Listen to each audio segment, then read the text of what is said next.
not sitting here saying any of that shit. But you are deflecting and not speaking on the problems that do exist in India as we speak. Rahul was saying that there was no rape. Hold on, let me finish. Rahul was saying there was no rape that occurred in an ambulance. There's no rape that occurred in the hospital. There's no rape that occurred at police stations. These have come from the U.S. media. This has come from the India media. What about the delete? Hold on one second. What about, let me finish. When I land my plane, guys, when I land my plane, do you understand? Listen, hold on, guys, hold on. You ask me a question, I'm gonna land my plane at 30 seconds, okay? And then you guys speak. I'll let you speak. Hold on, 1 second.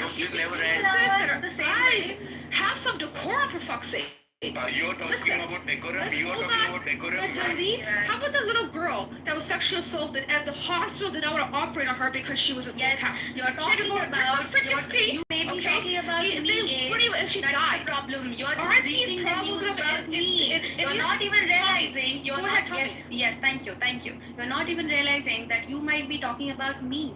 You are just reading it as news. We live here. We know what's going on. Much better than you. But the answer will never come on the talking points of comparing US and India.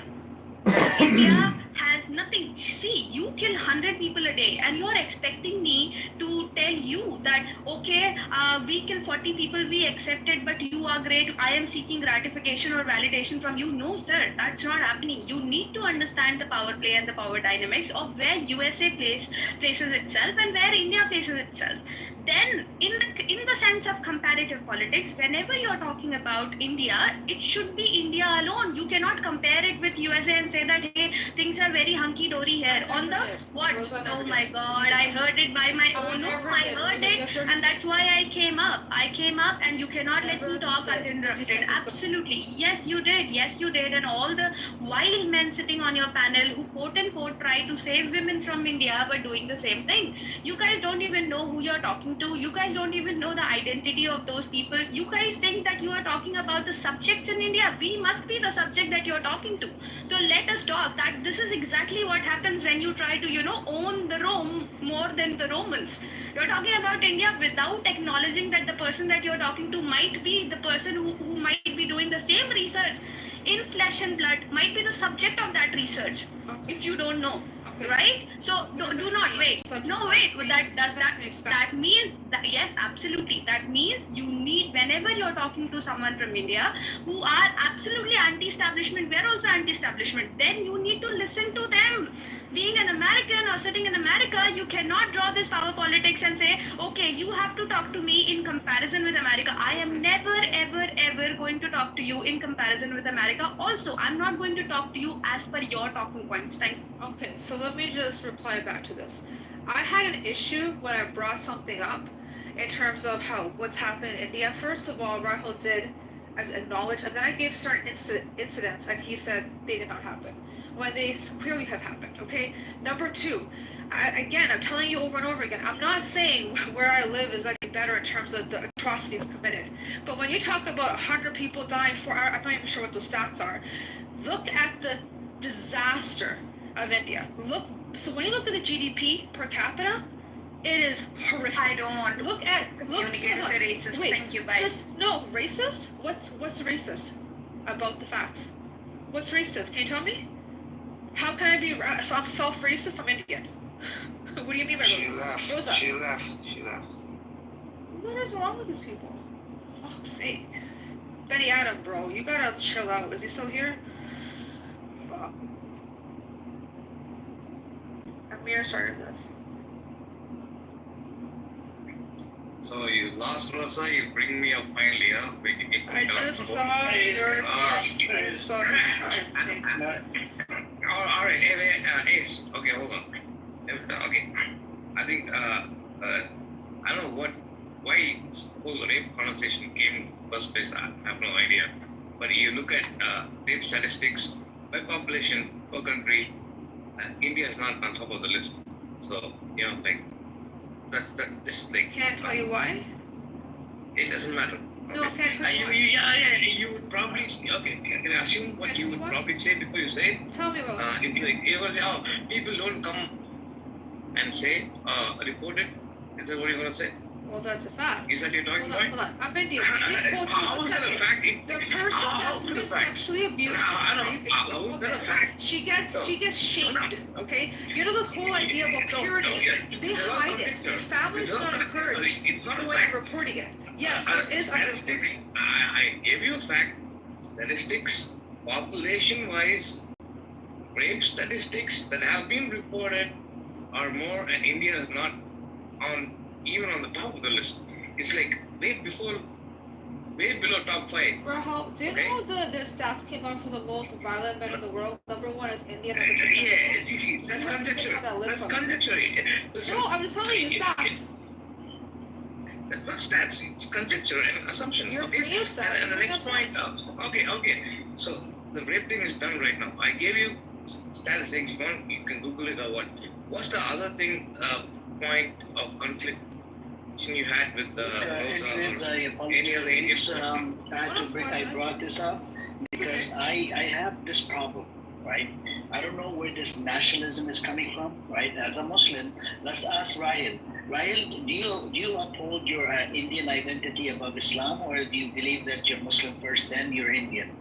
Rahil, the mic is on you. See, the question you're asking is whether I like oranges or mangoes. It doesn't work that way, my friend. Okay? No. My nationality is I'm my faith is Islam. Okay, so don't try to mix the two. Hold on. And Islam, you've asked me a question, you don't want to hear the answer.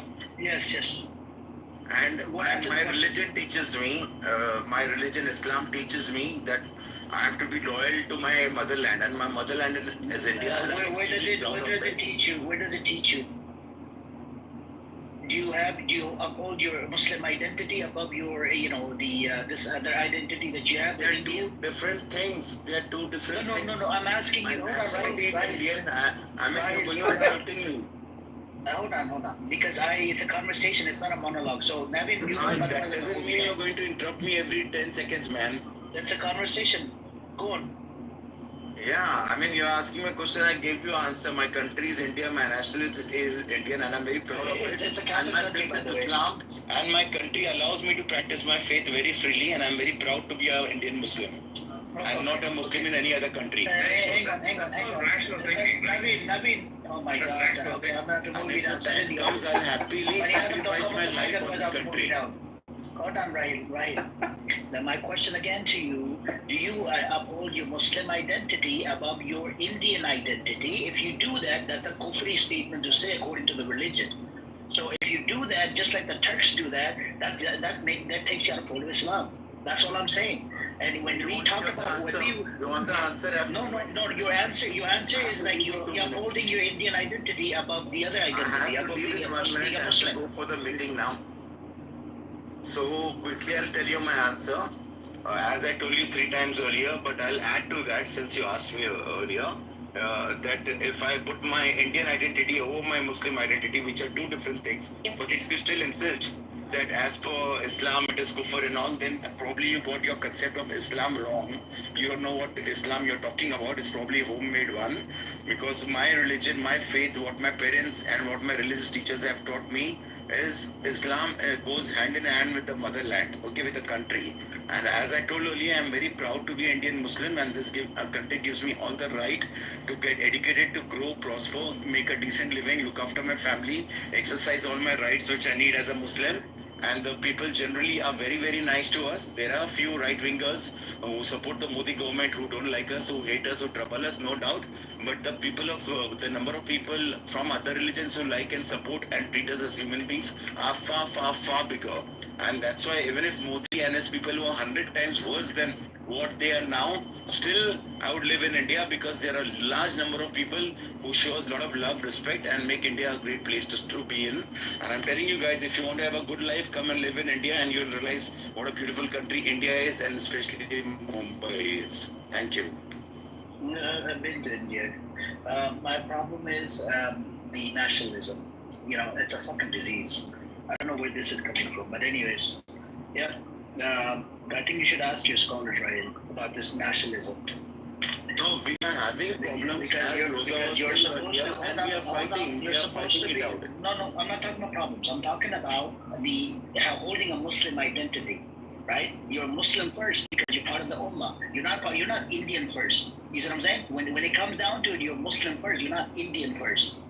Because we're all part of the same Ummah. I don't know what you're about. That's a free statement to say. If I'm an army guy in India and I have to fight a Muslim guy in the Pakistan army, I will fight him for the sake of my country. Hold on. Do you know that you should only fight for the religion? According to the religion, you don't fight for You have your concept of Islam wrong, my brother.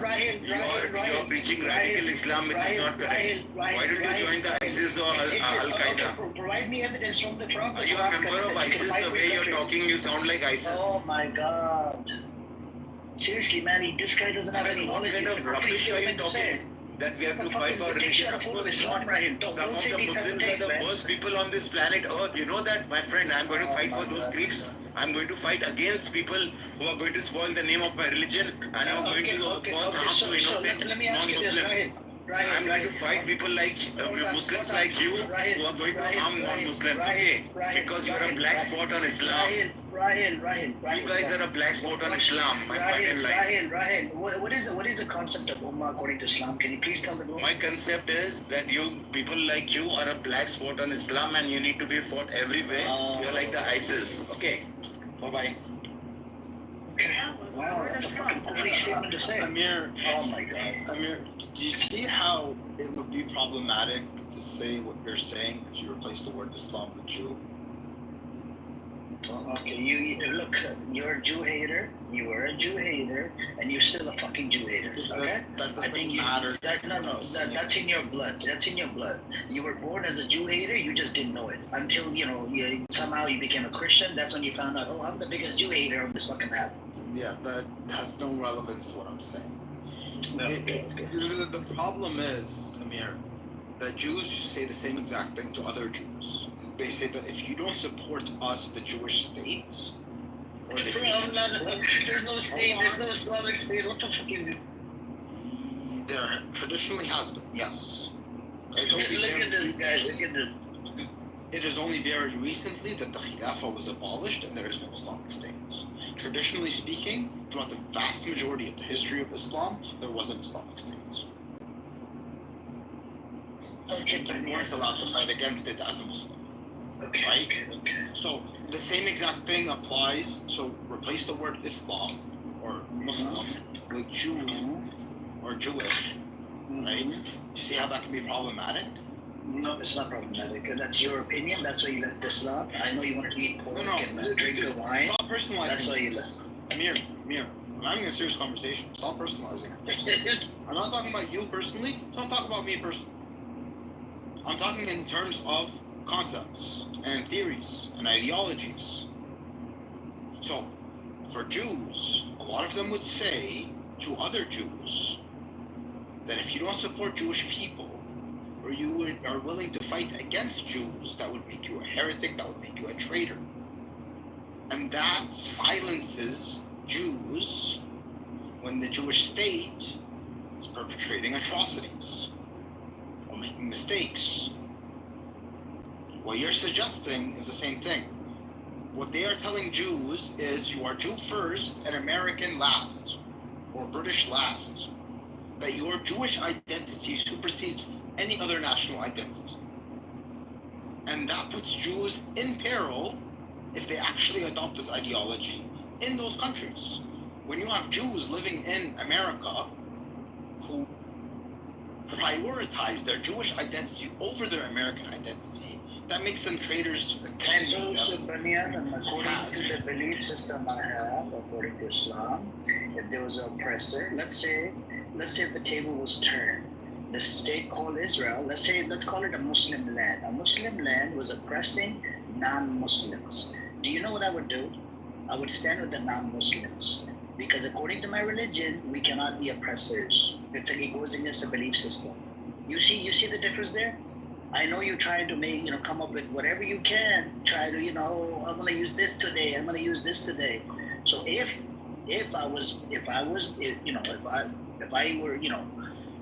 was a Muslim land, And if they were oppressor and they were oppressing other people that are non-Muslims, I would stand with the non-oppressive people that are non-Muslims, because they're being oppressed and suppressed by the Muslims. I would call out those fucking Muslims.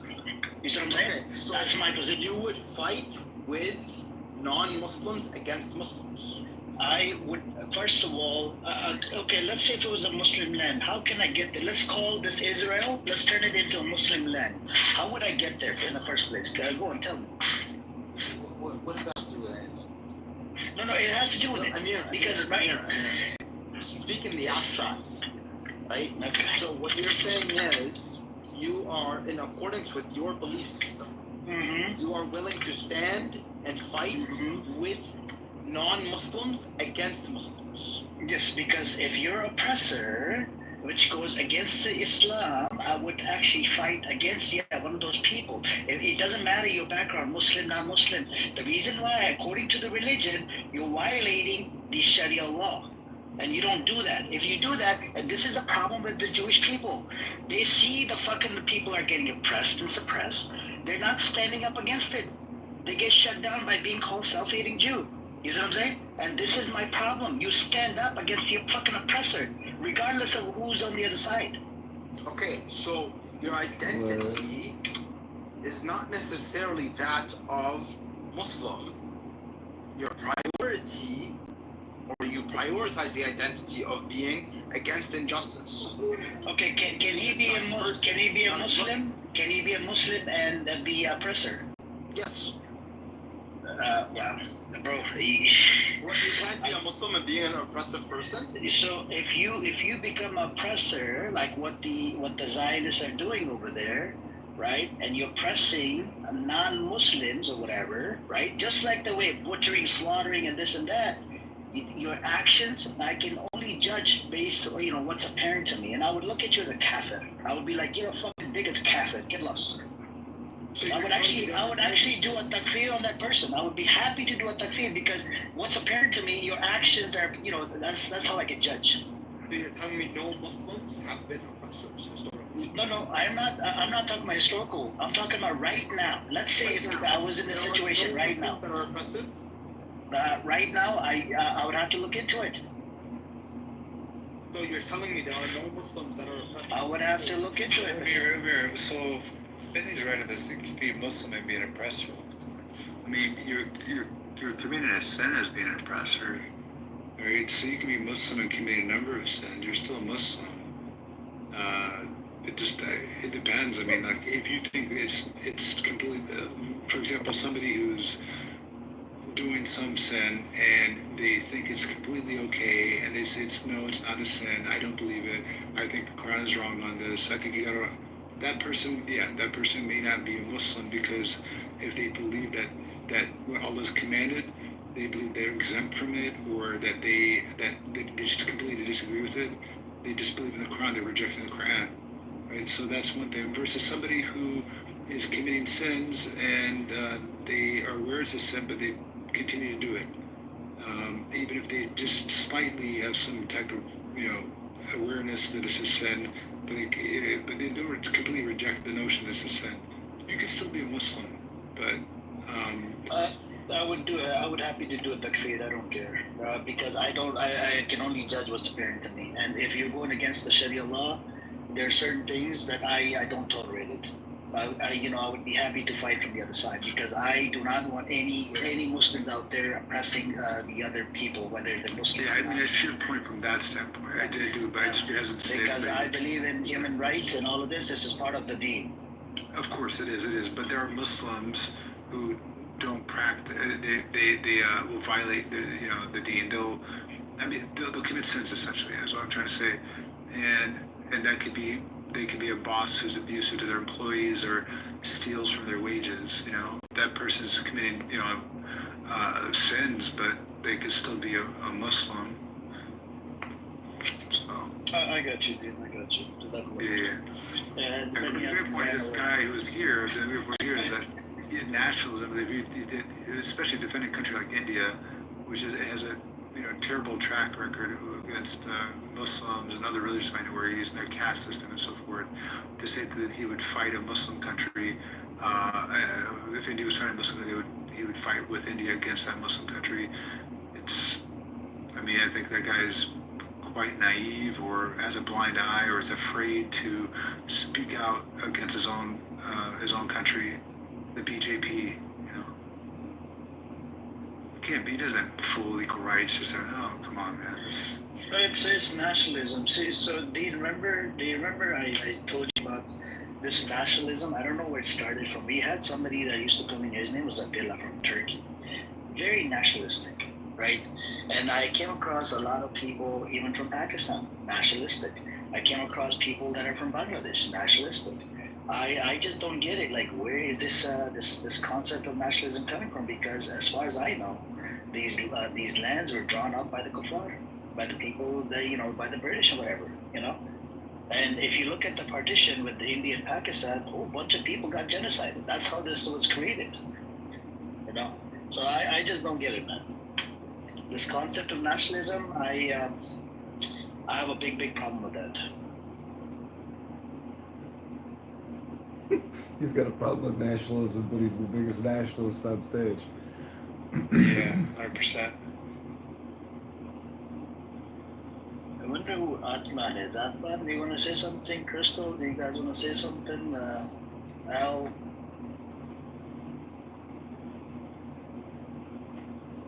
No. I think Shape is sleeping.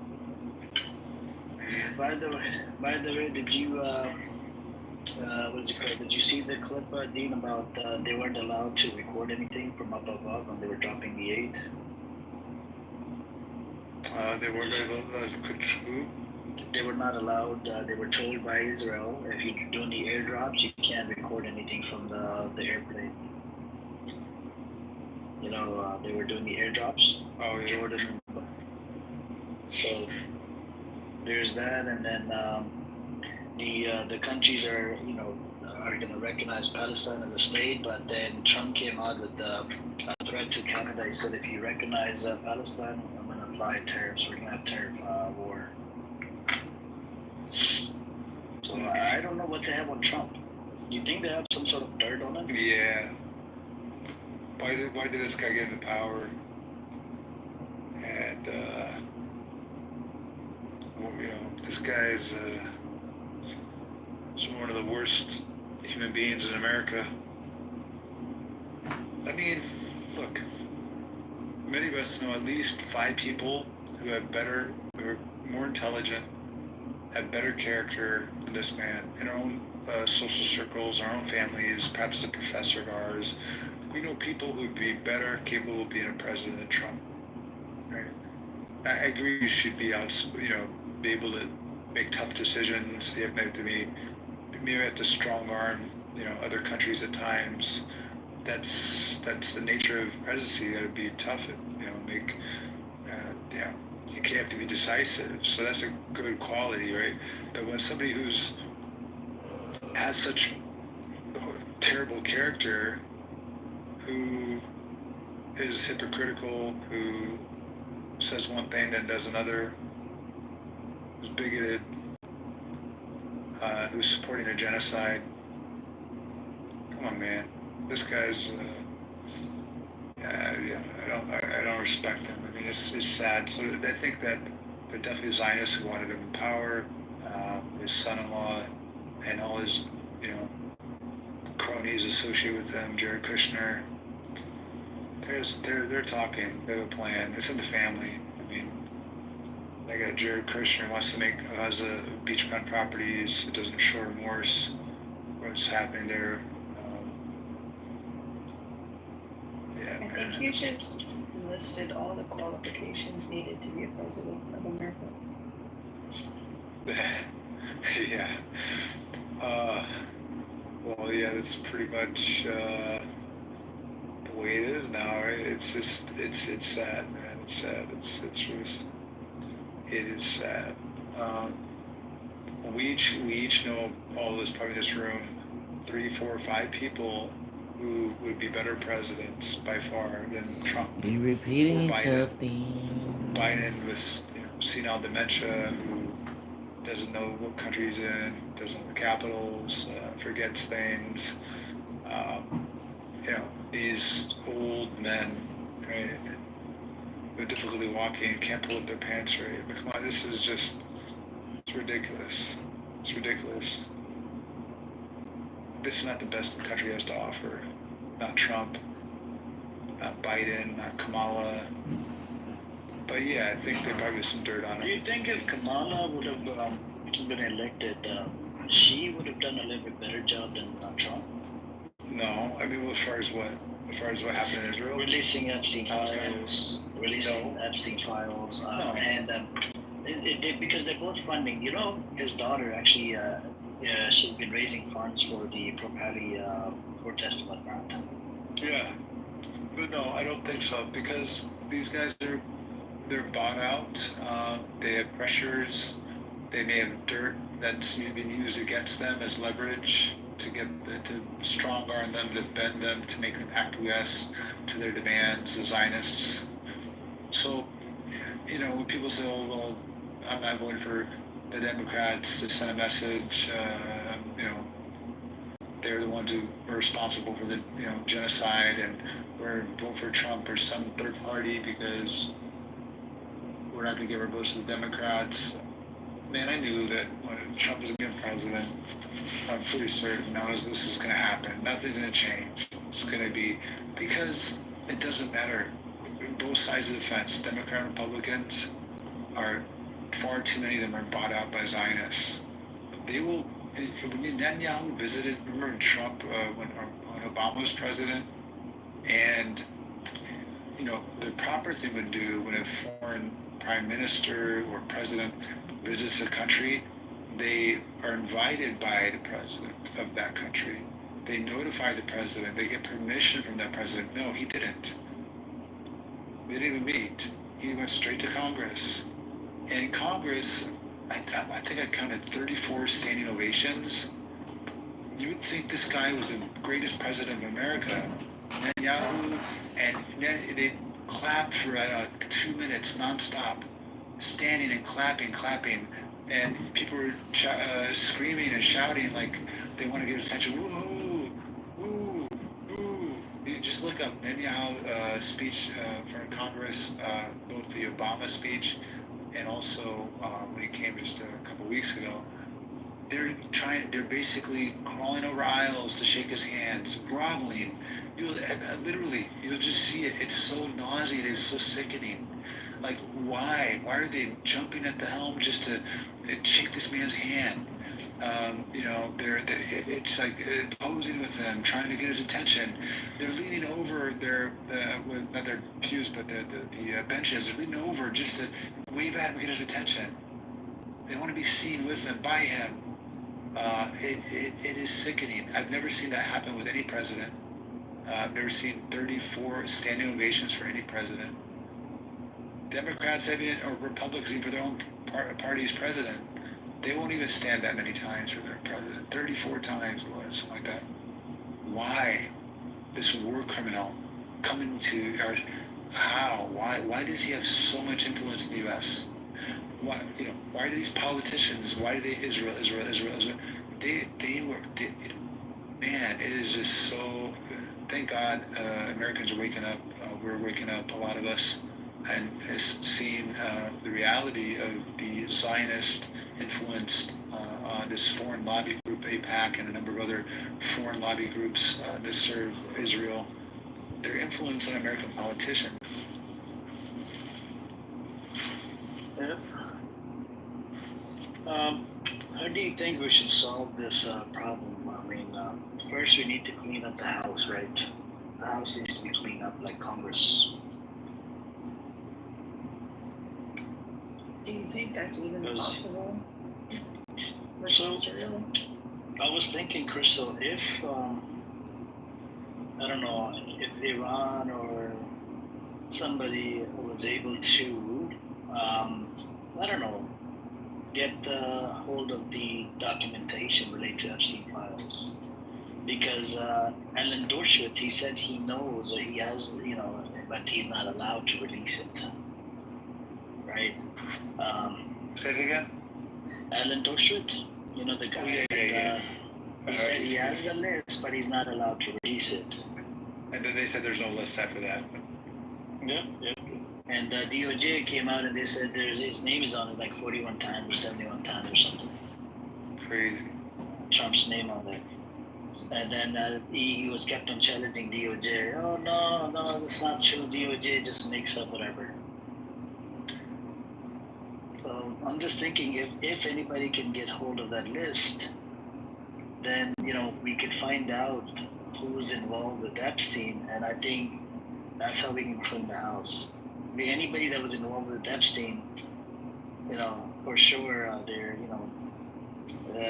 need to be cleaned up. Like they need to get rid of those people. And it's connected to Israel because Ehud Barak, who was a former Israeli prime minister, he visited Epstein Island or whatever more than 30 times, according to Times of Israel. And then there's Dean, I don't know if you were able to do a deep dive into it. I tried looking into where Epstein was able to, if he visited Israel, he was Jewish, right? But maybe he could be a non-practicing one. How is it possible that this person never been to Israel, but then former Israeli prime minister goes to visit it? Why would he not come to the Holy Land? Well, Just don't get it. You think he came through a ship or something? On water? Private jet. He probably, doesn't have to disclose. And they kept him off the record. Because it's impossible for him not to visit there. It's a holy land for these people. What's interesting is what Trump has done recently. He's come out and talked about, I think Virginia, one of the girls, I don't know, who committed suicide. She came out as a victim of what Epstein did. And what's interesting is I think Trump knows something's coming, so he's kind of leaving little tidbits here. He said that one of the reasons why he had a falling out with Epstein is because he would steal his staff from Mar-a-Lago. And he said that Virginia was one of his staff members, that he stole these young girls from I think she worked at the spa or something. What's interesting is at that time she would have been around 15 or 16.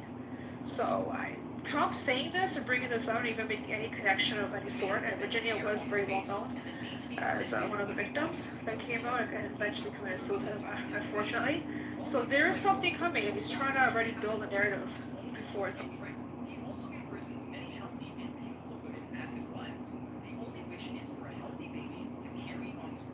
I think that's the only way we can clean the house.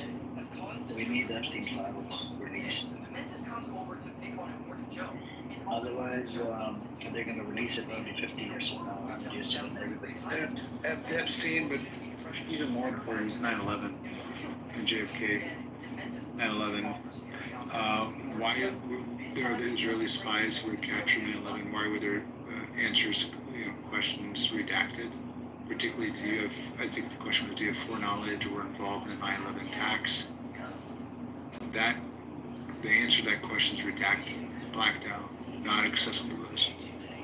But other questions are asked, they're able to see the answers to those questions, what the spies' answers were. But why, when it's asked, did they have any involvement or foreknowledge of 9/11 attacks? Why is that blacked out? Let us know. We need to know more about this potential Israeli Zionist involvement. Larry Silverstein, spies who are caught, the moving company cheering with the first plane hitting, ready with their cameras, somehow knowing something's going to happen. They got video of the first plane striking the building, and they're happy about it. They're cheering.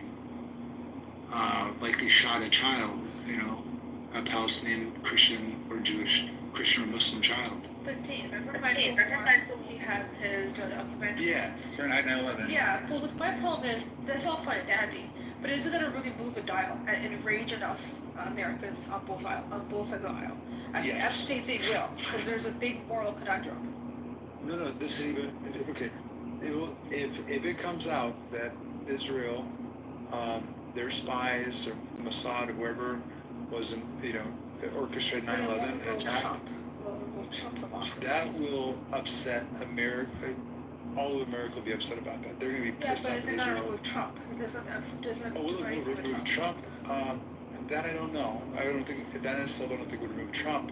But Americans, politicians, face so much pressure against by the populace is that don't send any more money to Israel. We need to get these bastards like convicted of crimes. The crimes they must pay us back. They will be so upset at Israel Americans. That will piss off more Americans. Also, the JFK assassination, I think, than having that some politicians Some were of it caught up came in. out, but a lot of it was redacted for JFK. Yeah. The good parts, the important parts are redacted. I think there is a connection between. I think JFK at that time did not want Israel to build a nuclear program. Oh yeah. Things, yeah. Oh yeah. There's a nuclear base, and also AIPAC, which was the American Science Council. He wanted them to register as as they properly should be, a foreign lobby group, and JFK was adamant about not allowing them to do so because that's not according to American law and policy. They're supposed to be a foreign lobby group, but he resisted. JFK put his foot down and said, "No, we're not doing that. We're not allowing you to do that." And then months later, he was assassinated. And also months later, after insisting that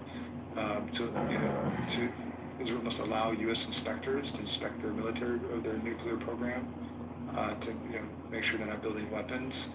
Israel denied, and months later he was assassinated. So this is at a time when Israel wasn't as strong as it was, as it is now. And that's all proven, right? It's not even now conspiracy.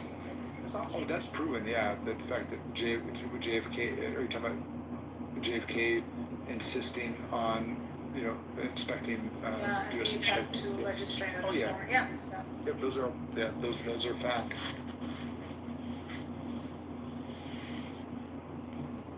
Did you have fun? Oh, it was great. It was wonderful. It's beautiful. I know I started it, but apologize. No, don't apologize. It was great. I love putting It stimulated your brain cells, right? It stimulated your brain cells, arguing with them? It just got me. They wouldn't let you speak. Like, I don't know what the deal was, man. It's like they were here to dominate the fucking conversation. No, that's a problem. Because then the weird thing is, don't compare. It's like, nobody compare the U.S. to, and that to assume white. Racism. We weren't even comparing the America thing, Yeah. right? America is on a different side. We're talking about the amount of rape cases that take place in India. It's just too much. It's to the next level. It is. And I actually every time I bring up the moral character of Modi and his goons or whatever, I actually look at this one case, Bilkis Banu. You heard about it, right? It's 11 rapists. Yeah. That was a famous case, right? Oh, there was this right winger, Modi supporters, right? They not only gang raped her, they killed a whole bunch of family members. Yeah, well, it's disgusting. What happened recently? They're denying it. It's in the U.S. media. A girl was transported from school in an ambulance and she was raped. Yeah, it was. I heard that it's a 13 or 15-year-old girl. Yeah. Right? Yeah. Ridiculous. You can't trust anybody at all. Like, anyways, what the issue with them is they feel like they can't talk about the ills of their country because they feel like they're somehow, putting themselves down, which is not true at all. And Benny Adam really fucked up. That fucking guy. Yeah, I moved him down. He was a racist piece of shit. I moved him down. So next time if he does it, just move him down. Yeah, I was going to. He was really annoying. Yeah, I walked away to eat some ice cream. I'm like, okay, you're engaging with them, let them, and then I went to go grab some ice cream. I was gonna get some popcorn and soda. That was a show for you. I'm like, what's going on? Did you guys? There's more videos of more videos of Israelis, the IDF or the Israeli Genocide Forces, also known as IGF. I see that coined at other places on social media. Yep, Israeli Genocide. Sniping children and cheering about it. Look, body food. These baby killers, they're relishing in killing babies, shooting people. The Green Beret, who American, I think his name is Anthony Aguilar, He was part of the Gaza Humanitarian Fund Foundation. He basically exposed how we were, the U.S. This organization is a client of the IDF. Right? They serve the IDF. They do what IDF tells them to do. They're not to disobey orders of the IDF. And they said they were going to shoot children. And Anthony Aguilar did not want them to shoot these kids. They were just simply trying to get food.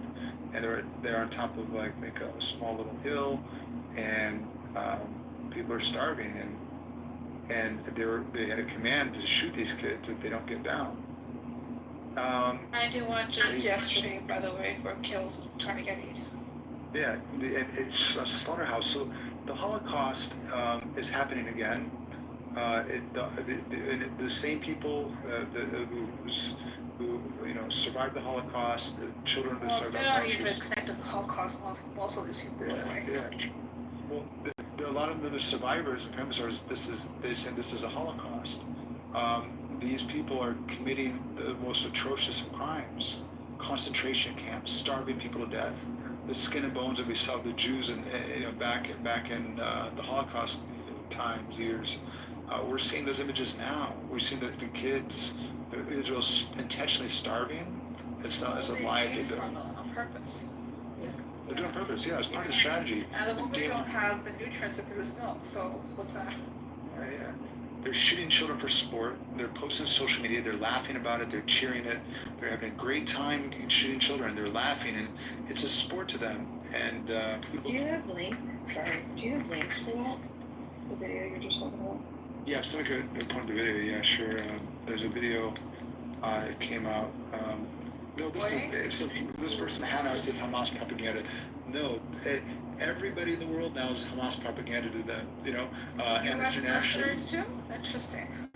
Yeah, exactly. Hamas propaganda. Even a U.S. mercenary speaking out against Israel, and so now they're trying to shoot and kill children and so forth. And they have luring children to their death, luring men to their death. They're trying to get food for their families.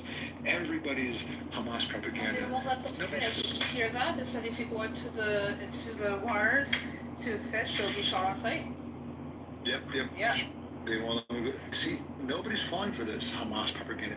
No, they know that these are the most wicked, vilest, evil people on earth, committing these crimes of genocide, shooting children for sport, sniping them in the heart, sniping the kids from the chest, drones attacking children. They'll bomb a building, and the drone will go back, right after the bombing, and shoot more people who survived, kids, and they love to kill children, apparently.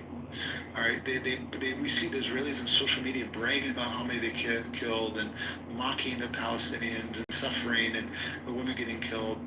Bloodthirsty, right? This is not a statement on Jews. This is about Israeli Zionists, the IDF. These people are murderous, right? And there's many Jews against this. Jewish organizations like B'Tselem, and I think it was Physicians for Human Rights Israel. These two organizations came out a week ago saying this is a genocide. Genocide is horrific. It's essentially a Holocaust. And are these also Hamas propaganda? Are Israelis who are part of a human rights organization also Hamas propaganda?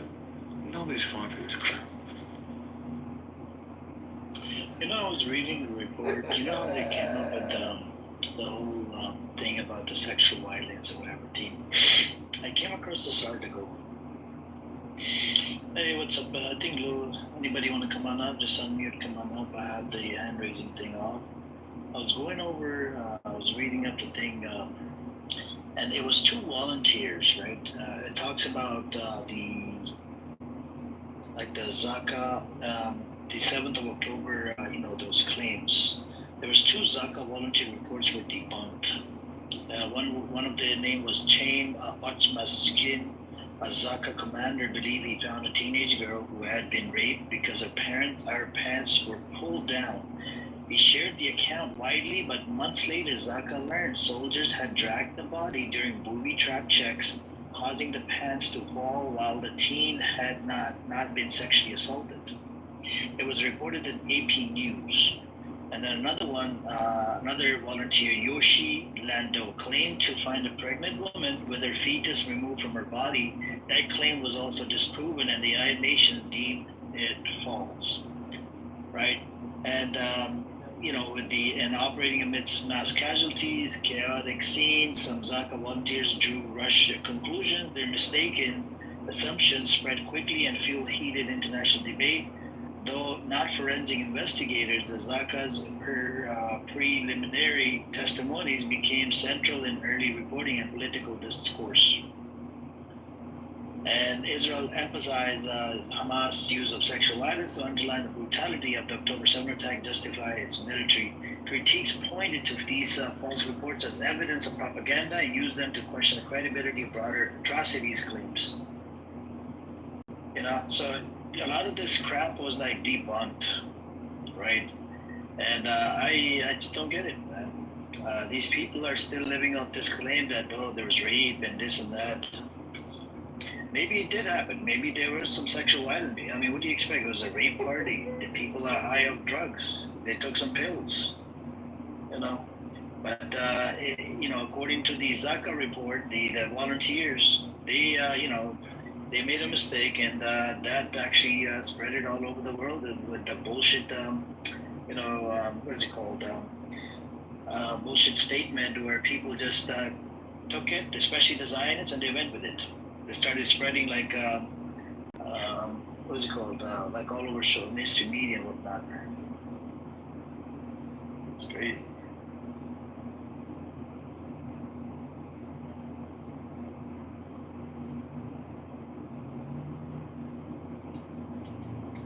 What Crystal, you mentioned about Christians defending Israel is so strange. Yeah, it's strange.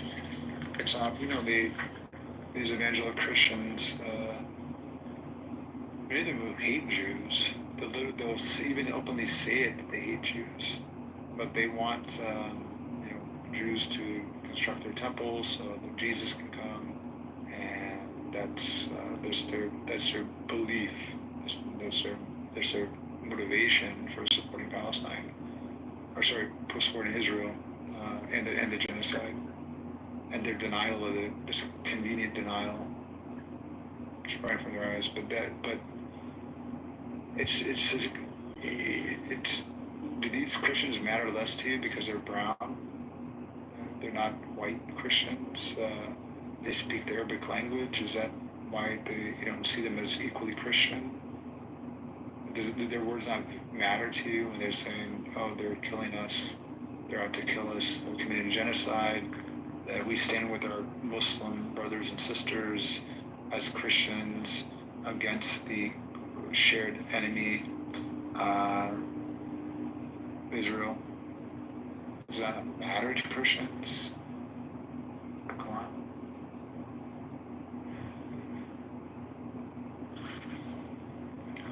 They bombed and they bombed the church and murdered the third oldest church in the region.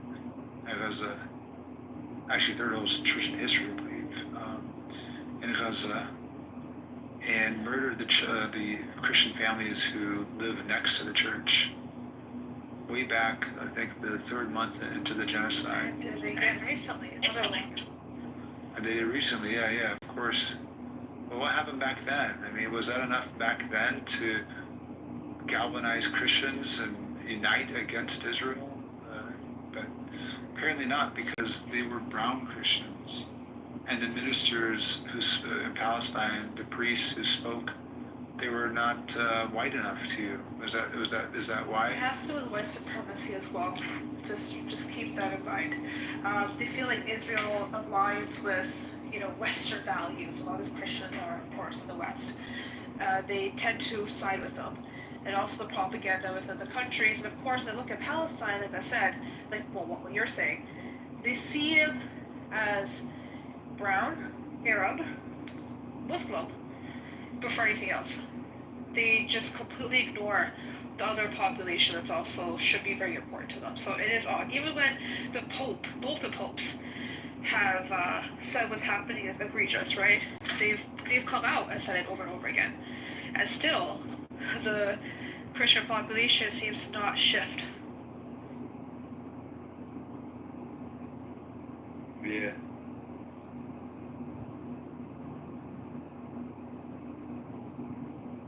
And you have Hannah in the audience. Denying. That's the same Hannah. Is that the same? No. This one is a new Hannah. That's what I tried to send her invite. Hannah, would you like to come up and just say hello? Introduce yourself? I'll give you a follow back. I just need to know if you're not an AI or something. Where Hannah left. No, she's down there. She's back. Oh, but this is a different profile. Yeah, this is a different Hannah. This is not the same. This is the profile Hannah. But if you look at the comments, Hannah left. The other one, Hannah H. That's the Israeli one. If you see. Yeah, that's Israeli one. Yeah. Yeah, Hannah. Yeah. Before I add you back to Hannah, who's zero friends, just you'd have to come up, I think, and speak for people would be comfortable adding you back with zero friends, no account. And, but yeah, if you want to cover just say hello, Hannah. You can go back down. I don't mind you sitting in the audience. It's a good room. People like to listen to the stuff, and they get educated on a lot of these things. Even yesterday or day before yesterday, somebody told me. They said I learned a lot from this room. Even Scotty was telling me the other day. That's good. That's good. Everybody comes in, contributes, and they add value to the conversation. And then sometimes we have fights as well related to politics. We had some earlier. That guy is very controversial. It's that guy Giz. That guy called Gil or whatever the hell that guy's name is. And Ace, if you were to open a room on India, your account will get clipped right away. It has happened before. Oh wow. I opened a room on rape cases. Oh wow. Was a big population of Indians just reporting him, mass reporting? It wasn't the Muslim Indian that came in that much. It was the Hindu Indians. They were, oh my God. RSS. And then I had some people from Kashmir, the Kashmiri Muslims from the UK. Oh my God. They went back and forth. They were attacking each other, whatever, and then it just went sideways and the account got clipped. Never again. I was a burner account, by the way, and I knew how to run this, right? You got to do it with a burner account. It could be a second or third account. But last time, somebody I know, their second account got clipped because they opened a room on Indian cases. They clipped his account the second. Oh, Bima is here. I want to bring Bima up. I was in a room with her the other day. Hey, what's up? Bima? Hey, what's up? How you doing, Bima? Hey guys, Amir, did you see the 2 Israeli-based reports? But yeah, right? Genocide, yeah. It's coming down. You can do it. You're changing. It happened because of you being on this app. You go into the Zionist room. Yesterday, she was trying to find different talking points, No, I heard her. He knew it. There. She held it down. With the Rohan and the whatever Randys and whatever the. By the way, Bima, did you hear there was a clip earlier Suki played in this space? Do you know what he said? He wants to put broken glass in my mouth and choke on it. What? That's what Rohan said. Rohan said that? Yeah, you didn't hear this? You were here. I didn't hear it. Do you know what? I think he's like losing. I'm gonna be honest with you. He, what was it? I usually, like a year ago, he seemed to be like pretty reasonable. No, maybe less than a year ago. No, more than a year ago. It was before October 7th, I think. Right. And then I think he lost his shit. But I still think he wants to reason, but then even more recently, he's not even reasonable anymore. Do you know what we got in an argument about, for the past week? About whether he's been calling me intellectually dishonest because he said to me, was there a war between Israel and, Gaza / Palestinians on October 6th, meaning the day before October 7th. And I was like, yeah, of course. And then he's like, you're intellectually dishonest. He's like, it was not. The war started when Hamas, attacked people on October 7th. I'm just like, hold on. I was like, that doesn't make sense. And I said, we can, we could look at it this in so many ways. I was like, why would you think that I would say no? You can ask any historian. You can read Jewish historians that are writing about this. No one is going to say that the war started, on October 7th. And he's been so crazy about this. And then I think, and he's like, I just don't understand where you're getting your, and I'm like, I'm guessing it's semantics because you're considering war something and I'm considering war something. It's like, so let's get a general, a term that we could both like move off of. And so then I started going, I went and I found international law, like jurisprudence, international courts, and I explained how it qualifies as a war, like for years, because it's under the armed conflict, and I was reading it off and explaining, and he got even more mad. And he's like, I still don't understand. I said, I'm just like, I don't know what to tell you at this point. You know what I mean? Like, we don't go off of everything by the UN. You want to go everything back? I'm just like, no. This is just, international court. This is, Geneva Convention stuff. This is, just basic stuff. I think the general world at least uses it as a legality. It's the golden standard for worldwide legal issues, right? We all kind of agree to it to an extent, unless it doesn't suit us at the time, right? But anyway, yeah, I don't think he has not been very reasonable, and it's been very disappointing for me. He denied the starvation yesterday. He did? Oh, yeah. No. Big time. Do you know what they did, Rohan? And so Edward told me, he said I was in the room about a month ago, and they were like, who has the blockade? It's Egypt that's blocking the aid from coming in. So they were putting the blame on Egypt. Like, Egypt doesn't have to coordinate anything with Israel before anything comes in. So, and then he's like, that's intellectually dishonest, and I love to go. I'm like, oh no, he brought another argument up. It's stupid as hell. He said that after he was winning that one, oh, in what war does the other side feed the country they're warring with? I'm like, no one's saying Israel should feed them.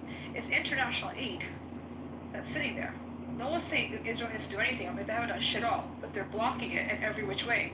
This guy's like, no, it's because the United Nations won't distribute. I'm like, what the hell?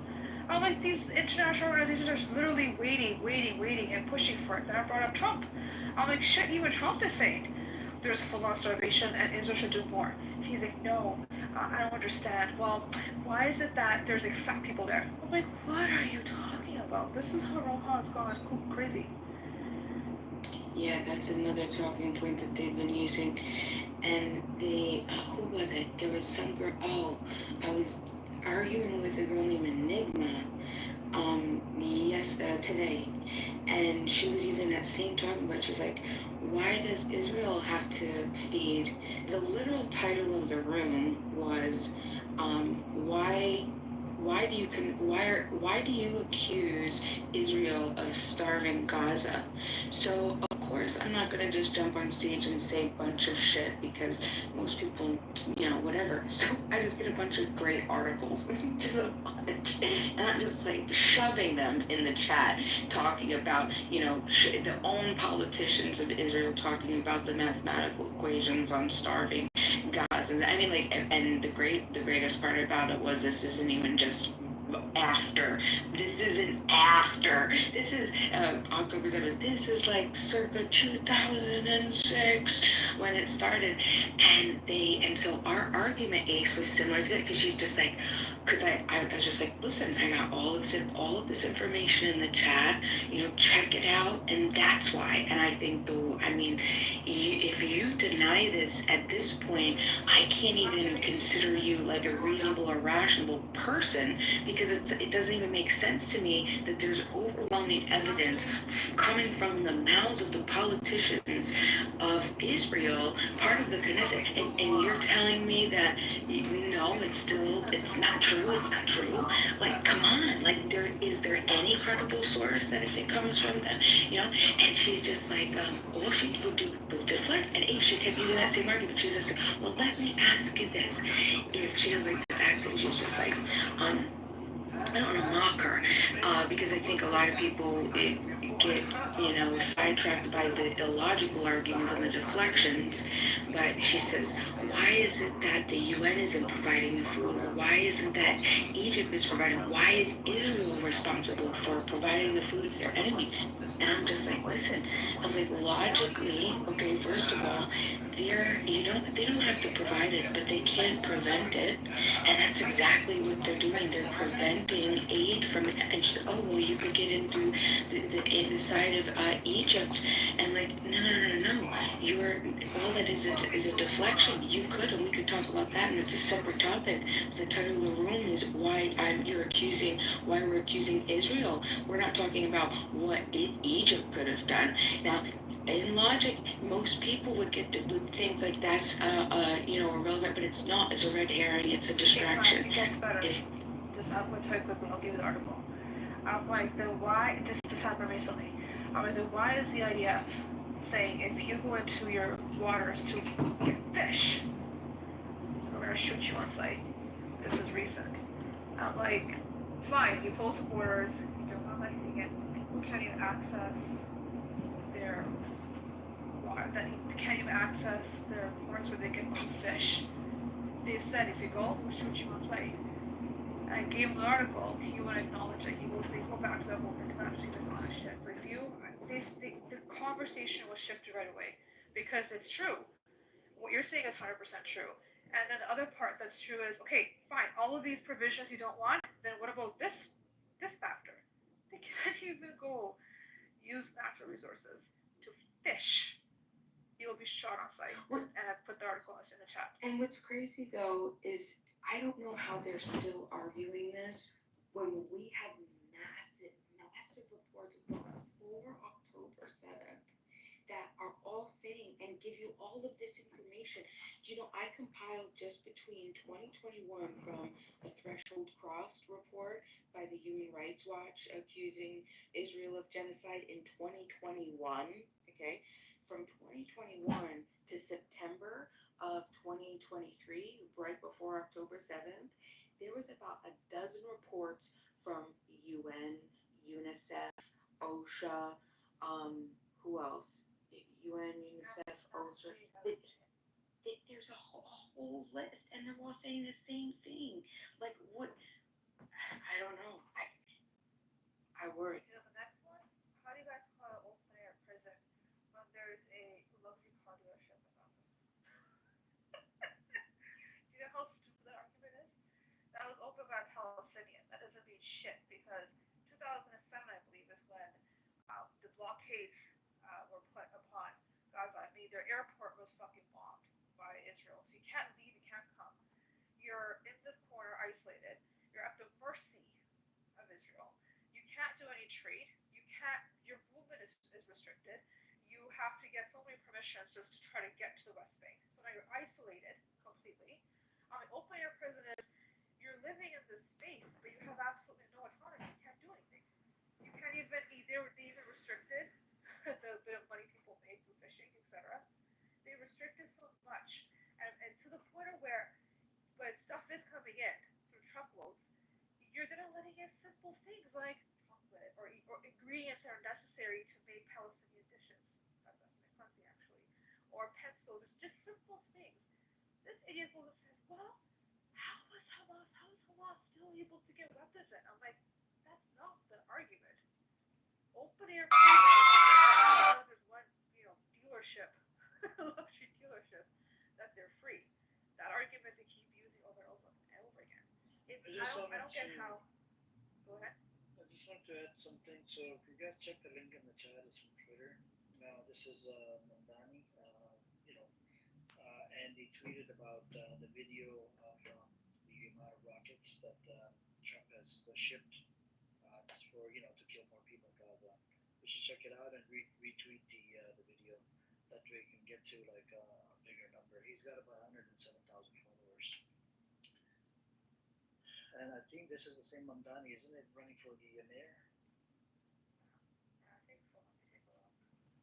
Zoran Yeah, that's Mamdani, it. that's it, man, that's it. I put the link in the chat. Yes, yeah.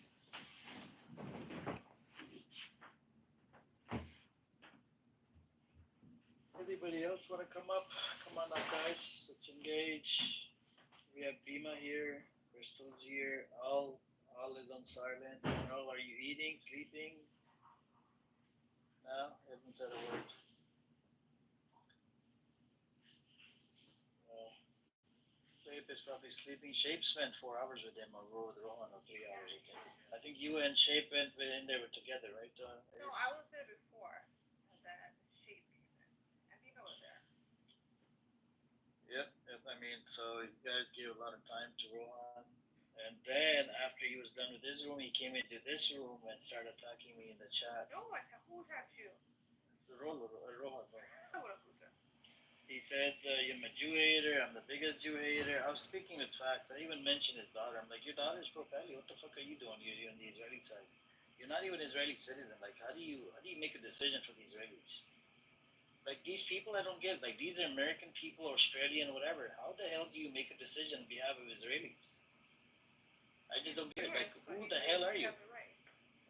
Yeah, he has the right, but he doesn't have the citizenship. If you don't have the citizenship, then you don't get the right. There's no right. I mean, what are you gonna say? It's just like a blindly, like, remember we had people from certain country, they were defending blindly. They didn't want to hear anything about their country.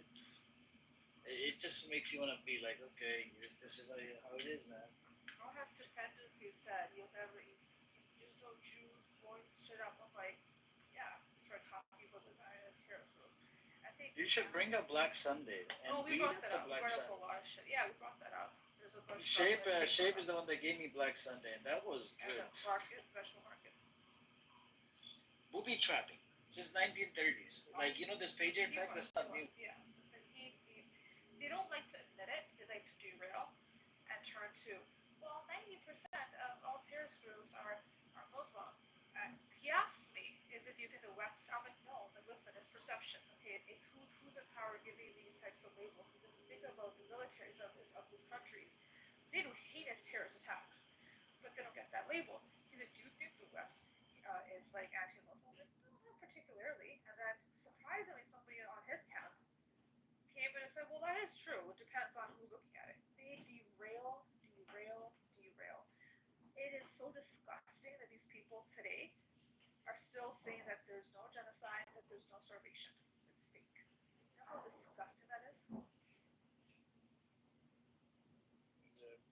Bima, I want to ask you, what is your position in relation to, do you believe in two-state solution, one state, or no state? You're not gonna like my answer. You're not gonna like my answer, man. The 67 border. But I'll tell you how though. No. I believe in a pre 1917 friggin' Palestine. Just let it be. let it be. Let it be. Nobody is over anybody, and let's use some courts that we like. If the Jews want to have their courts, go ahead. We can have other Sharia courts, go ahead. Everybody just get along and no fucking borders. I don't want your laws over somebody else's laws, and let everybody live peacefully. That's what I think. And the moment that somebody wants to initiate aggression, you take them the fuck out. I hear you, but I think we can give them the 6.6% of the land that was purchased legally. That was purchased. But everything else, the UN partition plan, that needs to be thrown, and they can't accept this because the other party did not agree to it. That was issued in 47. Okay, yeah, no, legal purchasing, yeah, sure. Private property. Sorry, I am an advocate of private property. If it was a legally, fairly, honorable exchange, yeah, uphold that. But were they? I mean, I don't know. I don't know. But yeah, no, I would agree then. Well, what is this 6% of the? Tell me more about this. So if you Google it, right, it will tell you the facts. The 6.6% of the land was legally purchased by the Jews, and the rest of it was a purchase. The rest of it they just stole it after the partition plan. And that's the part where because the Palestinian they had everything to lose, but the Jews had everything to gain, and they didn't agree on it, and that's when you had the Jewish militias, trying to do ethnic cleansing, and they did that in 1947. And when you bring up these facts, it just triggers them. Like I had Yaakov in here. Yaakov was trying to say that it can't be 6.6%. It's included West Bank or this bank or that. I'm like, I don't know, man. We're gonna have to agree to disagree because if you look at the historical facts, it's 6.6%. Yeah, Cole's becomes a little extreme too, by the way. Yaakov, no, he comes in here sometimes. He just wants the facts. Yeah, the Zion rules he goes about. Yeah, that's how it is, man. That's how they change their position from room to room. It's like shapeshifter. But shapeshifter, he changed his position completely. I think he did a 360 because he found out that these people are demonic. They're different, and then his people got murdered and slaughtered as well by the same Zionists that are supporting the narrative. I don't think he did. I think he did maybe half. Maybe 180 is technically the right term, but 360. Okay, forget the 180. Maybe he did 90. 25? Maybe half of 180. Right. Yeah, 90. Yeah, Shape. He says he condemns Hamas and whatever. I mean, that's everybody's different, man. I think it's like Mahdi Hassan. Mahdi Hassan says he condemns Hamas to get the conversation going. You see what I'm saying? Because the conversation doesn't go anywhere. We get stuck at one point. As soon as you say condemn Hamas, you can move to a next good part where you can talk about other things and address other things. You see what I'm saying? Yeah, that makes sense. I think that's why Mahdi Hassan, he goes, I condemn the 7th of October and I do this. Like, but that brother Suleiman Ahmad on Twitter, right, that investigative journalist, he goes, nope, I can only condemn it with certain, yes, there was some crossfire, and I would need evidence to condemn it. And even the rape and whatnot, according to what I just read right now, and what he says on his faces, it's very questionable. It didn't happen.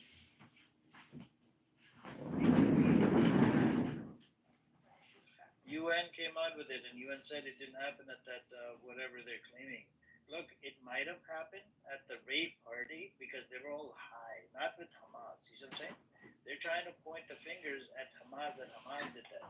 And there was one girl, her, I just read it out to you guys. Her pants was, down or whatever, but that wasn't because they forced it down. You see what I'm saying? I'll put the link in the chat. You guys can read up on it. I'll actually read up a small thing again. Let me see. Do you remember the Zionists that said that once from the nations or whatever, once these hostages come out, they must have been being raped? Never happened. They're crazy. One of the hostages actually got raped by her trainer. Yeah, that girl. Yeah. In Israel. So I'll read you guys just two very key highlights, right? How they came to this report. So Chaim Otzmazgin, the Zaka commander, believed he found a teenage girl who had been raped because her pants were pulled down. He shared the account widely, but Months later, Zaka learned soldiers had dragged the body during booby trap checks, causing the pants to fall while the teen had not been sexually assaulted. Another volunteer, Yoshi Lando, claimed to find a pregnant woman with her fetus removed from her body. That claim was also disproven, and the United Nations deemed it false. Right? And then the misinformation in the aftermath operation amid mass casualties and chaotic scenes. Some Zaka volunteers drew rushed conclusions. Their mistaken assumptions spread quickly and fueled heated international debate. Though not forensic investigators, Zaka preliminary testimonies became central in early reporting and political discourse. And what verified evidence exists? Independent investigation, including by the UN Special Representative on Sexual Violence in Conflict, found reasonable grounds to believe sexual violence occurred during the October 7th assault. However, forensic evidence and survivor testimony remained limited. Witnesses, release of hostages, and some video photographic footage suggests widespread abuse, but the scale and specific remain unclear due to the lack of systematic evidence gathering. They didn't allow the UN to interview or ask questions to the victims. That was another problem. So how do you believe it? You can't believe it. They made a whole bunch of bullshit claims, man. That's why the credibility of this Zionist entity went down the toilet.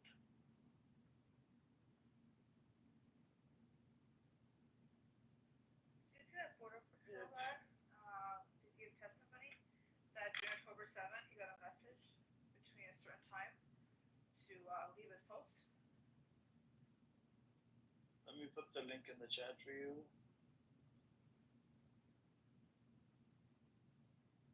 So you guys can read up on it.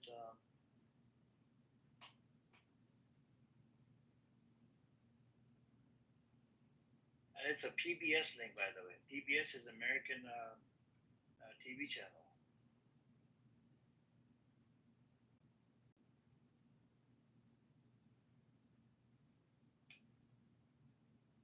So you gotta put the link in the chat.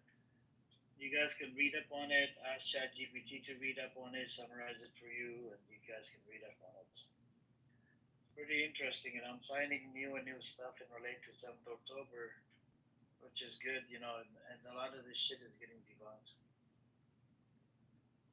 We have Anan down there. He's not an Anan, he's an anus. He likes to record my rooms and streams it on YouTube, this fucker. Yeah, we know that loser. Loser, why don't you come up and have a girl's picture on there? Why do you act like you're a girl? Do you become a girl at nighttime? A little recording bitch? Yeah, he becomes a girl at nighttime. It's like a diva hour after 12 o'clock. Everyone. Walaikum assalam. What's up, yeah? How are you? I just I woke up. I'm just watching my girl. You're not gonna eat anything? You're just brushing your teeth? What kind of tea do you drink, yeah? You drink black tea? English tea. Look at you, man. English man living in English land and drinking English tea. All the time. English man. I'm a tea addict. I just have a chai, karak, anything. Why don't you put milk in it? You put milk in it? Oh, yeah, I put milk in it. Yeah. Oh my god. You drink that Pakistani Indian tea. We had people from India in this room earlier, yeah. Well, we call it Arabic tea. Without milk. And with mint and without milk. Oh yeah, mint one is pretty good. The Moroccan mint. Afternoon. That's normally afternoon.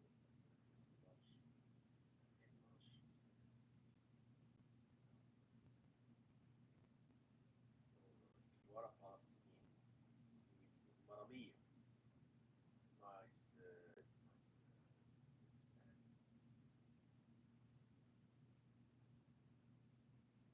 But in the morning it has to be like Right, it'll wake you up. It'll wake you up. You need.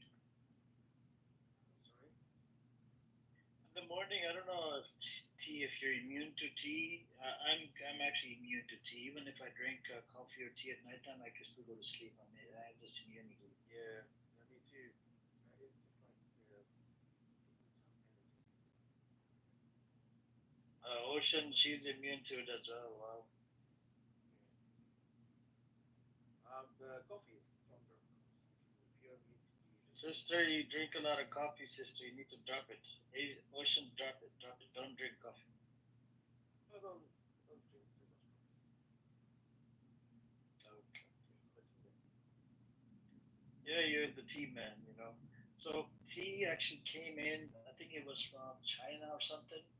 So India invented chai, you know, with the milk in it, whatever. So it was invention coming from India. They mixed milk in it and did a whole bunch of spices in there, and they became chai. I like to Oh wow, you drink chai as well, Ocean? Wow. Oh, I like You- chai. Yeah, chai. Oh my God, 3 coffee and 5 tea. Oh my Ocean, be careful. Be careful. That's bad. That's bad. Chai is my best. I hope you're not that old, Ocean. I hope you're young. Yeah, but it's a good time to leave it. Leave it. Alas, finish. Don't touch coffee anymore.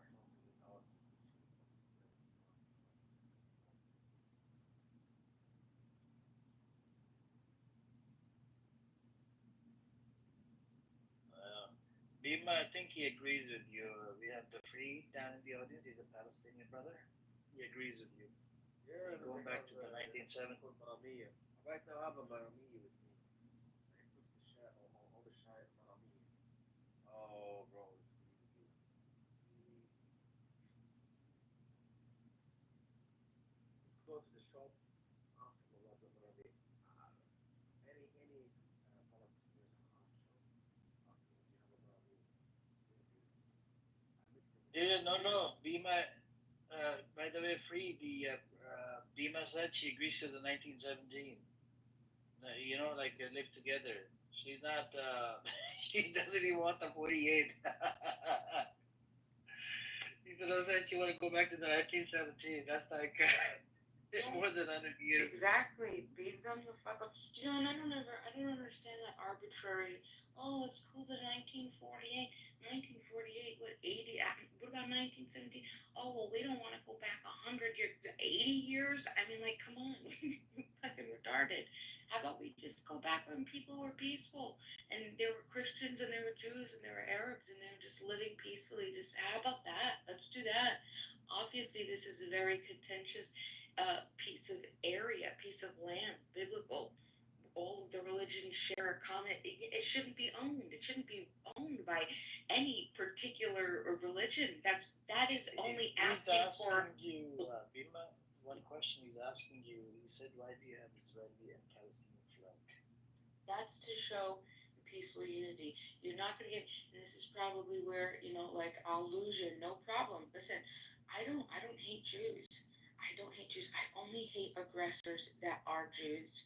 If you're aggressing upon somebody and you're harming another peaceful person or their property, you're a problem. Okay, and that stands with law.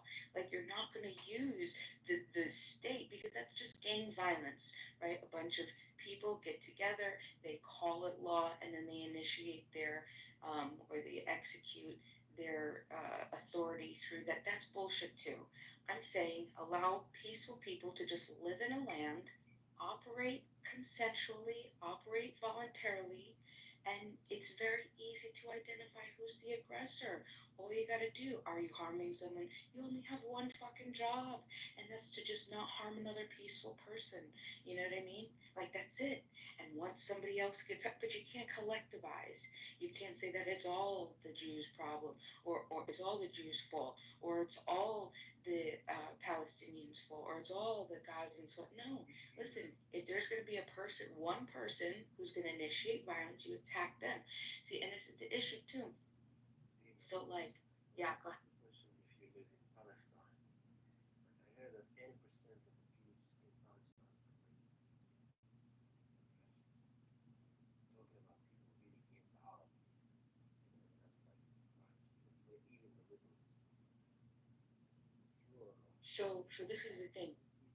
I see. Forget about the symptoms who are actually mad racist. Talking about people who are actually terribly in hate. Talking about people who are living in what is called like 1948 Israel.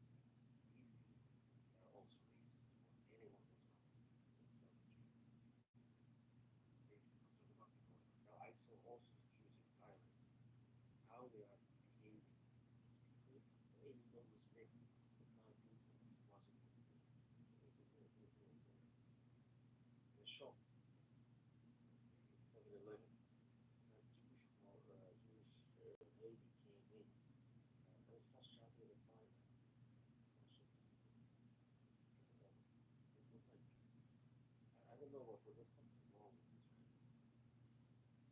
Something they have a feed, that really clashed with me. Sorry to say that, but I haven't seen any. I'm really worried. Well, that some of them look good, some of them are fine, some of them. Maybe that's the old generation. Because it's all Jews and Palestine. Maybe that's different. Yeah, you're not gonna. So it's. I know most people don't agree with me, but I will radically protect a peaceful person. And when I say what I consider a peaceful person is you're not trying to force your preferences on somebody else. You're not telling them how to live. You're not telling them what religion they should subscribe to. You're not telling them how they need to operate their culture or anything like that. You can't. Okay, so I will radically protect you. I don't care who you are. I don't care what your religion is. And your only job is to just not harm the next person. Okay, all of this other bullshit, I can't get behind it. I'm not gonna collectivize at people because I see both. Listen, there's a dude. I mean, like you could look in the chat. I'm not gonna see because the recorder's down there, so I'm not gonna say what I read in the chat. But there are some things that I don't condone that. I'm not. That's not me, right? I think that there are definitely people who don't want to live peacefully, right? And if that's you, you're the problem.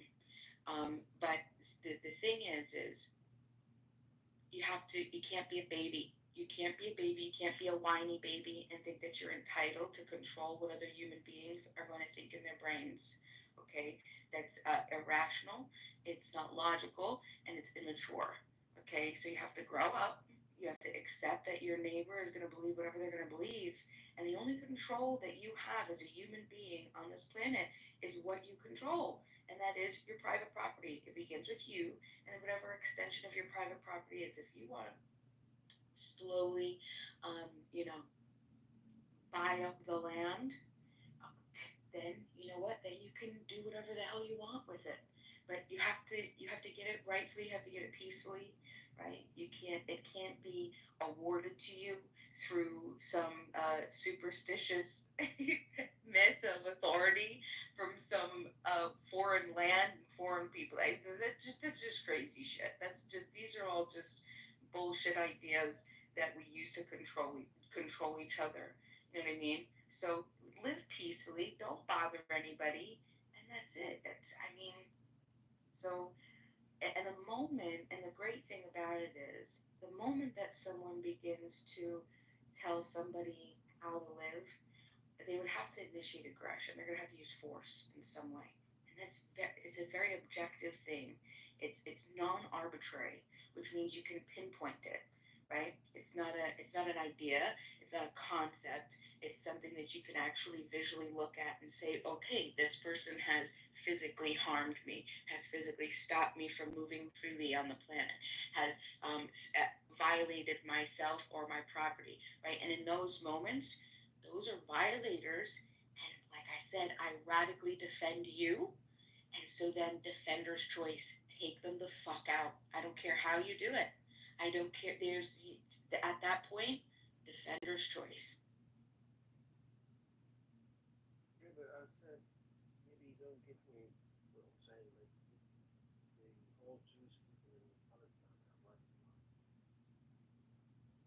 I'm not talking about the whole nation. I'm talking about the individuals. It's very hard to have a Jew who's not like Yeah, they say that about both sides. about who? About me?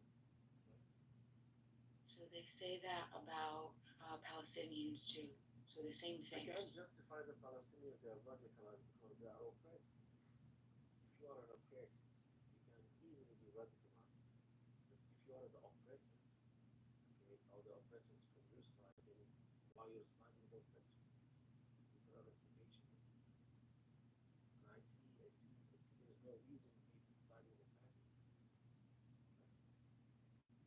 You can't say that German, all of them are radicalized and became Nazis.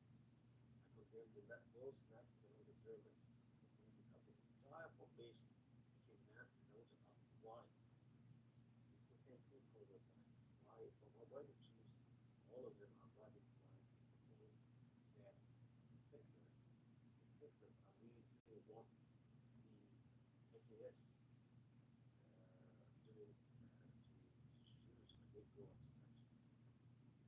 homes and marriages and property. Why are they doing this? It's simply that the Jews in Palestine are really radicalized and they are they are actually getting raped and tragedy. You go in any street, you talk to one of them, we want to kill Arabs. The Arabs are evil. The good Arab is a great Arab. They teach you in the schools that the Arabs are evil people. I don't know, but this Netanyahu, I don't think it's only a Netanyahu. I see them everywhere, like I see them in Thailand. I saw all these people are actually behaving. They're against everyone, not only against the Palestinians and the Arabs, against everyone. They're misbehaving. You hate the Jews. Oh, what's that? That type people is actually a Buddhist. He doesn't even believe in any of the Abrahamic religion, Judaism, or Islam, or Christianity. What tells you? Why is he in the street?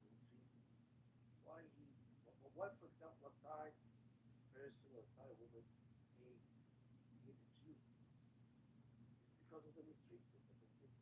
They are seen on the street.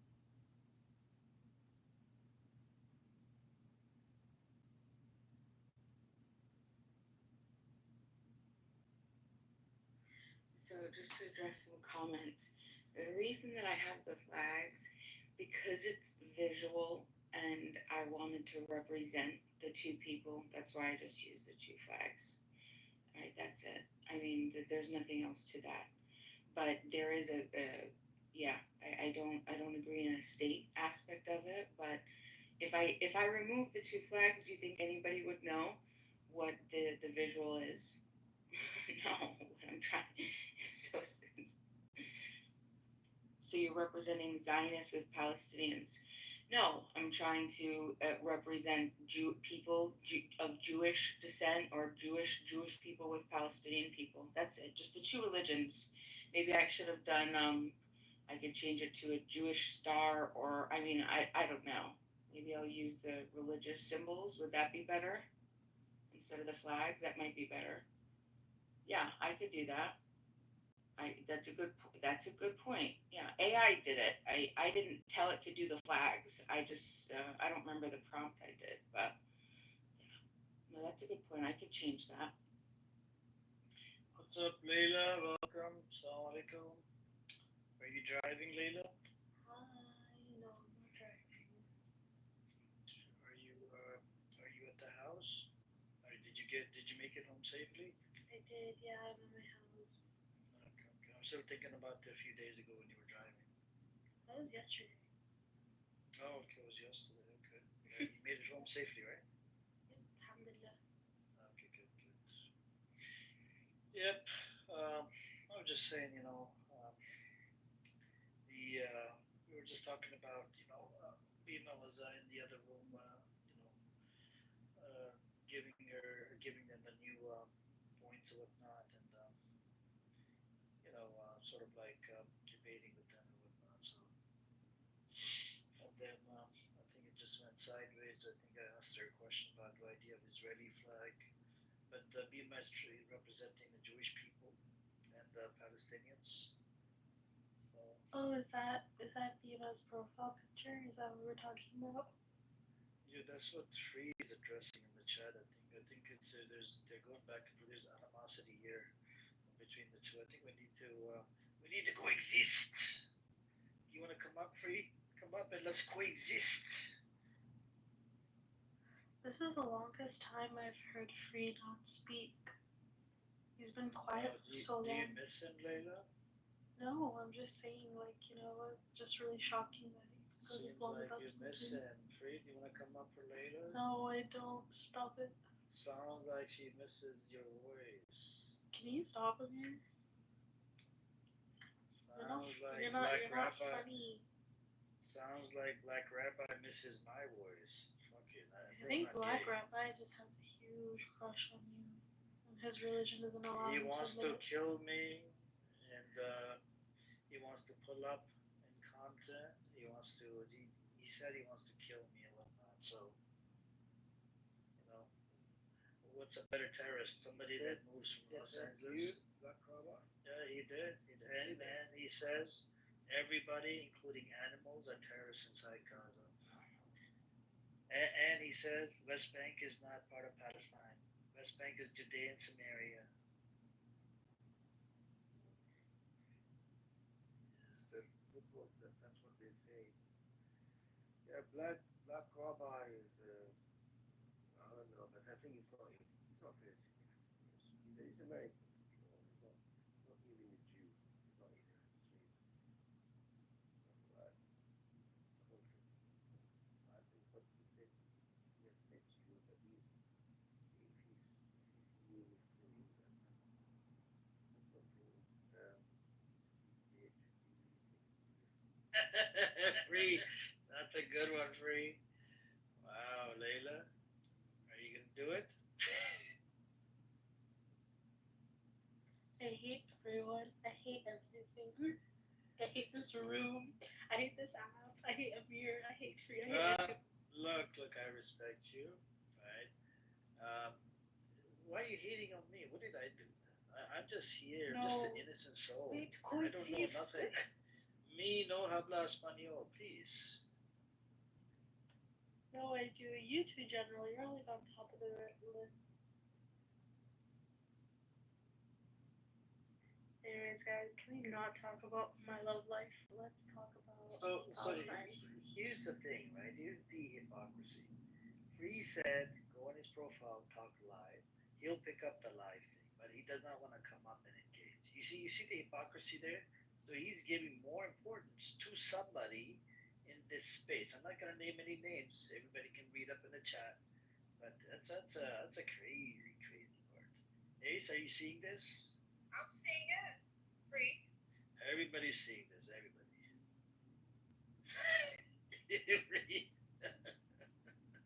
I'm just kidding, bro. That's your business. That's your business.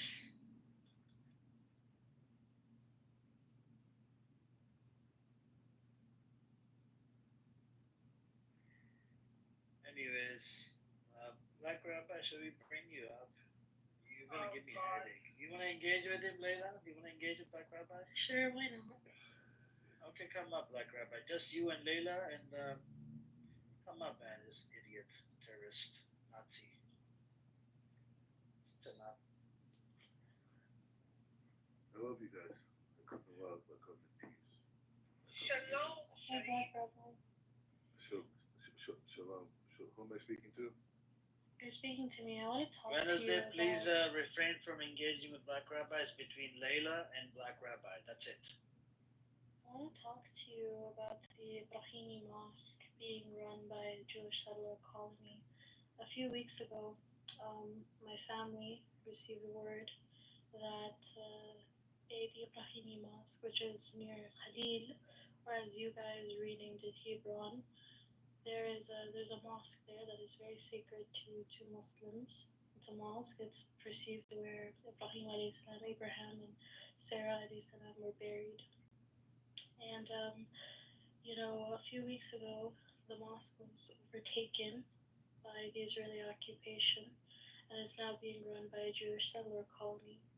We don't know. I've prayed there multiple times, and people who visit who visit Palestine, who go there on pilgrimage and stuff like that, don't know if they're gonna be able to pray in it anymore, because it's being run, the timings, entering, etc. Like what you can do inside, when you can go inside, when you can even come onto the property is being decided by a Jewish settler colony. So, what do you have to say about that?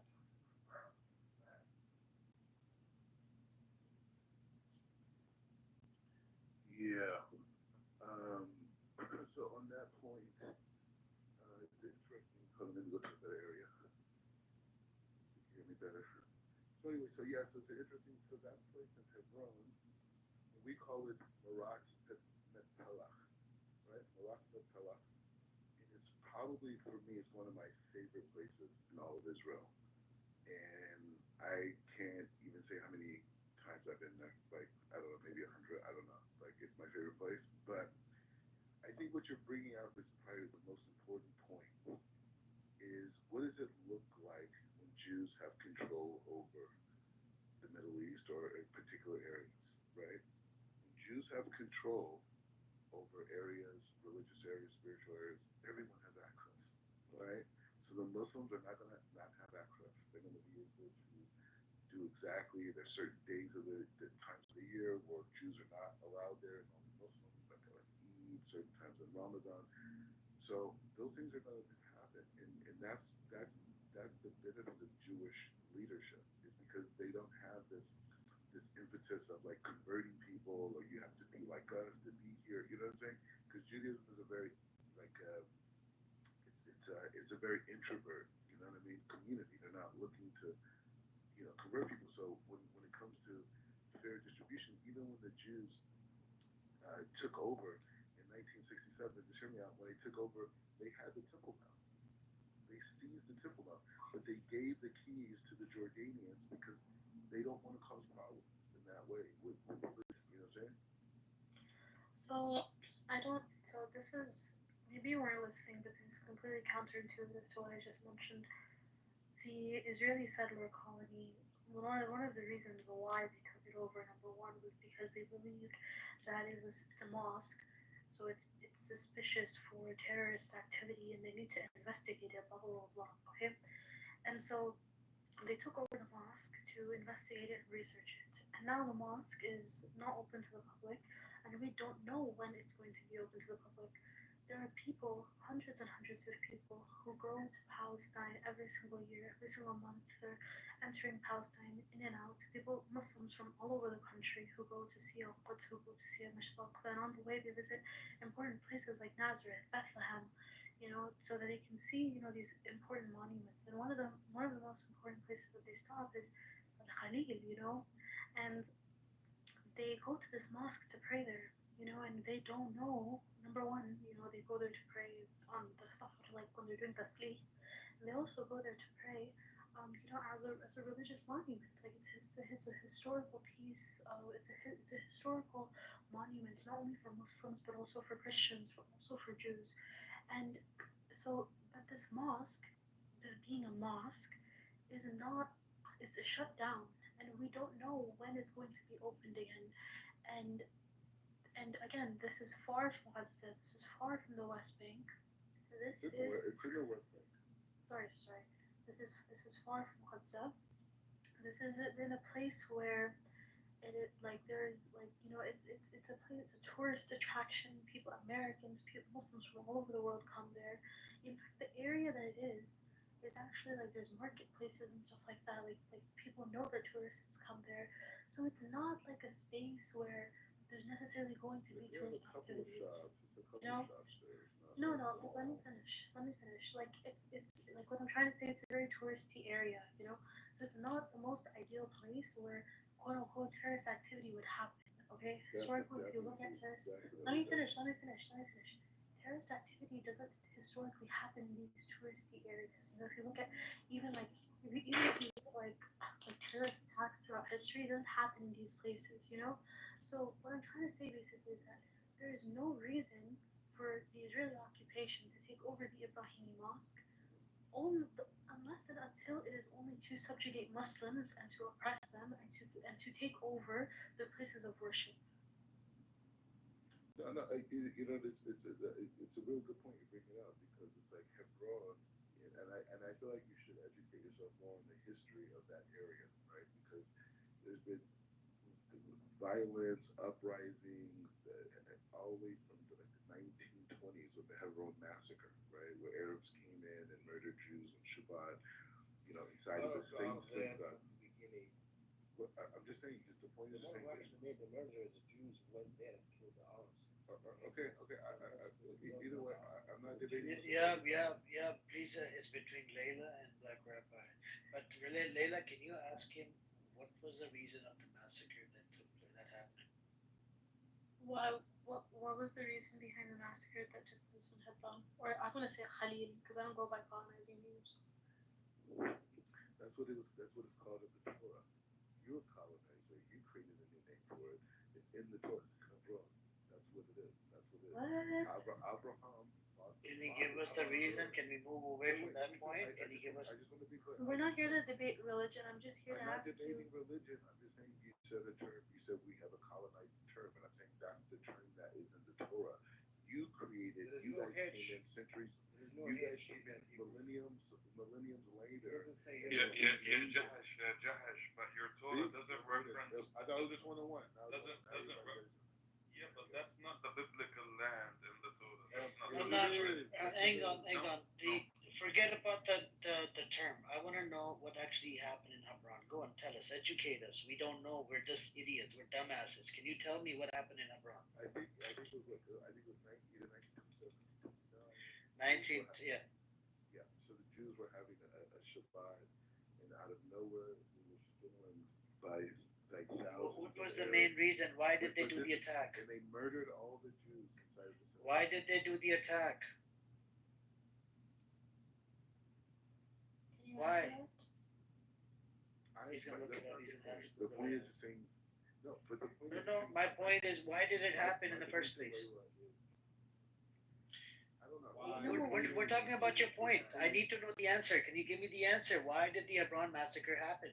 I'm saying to you that there's been historical violence in the region. My question again to you. Hold on, Black Rabbi. Rabbi. Okay, but no. An idiot. Okay, Amir. Even if you know what? I'll play by your words. Okay, I'll agree for you with you for the sake. No, let me finish. I'll agree with you for the sake of the argument that there was historical violence in Khalil. Okay, that there was. Yeah. Okay, that it's like the birthplace of uprisings, even though everybody knows that the birthplace of uprisings is actually in Al-Quds. But anyways, okay, well, I'll agree with you for the sake of the argument. Okay, at the end of the day, a mosque, by international law, is a sanctuary space. Okay, it is a place where people seek refuge. Okay, the same way that a church is, the same way that a synagogue is. Okay, and for the Israeli occupation to justify to go out and say that okay, there is terrorist activity in a sanctuary space, we are going to go and we're going to take this sanctuary space and we're going to investigate it, thus then creating religious discrimination onto Muslim population that is constantly subjugated and discriminated against by the Israeli Authority. It's insane, and not only to Palestinians living in Palestine, but also to the Muslims that come there for pilgrimage. So this now is not just an issue of Israel and Palestine. This is an international religious authority. This is an international issue now. This is something that is like people are advocating to be brought to the United Nations attention, because it's the same way that, let's say, okay, that there is this one of the oldest churches, some of the oldest churches are in Ethiopia. Like, if anybody were to go and demolish them, or if anybody were to go and to say like, okay, we're going to demolish these, or these are now going to be under this occupation, and like nobody's going to be able to see them anymore, it would be the same way it would be brought to an international court. It would be seen as discrimination under international law. People have the right to go seek pilgrimage the same way that they have the right to go seek refuge. And for Israel's occupation to come and say that we are going to take over this mosque to investigate it, which they have been for 2 to 3 weeks now, and they still have not opened it up for public use. Well, I think you should be aware that the tribe, the clans that are the Arab clans that live in the Hebron area are partnered with Khalid. What you call, fine, but they are partnered with what you call the Jewish settlers, and it was actually the Arabs who educated the Jews on the fact that there is terrorist plots is right in the West Bank. I mean, that's where it is. It's like there's 97% of Hebron is Muslim, 3% is Jewish, right? And there's a little small Jewish community right next to the mosque itself, and Do you have sources for that? I live it. I live it. Okay, so I'm just supposed to take your personal experience? I'm not lying to you. Like, I have no reason why you could look it up. 3% Exactly, so why don't you do your due diligence and give me the source? I live it. I go there all the time. So I'm supposed to take your word for it? Yes. Ya Jahesh? Yes. Yeah, Jahesh came out. Jahesh came out. You don't understand the sunset. Rabbit, you also live the American dream, don't you? You have sources, you have evidence of that. You what? Take whose breath away? I said the sunset will take your Amir asked him about the reason of the massacre. He never gives the answer. You know, this logically, Rabbi, this does not make any sense. Sorry, Yahoo. Anyways. Okay. So it's first of all, this doesn't make any sense because why would an Arab Muslim population educate the same occupation that threatens? This is not only the first mosque that they've shut down. They've completely demolished and shut down the Ahmadi Mosque, which was named after Umar ibn al-Khattab, and also is the same mosque as one of the oldest standing mosques, like one of the most oldest standing mosques in Palestine, in the world. When that mosque got destroyed, right? It literally shook the entire Muslim Arab population in all of, and for those of us who live in the diaspora, we know that our parents, our grandparents were talking about it, were crying on the phone, okay? So this doesn't logically make any sense because why would a subjugated population, why would a population that has historically seen places of worship being taken over by the Israeli occupation forces go and tell the Israeli occupation forces that there's terrorist activity that is happening there? That doesn't make any sense. Even if there is terrorist activity that is happening there, no, listen to me, okay? This is generational trauma that we're talking about. Nobody's gonna go tattletale to the IDF saying that there's no Arab Muslim, no Palestinians gonna go tattle to the IDF and say that okay, there's terrorist activity happening there. That doesn't make any sense. That's not how power works in Palestine, okay? Yeah, they do. And the thing you got to keep in mind too is that there's so many Arab, like I guess you call them clans or whatever. They have been under the thumb of Hamas for like since 2005. Once Hamas gained power in Gaza, they subjugated all the Arab tribes, right? And so now that Hamas is out of business, now you're seeing all these different tribes part. But I'm saying, but now you see them partnering. This is 1948. Okay, but Rabbi, okay. Rabbi, you know what? I'm gonna frame the argument like this for you, okay?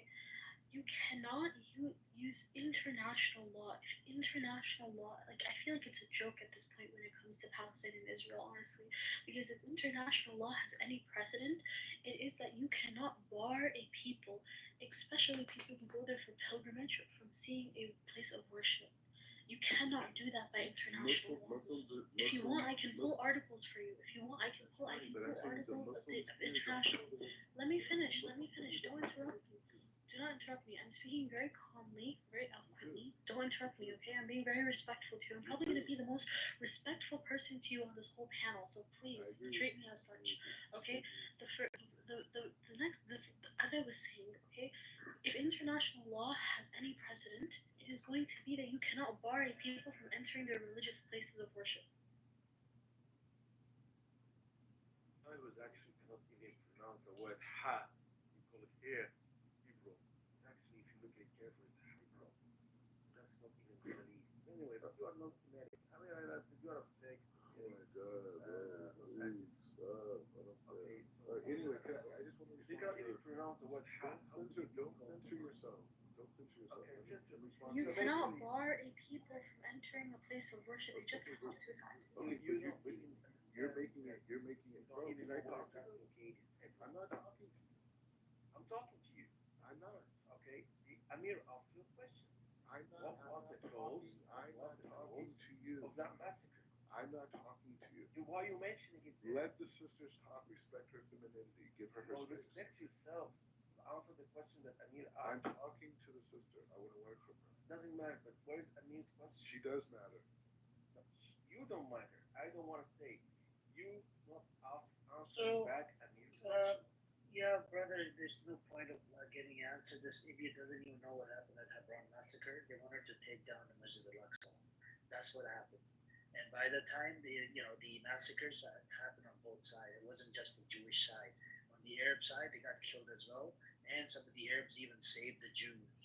All right, you should look into the historical facts. If you're gonna come and take over Masjid al-Aqsa and you're like a colonizer, occupier, somebody. You're not colonizing. Hold on. This is what ended up happening in Hebron massacre. Go look up the facts instead of talking. Don't make bullshit claims. That's why I wanted to ask you, because I wanted to check on you to see if you know the historical facts. Amir. Just a dumbass. Amir, There's no point. No point. Go engage with Layla. I'm not gonna engage. You're an intellectually dishonest piece of. I will respond to you. So I will respond to you.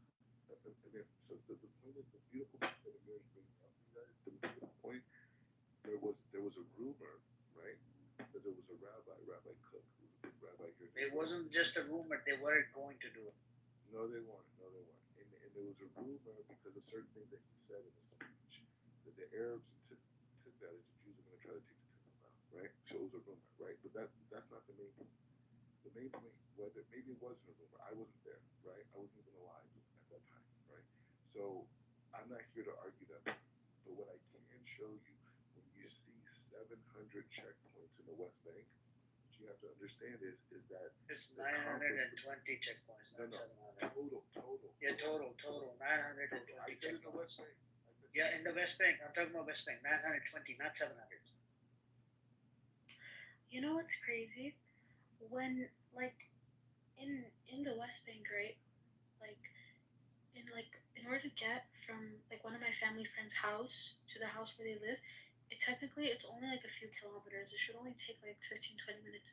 It could take 4 to 5 hours just because of the amount of checkpoints that are in the West Bank. That is actually insane. And Black Rabbi, you can misconstrue whatever historical piece of information you want. I'm talking to you about international law. I'm talking to you about the articles that Israel is supposed to follow as a nation state, as a member of the United Nations, as a member that, as somebody who is a GPC in the Middle East. I'm talking to you about that. Okay, I'm talking to you not even, again, I'm not even talking to you as a Palestinian. I'm talking to you as an international relations student, somebody who studies this. You cannot bar a group of people from entering their religious spaces when they are on pilgrimage. Okay? In fact, when you apply for your visa and when you enter a nation state, the visa officers and the people who work in immigration are complied to tell you that you are not allowed or you are not able to visit thus and thus place, and you are able to cancel your trip because of that and return back home safely. Again, Israel is the only place in the entire world that does that. That doesn't follow that. Okay? That doesn't do that. Israel is the only place in the world where you can go, you can apply for a quote unquote Israeli visa, or you can go into Israel and you can visit. You can listen. Let me finish. You can go and you can visit Israel. And the immigration officers will not tell you what places you can and cannot visit. You will find out when you enter Al-Quds that you cannot enter it for whatever reason, why or why not. It is the only place in the entire world that does that, by the way. Do you have any sources now? So this is the thing that, and right now I'm just speaking as an American, right? I'm not going Jews and Arabs and Torah and all. I'm just speaking as an American who grew up in Los Angeles and just came to a different part of the world and observed, right? And the challenge with international law, and this should be a thesis, right? The challenge with international law as it relates to this conflict is that there's a different type of militarization that has happened here that we've never seen before in history, right? We've never seen the idea that, okay, 1967, Israel, defeats its enemy armies and starts expanding with the support of the United States, and then all of a sudden you say, hey, there's a people here that were Jordanian Egyptian, and now we're going to call them Palestinian, and they're going to be a resistance movement. And then you go back to the international courts and say, hey, these people who live in these particular areas, these should be considered Palestinian territories because they are a people, and this is the mechanism to stop the West's improvement on what they. That does not make any sense. That's wrong. No, that's wrong because you're literally lying, bro. Palestinians have had representation in the United Nations since they've had representation prior to the Nakba. They've had representation for as long as the League of Nations has been around. What are you I'm not on taking away about? from that. I'm not taking away from that. What I'm saying to you is the concept of Palestine has existed for 2,000 years. That's what the Romans called my ancestors, right? In Israel, they called them Philistines. That's what they call them. It's a Greek You're word, from Los right? Angeles. Stop acting like you're from there. Stop. And so what I'm saying Yeah, is that you're from Los in 1967, there were that were militarized as a resistance movement. That means that everyone who defined themselves as Palestinian past 1967 was militarized individuals that were there for resistance movement. So they went to the international courts and they said, hey, you know what? We live in these areas. We are a people. We're indigenous. You know, we need sovereignty. We need support. You know, we're going to lose. And that was the response, was to take certain territories and say, hey, these are Palestinian territories, right? Because the Jews didn't have those territories per se, right? So that's what we're talking about. So now you go even a step further and you look at Gaza and you look at Hamas. Now you're looking at a population of people that are completely militarized, right? Completely militarized and with the focus of destroying Israel, right? So now how does Israel deal with that? How do you deal with that when women are conceiving children to create terrorists, right? That's what their goal is. Their goal is to create children that destroy Israel. That is their goal. Martyrdom is a thing, right? So we don't want to accept that. Are the IDF and are they martyrdom? All I'm saying is, Rabbi, No. last time I gave you a don't. warning, Rabbi, if One you second, talk about brother, the one children second, of Gaza, I'm gonna put your mom's information on my PTR. Check my PTR. Check my PTR. I told you don't speak about the children of Gaza. Check your mom's information on my One PTR. second. Look at it. One second. There's nothing you can do about it. Look at your mom. Hold on a second. Oh my brother. God. Hold Look on. at your I mom. got a Look at your question. mom. Look at her. Look at her. Hang on, brother. Hang on. I was asking a question. Are those IDF soldiers, when they lose their life, are they called martyrdom? Yes or no? It's a yes or no. Don't give me a freaking explanation. And the people that died during Holocaust, were they martyrdom? Go on, tell us. When the Jewish brethren, your Jewish brothers and sisters and whatnot, they were working for the Nazis, they were putting them in the oven. Were they sacrificing them? Go and tell us. yes, but I'm saying, but why? No. Answer yes or no. Yes or no. Yes or no. Are the IDF soldiers martyrdom? Yes or no? Go on. The IDF soldiers, when they lose a life, what does Netanyahu do, or what does the IDF do inside Gaza, inside Israel? Go and tell us. All right. The Holocaust, right? During the Holocaust, the Nazis, there was a whole bunch of Jews that were working with the Nazis. They were putting the Jews into the ovens and turning them into soap or whatever. Now, question to you is, were they doing it on force? Why were they sacrificing their own Jewish brothers and sisters and kids? No fucking answer. No answer. You just make up shit. I have a lot of talking points that relate to the Nazi, the Warsaw Ghetto, the Warsaw, the uprising. There's a lot of shit there's a lot of similarities. What does this have to But do with you're just a deviant. Hold on, you're just a deviant asshole, right? And I called you out multiple times. Okay. You never answered the question.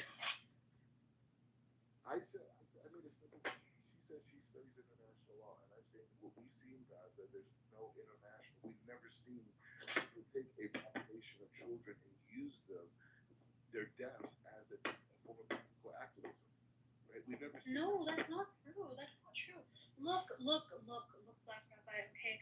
This is absolutely insane to me because as somebody who has family in Gaza, like nobody, and believe me when I say this with my whole entire heart, nobody would raise their kids to say that, okay, I have no choice. I'm choosing for my kid to. I'm sacrificing. I'm no, but no, nobody would go through. No woman. Let me finish. Let me finish.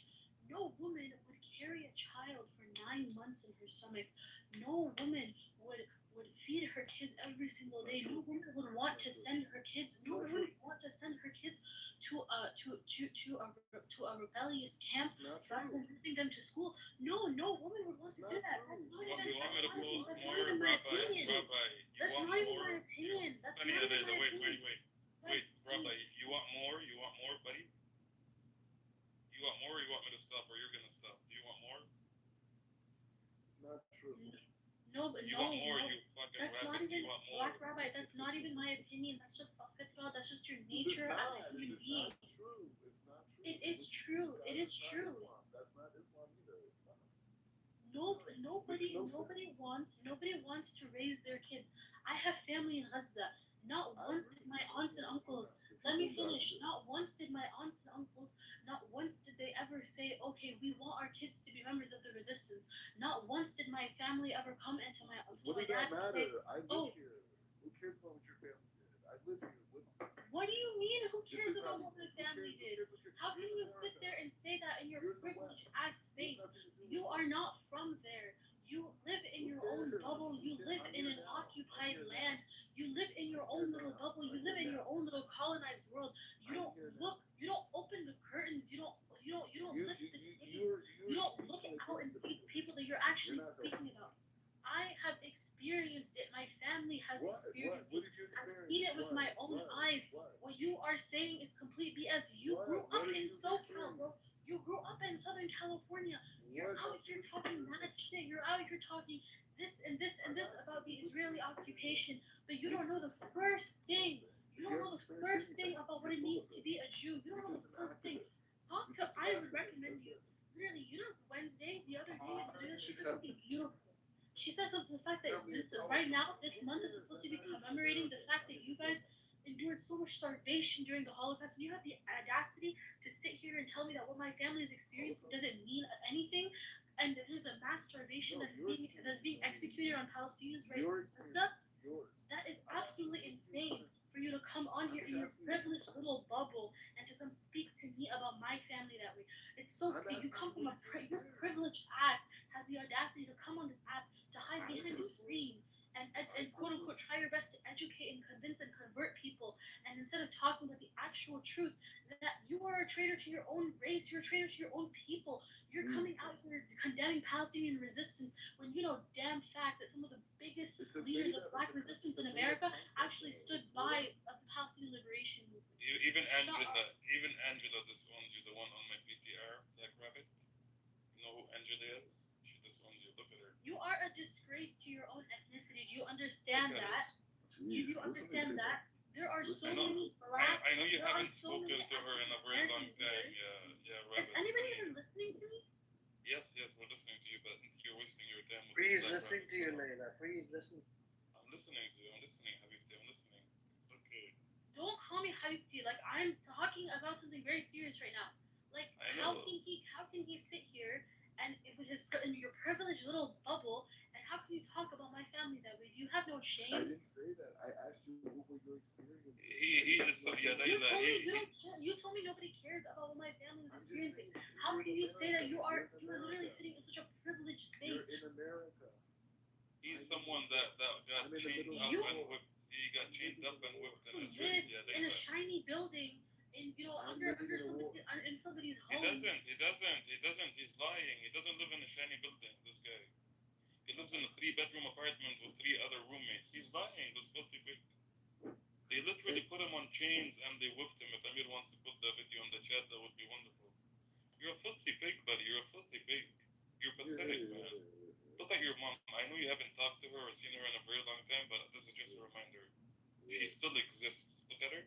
Her phone number is there too if you want to give her a call or send her an email or something. Oh my God. It depends what you want to do, you fucking filthy pig. The thing is, Yeah, if you want more, I can send you more now, buddy. I'm continuing to You want more? Do you want me to send you more, or just leave it there? Hey, I'm continuing to grow. You want me to leave it there, yeah, rabbit, or do you want more? I'm writing a letter to my couple. Write a letter to your mother. Your mother. And we're gonna Write a talk about letter it. to your mother. The Temple Mount is a symbol of basic. Write a letter to your mother. She's the one who disowned you, not your. I don't know who the fuck you want to send a letter to. Look at your masters and your PTR. Look at them. You're a slave to them. You're a slave to them. You are a slave to these people in your PTR. You're their slave. They don't even pay you, you fucking filthy pig. You're not brother. You're nothing. You have no brothers, man. Your brother disowned you. Your brother disowned you. Your brother from your other mother disowned you. You know, your brother from your stepmom disowned you. You know who that is? Anyway, so You don't know. There's no point with you. You have failed, Black Rabbi, you have failed to refute any of my points. You stand defeated once again. Your face is literally, you're so shameful. Like, if I was you, I would delete this app and I would never come back. You know, the fact that somebody who is literally 1/3 of your age was able to grill you in an argument, Basiani, I would never come back. That's just me personally. You still have not refuted the fact that you cannot bar a people from entering their places of worship. You cannot do that. Even if you do, you have to inform them before they make their trip. But Israel is the only place, is the only occupied entity in the entire world that does not follow international law when it comes to this article. And it is shameful and it is disgusting. It does not matter, okay, if they're dealing with a different group of people, they are still dealing with an oppressed population, a population where people are considered second-class citizens who are being surveilled, who do not have the simple rights to privacy, which again is granted to every group of people, even groups that are deemed terrorists. They still have right to privacy. You know, you cannot come on here Palestinians that what their families, especially Palestinians in the diaspora, that what their families are experiencing doesn't matter because you sit in a privileged place, you sit in somebody else's home, you eat from somebody else's dishes, you eat from somebody else's garden, you eat from somebody else's land. Should you guys create? This is fake. This is all fake. Bottom line is Israel received its land from the United Nations. You're dying. The Arabs refused to take the land. Now they don't have anything. Your reality is that you're dying. You're dying. You're isolated. You're being isolated. So at the Warsaw uprising, were they militarized? We take it. As long as Hold on, you have no choice. Just ask him about the Hitler, at the Warsaw uprising. Were they militarized? Were the people militarized? Go on, tell us. No answer. Like yeah, sure. It's not very good point. Were they militarized? No, they were militarized. Answer before I number you, Black Rabbit. Answer. What I'm saying is that the concept of the concept of Warsaw uprising. Hold on. Why do you keep talking about the Holocaust, bro? Like, why? Concept of Warsaw uprising, right? Were they militarized? Yes or no? It's a yes or no question.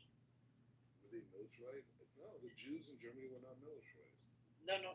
So they were not militarized. They didn't have anything to fight with. They didn't have no weapon. They did not fight anything. Okay. Literally, your Jewish brothers were part of Nazis. Hold on. Your Jewish brothers were actually serving under the Nazi, and they're the one that sacrificed their own brothers and sisters and turned them into martyrdom.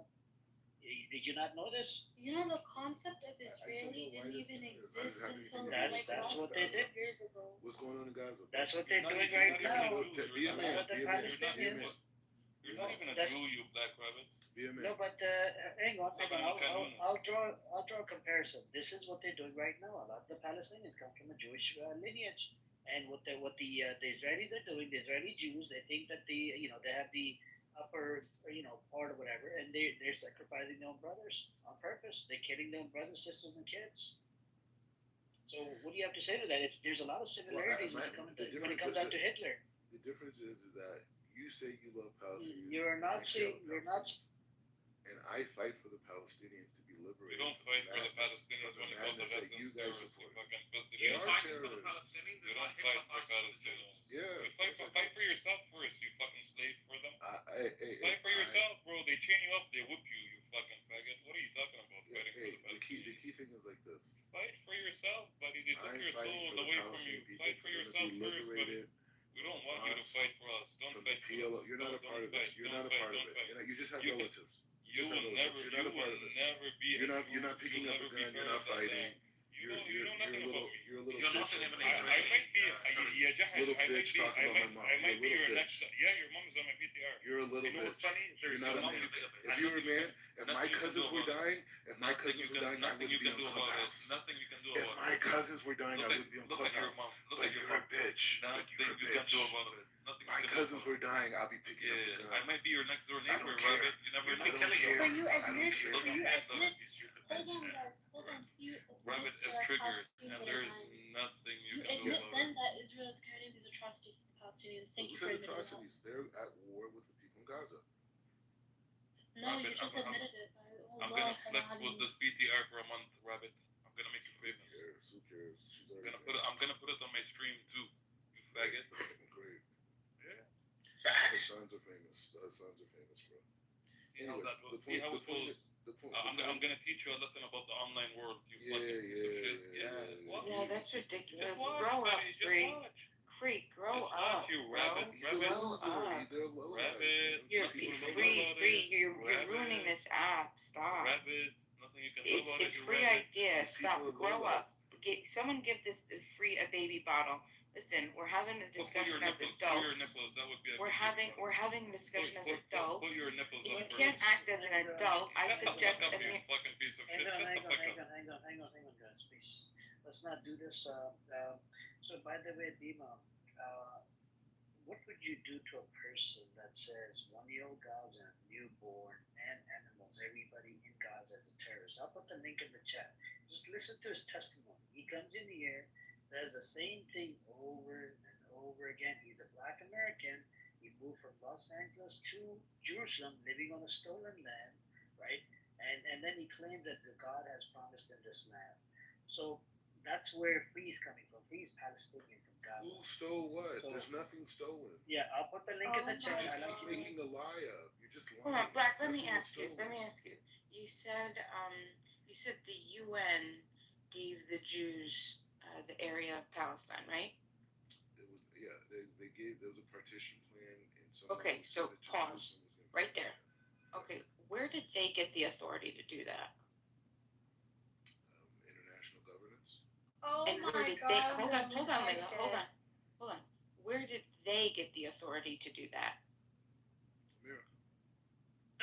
Okay, where did Where did America get the authority then to America? Where did America get who gave America the authority to do that? God. Okay. So God, what evidence do you have of that? So I could look at that. I mean, it's a lot of factors. Hold on. A lot of factors. Do you realize that? I'll give you one. Okay. I'll give you one. All right. So No. I thought you said you were going to give me the argument. To say that God gave America the authority to then give the national world the authority to then give the British the authority to then give the Jews the authority to have a nation state in a place where peaceful people were okay. Now explain to me where this authority came from. Go ahead. The authority ultimately comes from the United States, and the authority was given to the United States. To them by God, you said. By God, yeah, to have authority over the world. Okay, first of all, Black, Make it you better. just told me that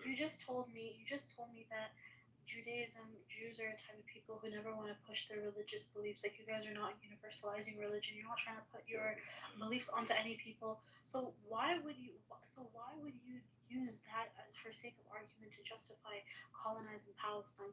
Why are you pushing why are you using your religious beliefs as an excuse? Which, by the way, I'm sure aren't even your religious beliefs, because literally I've talked to multiple rabbis who have told me that one of the reasons why, like, you guys are cursed for not having a land is because you disobeyed multiple prophets and their commands. That's one of the reasons why you guys were put into slavery multiple times, because you continue as a group of people to deny God's commands and to deny the messengers and the prophets that come. You are a deviant group of people. But anyways, you literally told me that you don't use your religion as a way to justify and to convert people. But then why are you using your religion to justify the genocide and colonization of a group of people that were already occupied there? Truthfully, many of the Jews that live in Israel, and just like a lot of the people who now define themselves as Palestinians, a lot of them are just kind of like caught in You the shuffle. fucking piece of shit. Right. What the fuck do you know about Palestinians? What? You're literally a black person that ran away from the U.S. and you put your ass on the table for the Israelis. You fucking piece of shit. You're not even a Jew, you fucking faggot. You're literally a slave for them. Okay, great. You're literally a slave for them. You're their slave. I enjoy it. Bro, you're a faggot. I enjoy it. This is why your mom disowned you. Look at Angela. Look at her picture. Look at her face. This ugly bitch. Look at her. Look at her. I know you enjoy it. Everybody enjoys looking at her too right now. It'll make you famous, you fucking scumbag piece of shit. I appreciate it. Yeah, no problem, buddy. I got you. I have you on recording too, calling the 1-year-old terrorist. I appreciate it. I got you, buddy. I got you. Yeah. You will enjoy it. You will, and you know what's the best part about it, you faggot? There is nothing you can do about it. I want it. There is nothing you can do about it. I want it. I'm giving it to you. I literally just gave it to you. Yeah. And there's nothing. God is making you nothing you can do. God is making you do it. So just sit down and enjoy the show. You're serving me. Yeah, you understand? I'm a Jew. Don't you wish? You're nothing. You're at the apex. God is making you nothing. God wants nothing to do with you. God didn't tell you to go to the white people and make yourself a slave for them. God didn't tell you to be a slave to the white people, you faggot. He didn't say that. They're white. Oh, they're white. Yeah, of course they're white Europeans. You Black fucking Rabbi, piece of shit. why What do the you fuck come are in they? these rooms? I have a question. Why do you come to these rooms? Why do you come to get degraded? Like, I'm sure you have your own spaces. The degrading thing, it hasn't been this way. He's used to the degrading thing. They spit on his face and betray him. I just want to make They spit on your face there when you walk in public. Amir did Go buy yourself a chicken or something, you piece of... Amir did show a lot of respect, and it was a positive dialogue. And I would say like this: the transition for me in the media is from, you blew the respect after you said when you. I don't. You're right. I admit it. I admit it. Amir, I admit it. Now you face the consequences, you piece of shit. I accept it. And you know what? And I truly believe that in my heart, right? But the thing is, it's like this. I have to go into a debate style of dialogue in these podcasts and these different things, right? So the Hasbara type stuff that they have, Israel, with these like people that go out, they don't know what they're talking about. You know what I'm saying? I'm a real You know what you're talking about? Of course. And so you know what you're talking about? No, it's not that. Amir, hear me out. Amir in his room, they're more current on the day-to-day discourse than any of these other, and that's why the Israeli Hasbara people, they're not successful, because they can adapt the message. So they'll say the same talking points on Piers Morgan and these different places. No, see, your mom is a new talking point. She never existed in this room before. Yeah, no, that's fine, but my parents are going to be in the media with me very soon. So yeah, we're going to make her current on the Discord. Yeah, I mean, it's just... Yeah. Everyone should know about our family. Of course. We are an example of American. I'll help you. You want to be famous. You want to be that person. I'm already famous. Yeah. I'm helping you. I'm increasing your followers. You're serving. Yeah. Okay, you know what, Black Rabbi? But I love the Palestinians. Yeah, we don't fucking live here. You literally just said you don't care about I'm talking about the real. Everybody, all Palestinians are real Palestinians. You're the fakest person not on the this refugees. Not the refugees. You're look at it, you don't even Is know that us. supposed to be like a religious perspective? Like I don't understand that. Is that, do you think, but this is what your God? Is this the same God that gave America the authority? The same America that currently still oppresses Black people? How does America oppress Black people? Just so I know. Oh yeah, sure. So let's talk about it. So there are things like the prison to school, the school to prison pipeline. There's things like hold on. Talk about it. Explain it to me. Okay. Well, we could get into. You know what? We could let's because just because my question is that limited to Black people or just poor people in general? Poor white people go to prison. Poor Black people. Poor Hispanics. Middle class Hispanics. Middle class Blacks. All right. So you want a Black statistic? You want a Black statistic? No, but I'm saying, is it a well statistic or Black statistic? Hold on. Let's talk about the Blacks. Let's talk about the Black, the American Black. Let's talk about the American Black statistics. Okay. Let's talk about how America, okay, indiscriminately, disproportionately sentenced Black men by up to what was it? I think it was 20%.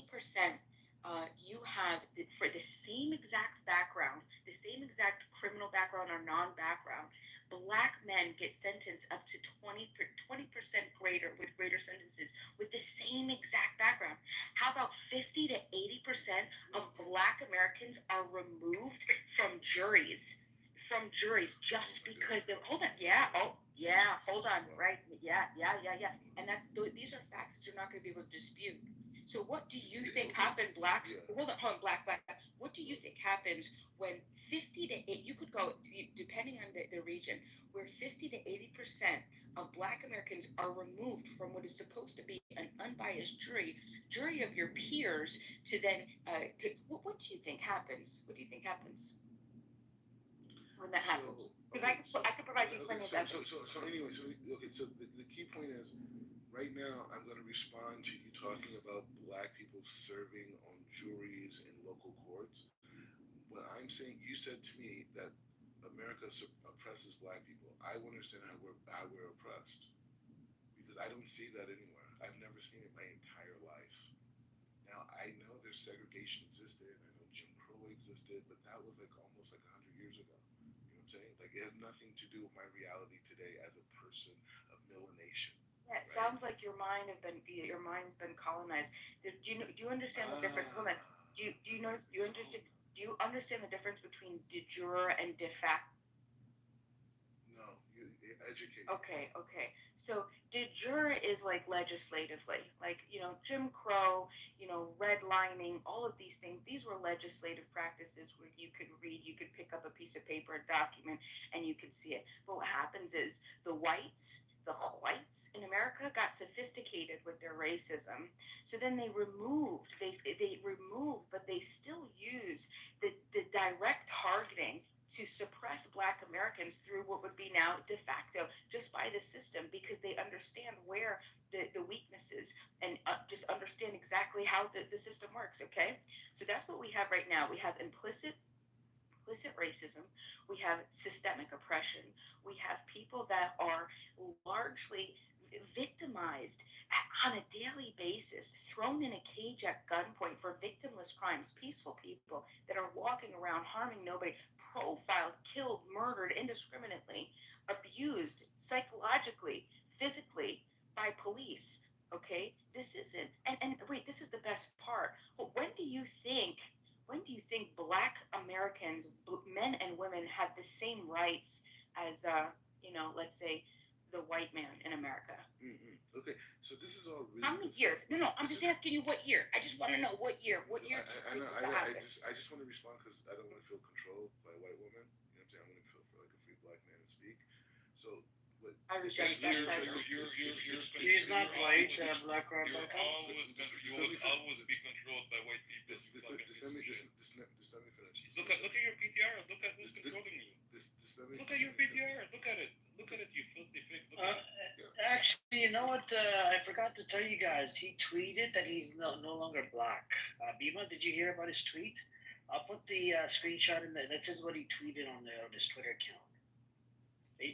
There's no white supremacy here. He claims to be white there. Yeah.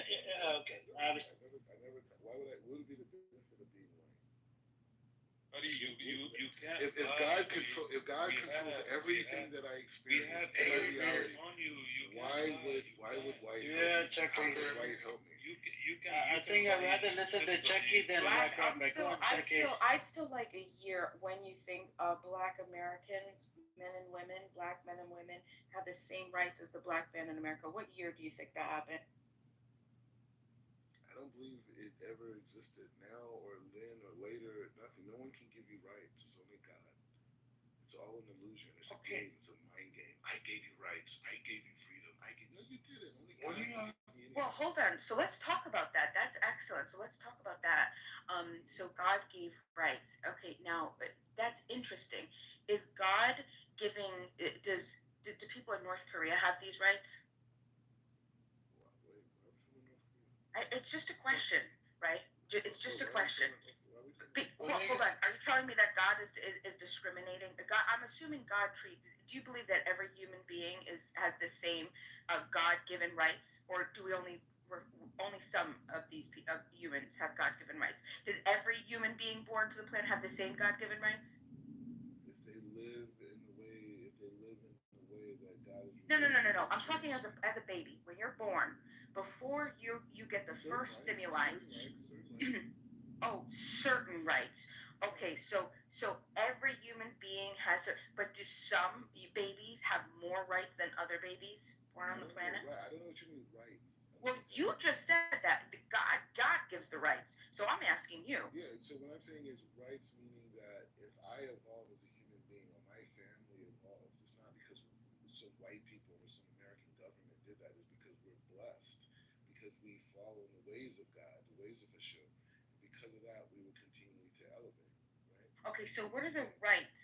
But you said. I don't know about rights. I'm talking about in terms of rights. I'm talking about my intellectual, spiritual, financial advancement in the world is only determined by God. Okay, do you believe that people can harm other people and oppress other people? Not without God's permission. Not without God's permission. Okay. So if Hitler so had you're. God's permission? Did Hitler? Bima, just look at the screenshot from his Twitter account.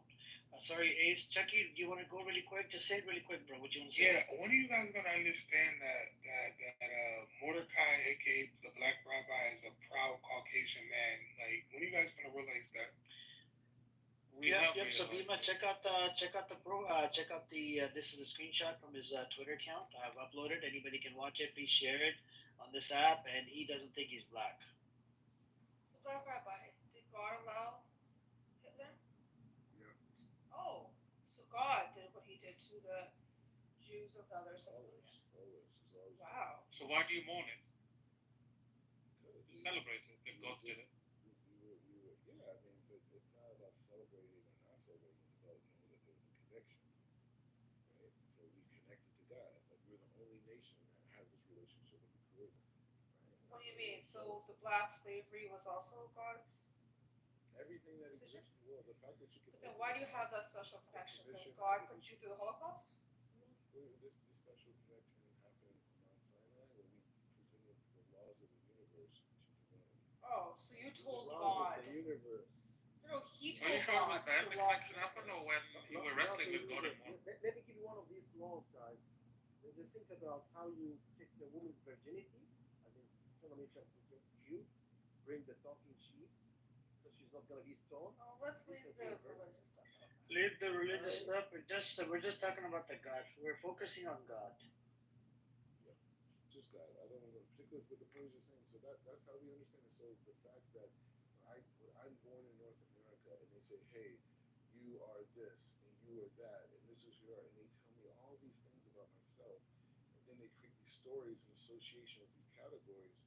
Me as a Jew, I look at that. I'm like, wait, only God determines who I am. I talk to the Creator. That's it. Like, how are you gonna tell me? So how did you? So God revoked your black card according to you? No, I'm saying to you is anything that the white man has created is nothing.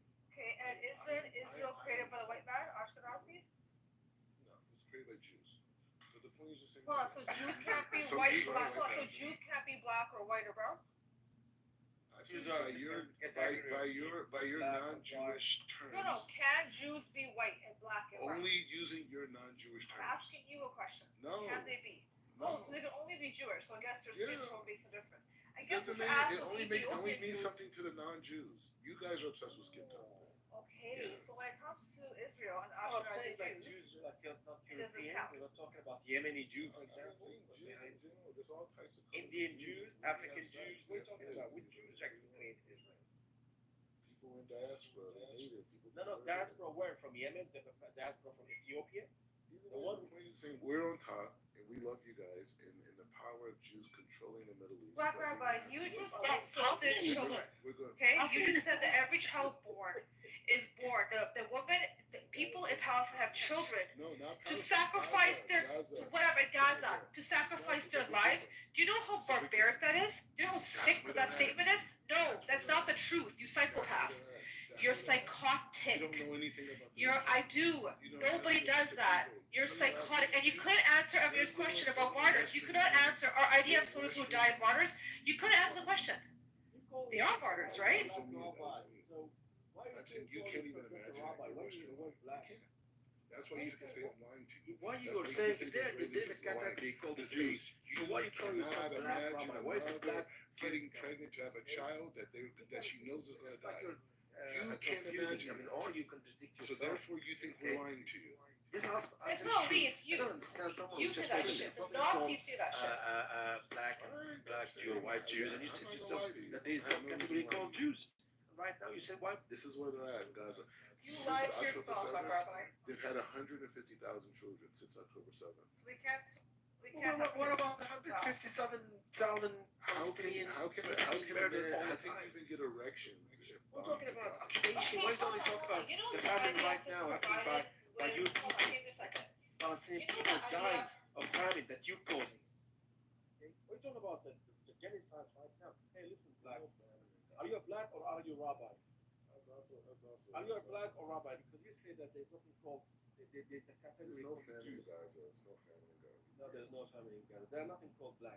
Wait, but Trump said there is. Jews. You follow Trump, right, Papa? I'm in line with U.S. policy.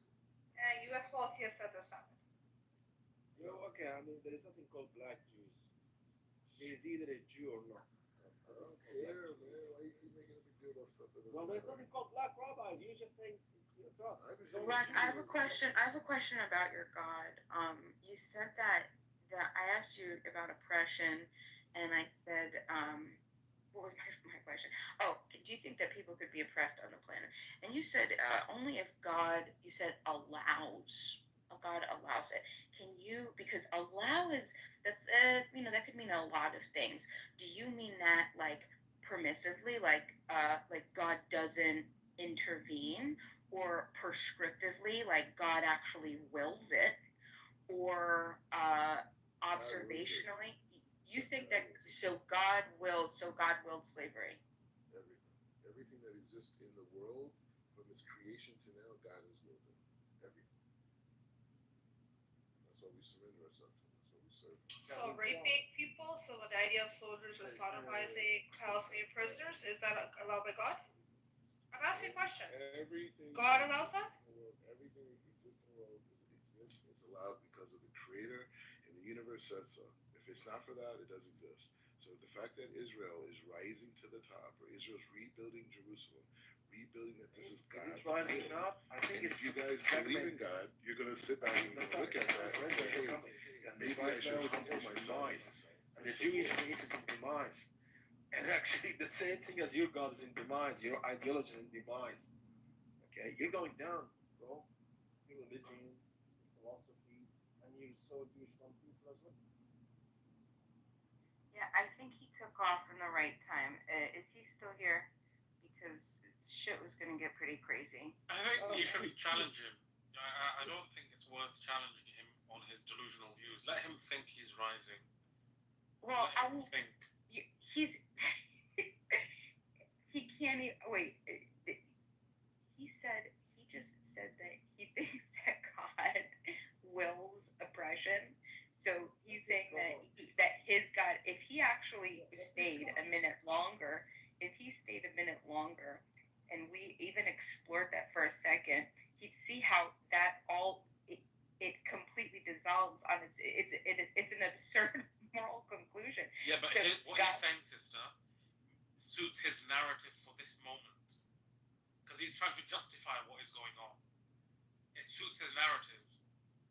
For example, if you would asked him 20 years ago, 30 years ago, or when Jewish people were being oppressed, he would have changed that narrative. So it depends on who the audience is and the time.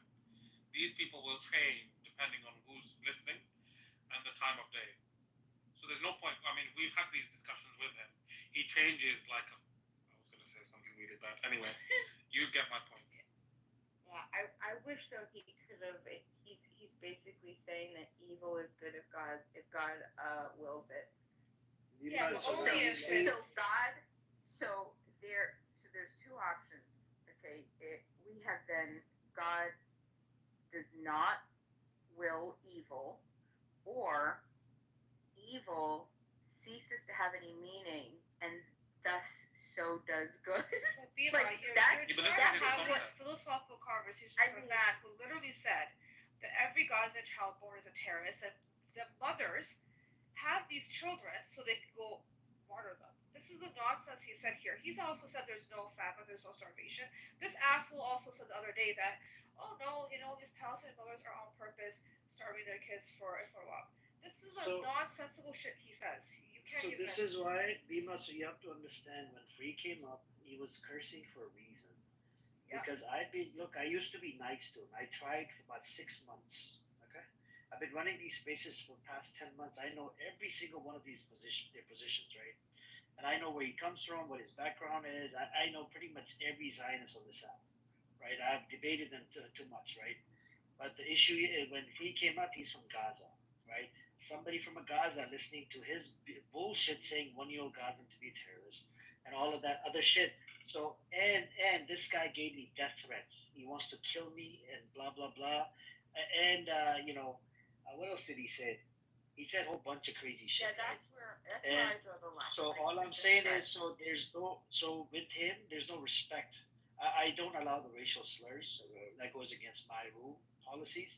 But the other stuff, if you want to curse him out, because that does piss you off, then why don't you concede to the point? Even he brought up in relate to Hebron massacre, right? I asked him a question. What happened at Hebron massacre?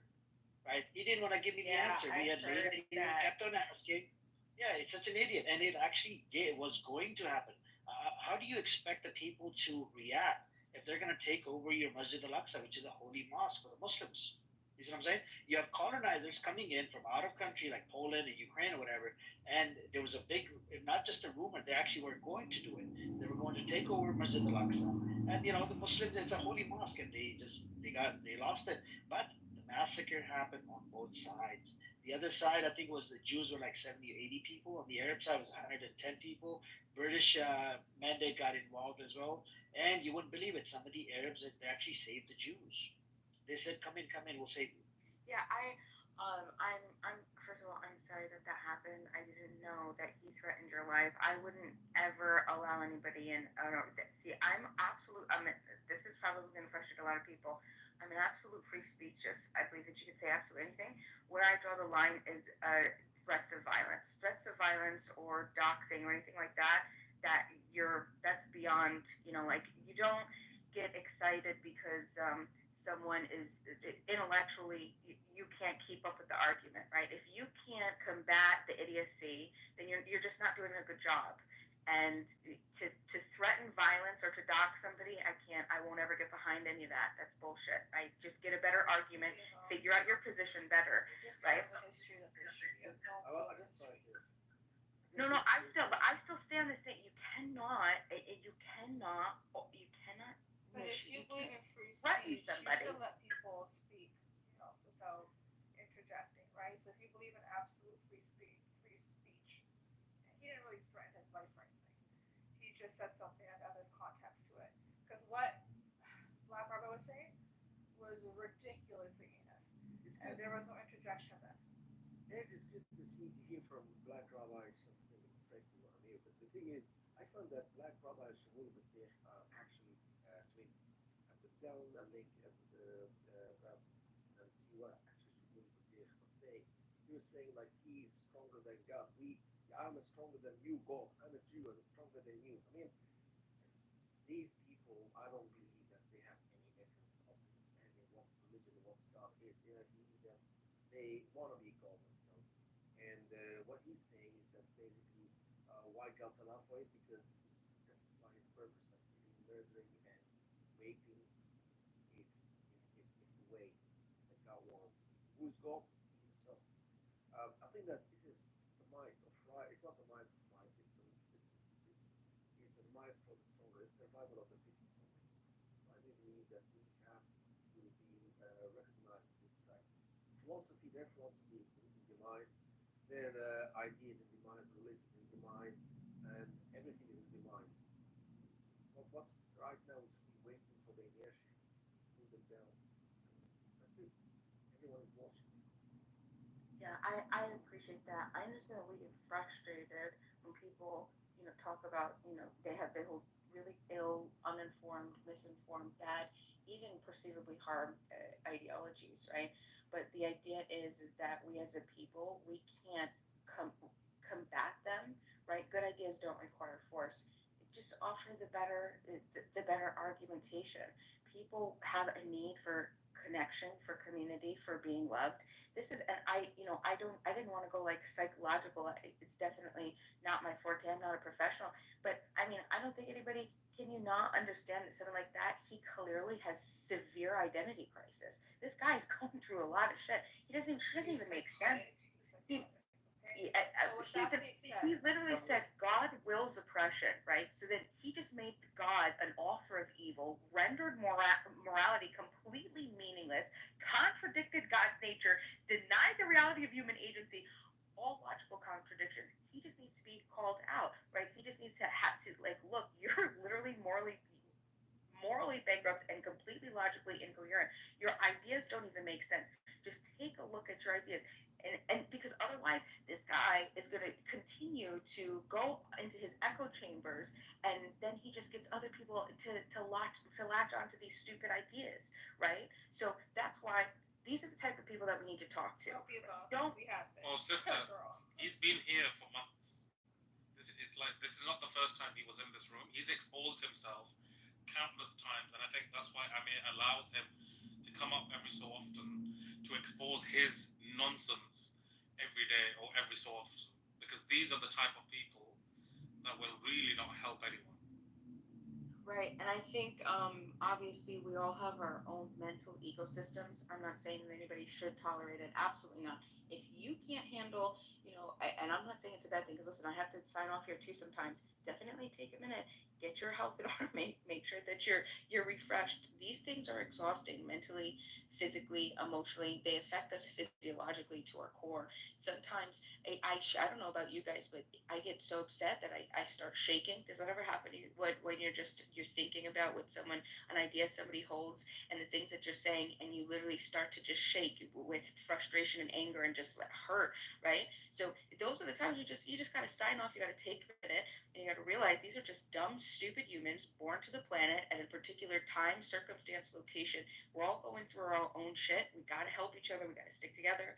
No threats of violence. That's the one thing that you don't do. Allow them to get their shit out or not. Violence. He never was. But I will say this. You brought up a point earlier saying that, you want the 1917 back to those borders where everyone just lives together, kumbaya. Do you see how that's just a complete and utter, like it's just a pipe dream? It's impossible. How do people who are currently being genocided, starved to death, and Black Rabbi is not the only one who has these extremist viewpoints. There's unfortunately many. I think a recent survey came and said over 82% support ethnic cleansing, or over 50% agree with IDF's actions inside of Gaza. So to even have that stats, and then to say that, well, the other side says that that the Palestinians have done X, Y, Z, it's not even comparable. It's almost through the whole, in the middle, both sides argument. There is no both sides in this. What is happening and has happened is absolutely heinous, and it's been going on since before October 7th. So that's why this whole ideology, we're living together, cool, but yeah, it's not gonna happen. There's no way God's green earth will somebody want to share space when they've actually come out. And you do know the IDF, everyone that pretty much is of age has to join the IDF, and they serve. So they have been militarized.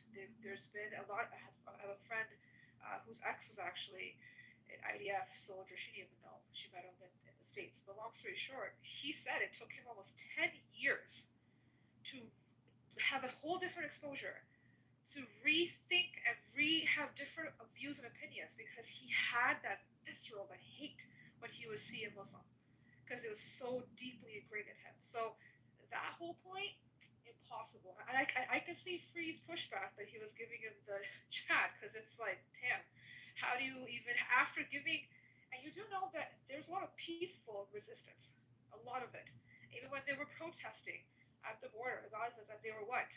Shot, bullet sprayed. There's over 45 resolutions the UN has issued against Israel. And you know this. Every time we talk about this, they always say, oh my God, they're anti-Semitic. This organization is anti-Semitic. That organization is anti-Semitic. I mean, shit, in 2000, I believe it was 16, there was an international organization who said, we want to come in and investigate claims of crimes against humanity in both Gaza and Israel. Hamas said, sure, come on in.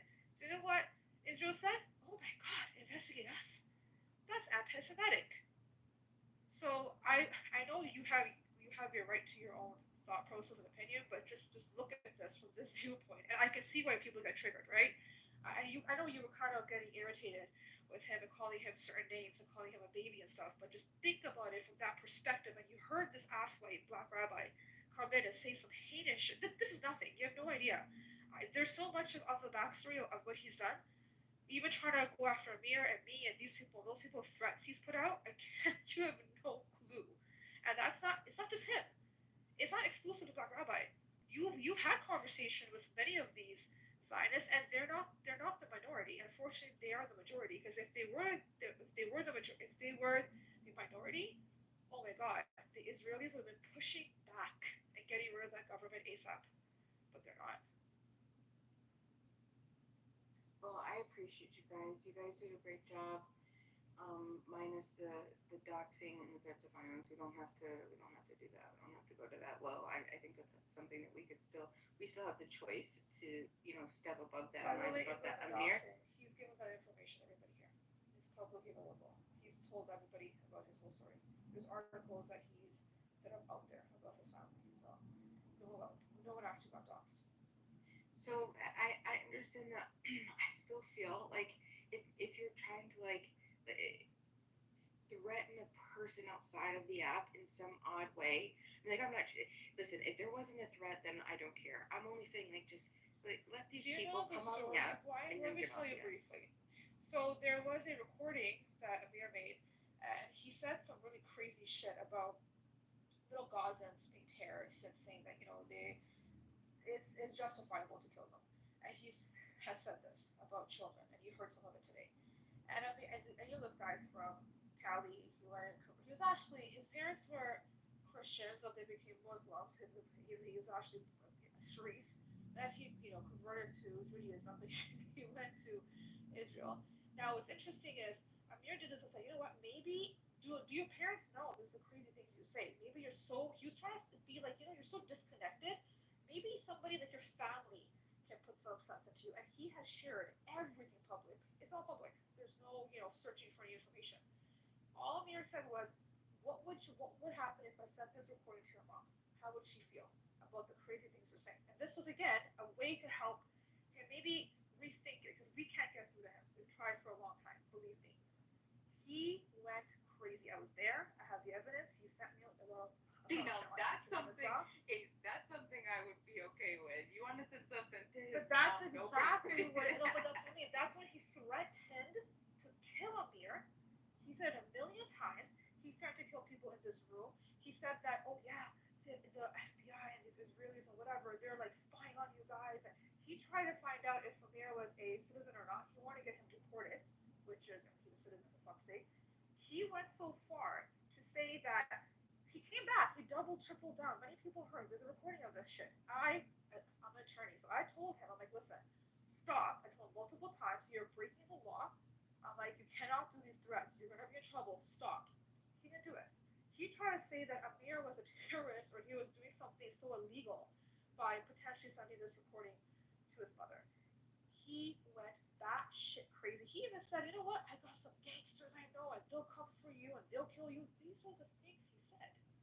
So when he puts up his when he put up his mom's picture, it was like a reminder, hey, listen, we have that shit. Maybe you should simmer down. And he swore he was never gonna come back here. He came back a month later with a new profile. Wow, that's crazy. Crazy. And get this, he used to always try to talk to me on Instagram. He's a freaking dick. I got so much out of him and I screenshot and kept it just in case. I told him, I'm like, you just snitched on yourself, you dumbass. He went and blocked me thinking somehow I wouldn't be able to keep those messages. And I'm like, you messed up. This is the level of psychoticness. So it wasn't trying to like threaten in any type of way. It's just there's a full context there. Thank you. I appreciate the context. Yeah, definitely, folks, keep your pseudonyms. Don't give your personal information out. This is a crazy world. But oh my God, I can't even imagine this guy. Yeah, doesn't seem very well put together. And Dima, he also threatened me with bodily harm. I'm afraid. Yeah, I apologize. I was scared he did. That's crazy. See, that's something that I don't tolerate. I'm a very peaceful person until I'm not. I I will radically defend the innocent. Radically. Listen, I'm not. Maybe I'm not very well hinged because I'll tell you what. I think I could probably. I think this is what I dream of. This is how sick I am. Okay, guys. This is how sick I am. I think right before I go to bed, what I could unleash as like an unsuspecting person, just put me in Israel. That's all I. That's really all I want to be. Like just put me. Just put me in there, and I swear I'll end this shit tomorrow. Okay, I will organize. I'm a fucking. You said that. You said you want to kill him. I was hey, girl. You said kill. Only the aggressors. Only the aggressors, still, right? Clearly. Only aggressors. I know, listen, but self-defense. I know, but again, it's not them coming after you. But do you see what I mean? Where this comes from? I mean, you said it yesterday, and they're all. Yeah, no. But I think that's different. That's much different. We're talking about self-defense and defender's choice. I will, like I said, I will radically defend the innocent. But you're not in danger, I suppose. No, just maybe some mental issues from this. No, I'm not. I'm okay. I'm fine. No, seriously, I'm fine. Yeah, it's just. I'm sure you guys know it's exhausting mentally, physically, sometimes. But I've been very passionate about this particular topic for maybe about 20 years. I did an entire. I used to have my own radio show in college. It was like a talk show radio, and I would talk about this ad nauseum. And I had gotten an entire liberal campus just up in arms. Like everything was because you'd be surprised how many people support Israel in America just like blindly. And at the time, 20 years ago, it was much different. So anyway, I've for the longest time I thought like maybe I'm supposed to. This is my delusion, guys. Okay, I'm gonna give you a little. This is ammo if you ever want to shut me up. I thought for the longest time I was like maybe I'm supposed to be here to solve the Palestinian-Israeli conflict. Like I would literally dream about it at night. I have pages and pages of ideas that when I did as a kid, I was like 16, 17 years old. Of I love manual typewriters, and I would just type and type and type all of these ideas of all of these schemes that I would come up with to unify and to unify and figure this shit out. But anyway, yeah, I appreciate every one of you. Thank you for giving this guy the time of day. Did not realize the level of insanity. There you go. He's back. I wanted to ask Amima, do you believe in a one-state or two-state solution? I do not believe in a state solution. I don't believe that. I don't believe in authority granted by might makes right, by gang violence. I don't believe in gang violence. I believe every human being has been placed here, and we all have the same moral inherent authority, and we all need to just be adults and live peacefully. Fuck any type of idea that you could congregate and then use your majority rules as might makes right and force other people to submit to your preferences. If you believe that you're the problem, just leave everybody alone. Everybody, that's your only duty as a human being on this planet. Don't harm other peaceful people or their property. If we have issues, we work it out. We don't need violence. Yeah, We those can, peaceful people you know what I mean? resist using violence and nothing else works. I mean, if if if private property is violated, so if your person is violated or your private property, then that's self-defense at that point. What about your rights, your liberty, autonomy, So rights. So rights. I thought that was an interesting topic. So, what are rights? Descriptively, all they are is ideas that human beings agree to. So they're reciprocated mutual agreements between adults. And we say, okay, well, that's why rights aren't the same everywhere on the planet. That's why the life, liberty, and happiness, or life, liberty, and property in America, the rights are much different than they were 30 years ago, and how different than they are on North Korea and in Kenya, and in Saudi Arabia, and obviously Gaza and Israel, right? So we don't. There's no the God-given rights is bullshit. But can't we just I mean, let's just make it clear. There's some things that we just know are right and wrong. You don't need to have laws in place. You don't need to have anything in place to tell us that you don't need to believe in religion or anything of that sort, God given or not. It is absolutely wrong to rape somebody, whether or not that's a law that's written in a book. It's absolutely wrong to target and kill innocent civilians. It's absolutely wrong to withhold food. It's absolutely wrong to not allow a people to progress. It's wrong to blockade them. It's wrong to violate their liberty as human beings. So I think we don't have to do that whole very semantic way of looking at this. There are just some basic things I think we can all agree on. And with that being said, we're talking about private property. These people may be our refugees. Their property taken from them years ago. So they may be living out in refugee camps, let's say. They're literally relying on foreign aid. So technically their property isn't being violated, but their self and individual is. Their children are they throw a rock at the border and the child gets sniped, killed, taken. I mean,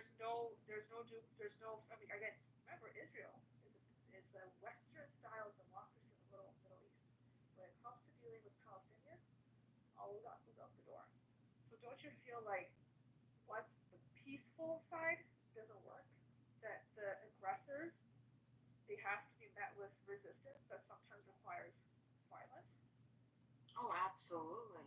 And that's exactly where that comment from me came yesterday, right? Like I said, I will radically defend the innocent, the people who are being aggressed upon, right?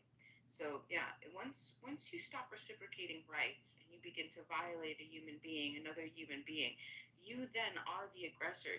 You are morally accountable for whatever your actions are, and you can't just you can't think that you can be, you know, Philip Zimbardo, and I mentioned this. Philip Zimbardo wrote a book called this theory. He was the guy who did the Stanford Prison Experiment, but he also wrote a thing called the Lucifer Effect, and it's basically this idea that once we get into like these collectives, and we, a badge or a uniform, we then sort of like our moral accountability is removed, right? And that's what the machines of government use to get people to go to war with each other. Like, oh, don't worry, you're not murdering somebody. You're just doing this, or you're defending this idea or this idea.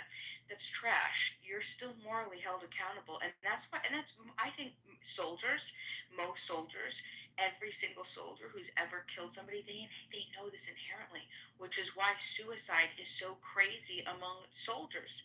I used to work for the National Purple Heart Museum back many, many years ago, and I would do nothing but speak to veterans. I'm talking, these were the veterans of the last World War II and Vietnam, and these people, all these years later, absolutely terrorized. They're haunted. And it is the saddest thing to sit there and have taken their stories and to have talked to them and to understand. I mean, families have cried to me saying, like, it's been 30 years and he never would ever talk about it, and I'm so glad you got him to talk about it. Right, just on that point, I just want to go back to this. When you said that the other side, the Zionists, they do that talking point of, well, you know, they've been violent towards us. How is that even justifiable? How does that even work? Because remember, at the end of the day, who is the aggressor? Who's defending themselves? See, and that's the collectivist mentality, Ace, that I'm talking about. They're saying they're not identifying an individual. They're putting a collective stamp and saying these people. And so then that in their mind uses that's how they're justified in doing the things that they're doing. Right? That's how they're justified in starving women and children right now in Gaza, because it's a collectivist. It doesn't matter. All Gazans, they're all participants. They're all a part of it. No, that's bullshit, right? But if we got rid of the euphemisms and we got rid of all that, like, hey, look, actually, let's look as at individuals. That's trash. But that's how they justify. The collectivist mentality is how Israel justifies, and also, and I'm not going to be one-sided about this. This is how we think the same of Israelis. Not every single person who is a Jew condones this, and that's why I wouldn't just indiscriminately bomb every Jew or kill every Jew. Not every Jew needs to die. The only Jews that need to be, well, taken care of are the ones who are violating other people, and it's just because they're the violent aggressors, and they just happen to be Jews. All Jews are not being targeted. Even when Iran retaliated for self-defense, quite literally, they were not targeting civilian areas. They were targeting, infrastructure, military infrastructure, Mossad headquarters, etc. So, and again, collateral damage, that's very rare. There weren't that many, first of all. And second of all, it is, again, I just don't see, when has Palestine ever done anything to try to even hurt the collective, all these Israelis? It's never happened. It's always been the other way around. Always been the other way around. There's some isolated incidents that happened decades ago that they keep bringing up, but they don't bring up all the other things that they do. I mean, just before, there's almost 16 incidents before October 7th where the IDF came in and they literally shot and killed people praying at churches, mosques, did a whole bunch of heinous shit. Kept trying to, kind of poke the bear kind of situation. So, again, it's not both-sided. That's my issue. It's really not both-sided. I wish it was, but it's not. There's no equal footing. If you're under oppression and you're being occupied, you don't even have the means to even properly defend yourself, to be very honest. You don't even have the world support to defend yourself. Israel is backed up by the most powerful country in the world right now. But many countries, actually, for many years. The suffering has only been one-sided, to be very honest with you. And when you look at what happened, it wasn't the Palestinians that were responsible for World War II and all those acts. No. The aggression should have been taken out where they needed to. Instead, they took the kindness of Palestinians and spit in their face multiple times, and then justified it. I know. Hey, so I have a question. What makes you believe that Iran didn't target civilian areas in Israel?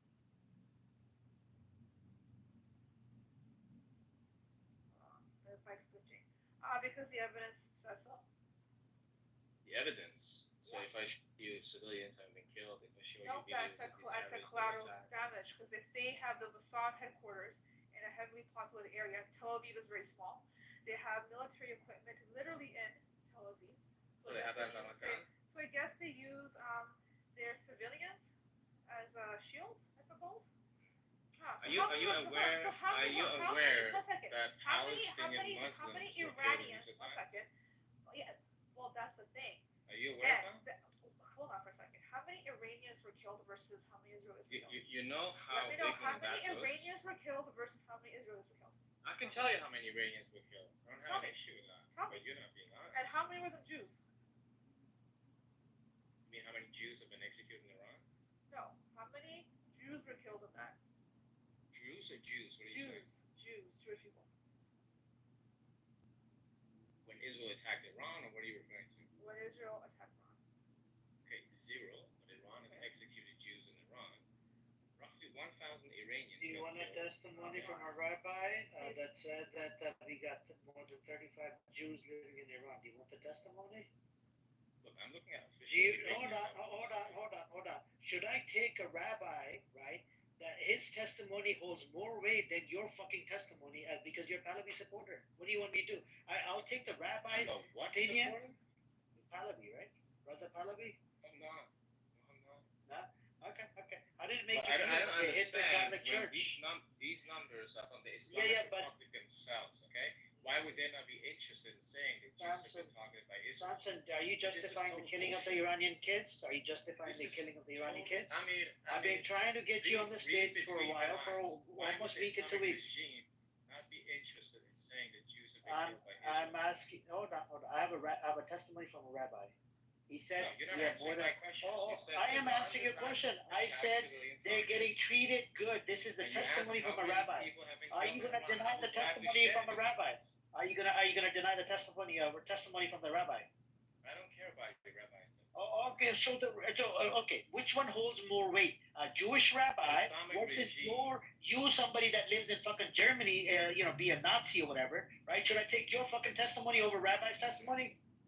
You're all over the place. Germany, Europe. You're not thinking. You do know this, right, Samson? You do know. You told me this a long time ago. You do realize. You speak German, right? Don't you speak German? I speak German, yeah. There you go. That's it. That's a Nazi language, right? You speak Nazi language? That's not a Nazi. That's fine. My question again to you. Is Arabic a genocidal language then? No, it's not. It can't be. Why is it not? If German is a Nazi language, why is Arabic not genocidal? Who did the Holocaust? Was it the Arabs or was it the Nazis? Did the Arabs do the Holocaust? With all due respect, With all due respect, who did the Holocaust? Was it the Nazis or was it the Arabs? Official Iranian numbers for the casualties when Israel strike Iran, right? Why would Iran not be interested in these 35 Jews? It would look super bad for Israel if Iran could actually officially say, hey, Israel, you attack your own people, you attack Jews. Is this a U.S. Why haven't they done that then? Can I show the numbers? Show which numbers? Let's talk about the numbers. Are you justifying the killing of 50 children, or was it more than 50 children that got I'm killed not in Iran? justifying anything. I'm saying in Okay. Iran, Do you feel bad? Do you condemn the attack? Only 10% of the civilians. Do you condemn the attack, the killing of innocent children in Iran? Look. These attacks. Do you condemn it? Yes or no? It's a yes or no question. I'm not asking you to justify it. Hey. Israel should not have attacked Iran. Let's get that straight. I'm not. No. Do you condemn the Israeli attacking Iran? Do you condemn it? Of course I condemn it. Then why don't you say it in the fucking Zionist spaces? Why don't you say it? Why do you pussy out in Zionist rooms? Why do you pussy out in Zionist rooms? Why do you fucking pussy out in Zionist rooms? Quite frankly, this is the first time I'm speaking in a room for months. Okay. Oh my God! Oh, you don't go into any rooms, right? You don't go into any rooms. I do, but only. You don't talk to the Zionists on this app, right? You don't talk to Zionists on Twitter Spaces. You don't talk to anyone for months. Just keep on lying. Keep on lying. Yeah, sure. This is the problem. I came across a whole bunch of them, right? What are you referring to? What are you even trying to say? What's your point? I came across when I opened up a room on Iran, right? I didn't see you up here, right? The room got big, 80 to 90 people. Yeah, I had fucking hold on. I had Reza Pahlavi supporters. These motherfuckers were literally justifying the killing of innocent children. They got killed in Iran. You know why? Why did they do that? It was because of what? Because they support Reza Pahlavi. They said the kids were actually from IRGC. Okay, what does that have to do with me? We're not a monolith. There's more than 90 million. Because you like to support the killing of the kids. What do you want me to do? When have I ever supported? Okay, if they killed a kid of IRGC, do you support it? I don't support anything that Israel did in Iran. Okay, then I never heard you But speak up. Why don't you speak up? Listen, Why don't you speak up? Why do you pussy out in their rooms? I don't even know you. Like such a pussy, man. Such a fucking. Okay, let me just stop there. This is the first time I'm speaking for months, and you're talking about why haven't you been in these rooms? Like, I'm not even been here on Clubhouse. You think my life revolves? Yeah, sure. This number is not coming from. This is actually a U.S.-based organization. Okay, that's reported that 1,100 people were killed by Israel and Iran, over 4,000 are wounded. Now, Times of Israel themselves reported that 28 Israeli civilians and one off-duty soldier was killed and 3,200 injured. Yes. Can we talk about those numbers there? 28 casualties versus 1,100. Yeah, Iran doesn't have Iron Dome. Plus, it was a preemptive. Well, they call it preemptive strike, but you know how it is. Like, when you get taken down, you get taken with your pants down. Obviously, it's hard to defend yourself. So they had air superiority. Yes. Hold on. So you're telling me now that Iran did go target and they did kill so many. Yes. Yes. So many Israelis. The numbers are saying. No, I said Israel targeted civilian areas. I'm not talking about numbers here. Iran themselves did the same thing. You said. No, I'm saying Iran targeted civilian areas in Israel. Yes. Well, you can. I don't know if someone's recording. You can just play back. And see.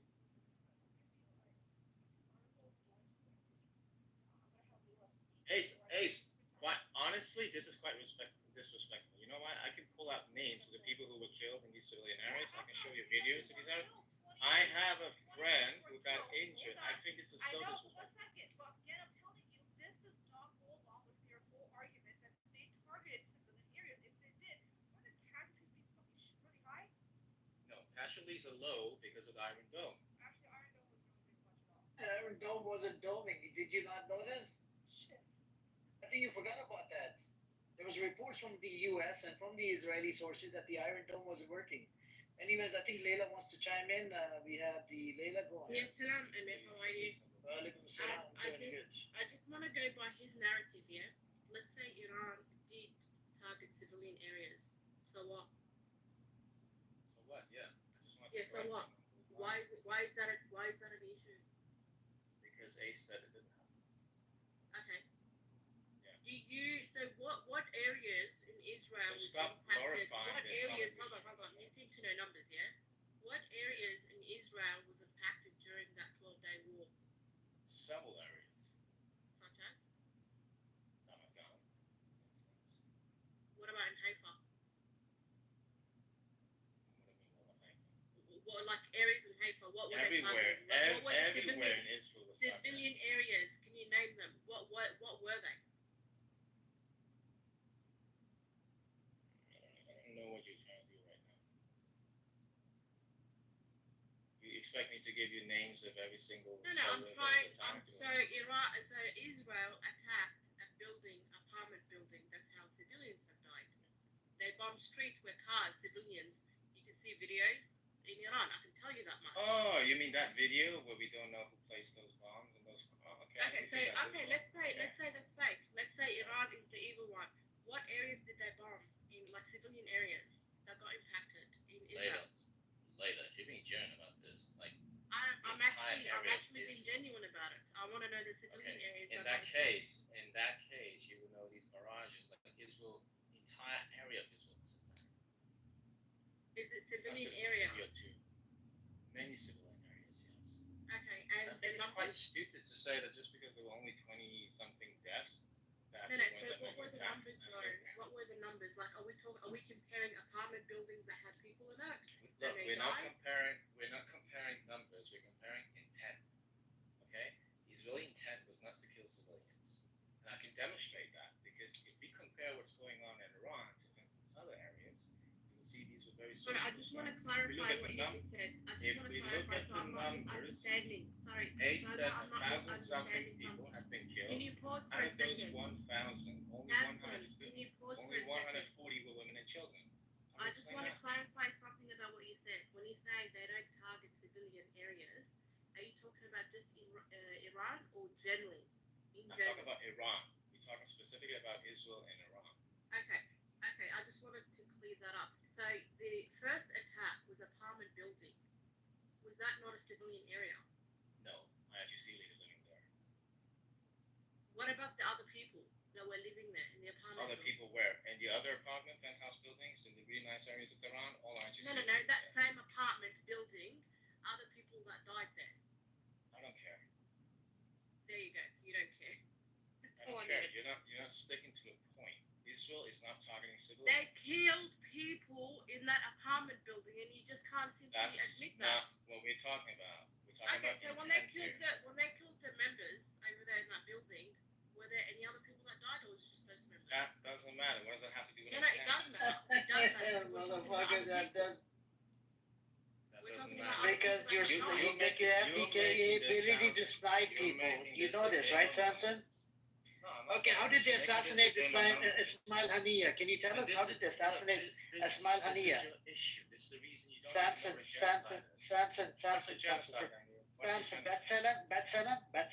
and the Organization for the Physicians that came out from Israel. They're saying it's genocide. Okay. We're gonna stick Yeah. to the point here. Are you denying B'Tselem report? Are you denying the B'Tselem report? We're gonna. Are you denying an Israeli source called B'Tselem? You have to finish the topic in Iran. Are you denying the Jewish source called B'Tselem? Are you denying the genocide claim from B'Tselem? The strategy doesn't work on me. No. I'm asking. This is the new one that just came out. B'Tselem and physicians from Israel. Yes. No. Okay, you're denying it. Okay, you're a genocide denier. I didn't know that. Okay.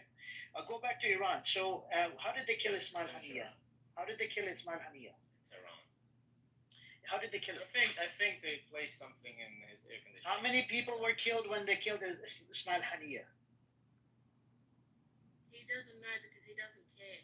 I didn't. No. He's Iranian. Are you So can you tell the room? Repeat what you said. Yeah, he's Iranian. Oh my God! You could have told me that. Yes. Can you tell us how What, are many you people racist, did they kill?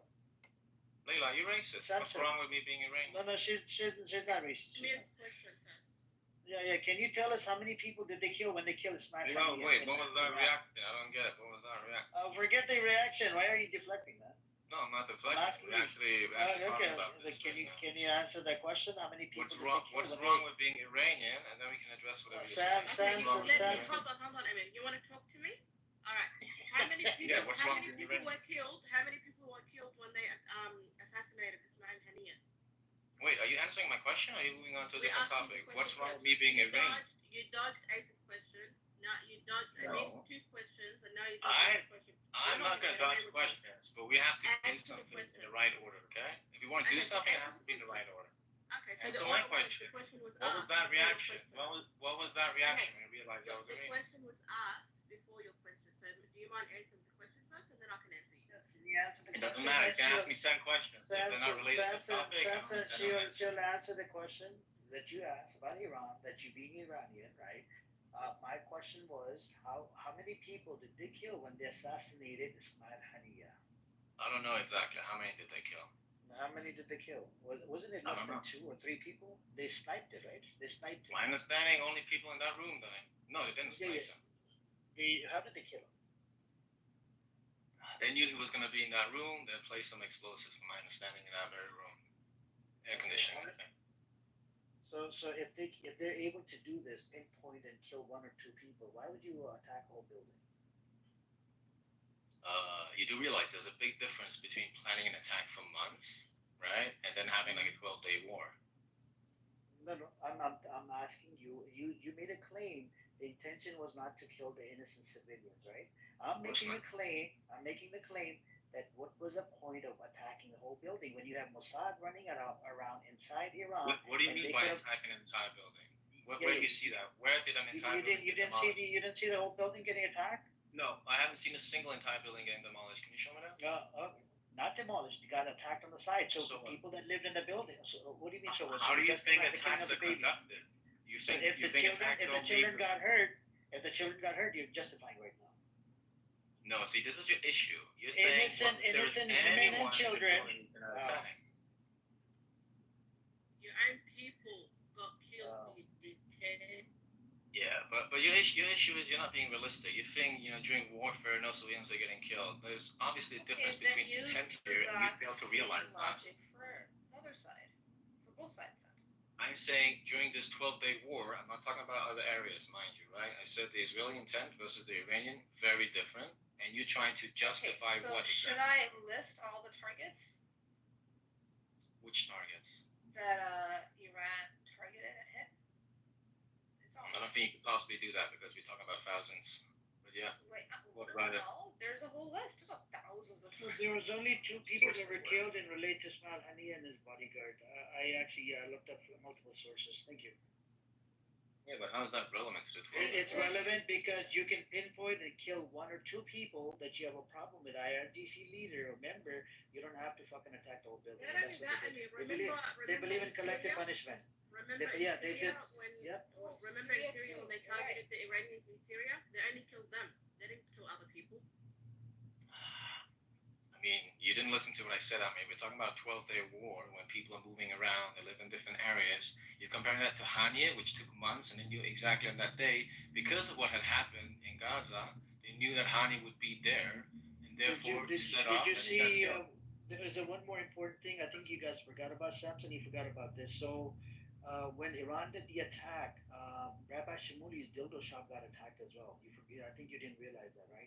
I realized Iran attacked. So Did you know this? The Rabbi Shimuli dildo shop got attacked as well, right? Rabbi Shimuli's. What about him? His dildo shop got attacked as well. Did you see it? It's located in Tel Aviv. I don't know what you're on about. He got attacked. And you had a bunch of guys, they wanted to do orgy inside a bunker while, Iran was attacking Israel. So, I think you should be aware of all these incidents that takes place inside Israel. So again, you're showing your true face here, Amir. Whenever you're getting, hit with these facts, like you just I'm giving you the facts. I'm giving you the facts. You denying the Bethlehem report. You denying the physician. These are Israeli sources. They're saying genocide. We're not talking about that. We're not talking about that at all. We're talking about Iran. And if they can kill Ismail Haniya and his bodyguard, 2 people, then it was so easy to kill 5 or 10 IRGC members instead of killing 1,000 people. Yes or no? I mean, you cannot compare a 12-day war. How many officials did they kill? How many IRGC members? How many IRGC members did they kill? Well, that's the thing. Thank you for that question, because this is really, really interesting. Iran has not said how many of these people are civilians and how many are RGC. So I'm just going to assume that all of them. 12. No. So I'm going to, hey, as long as Iran has not been official in this, I'm going to say all of them are related to IGC in some way. Including the kids, women, children, and exactly. IGC. Motherfucker, you're justifying the killing of the kids now. There you go. You see? No, I haven't justified anything. Yeah. You think the kids are IRGC?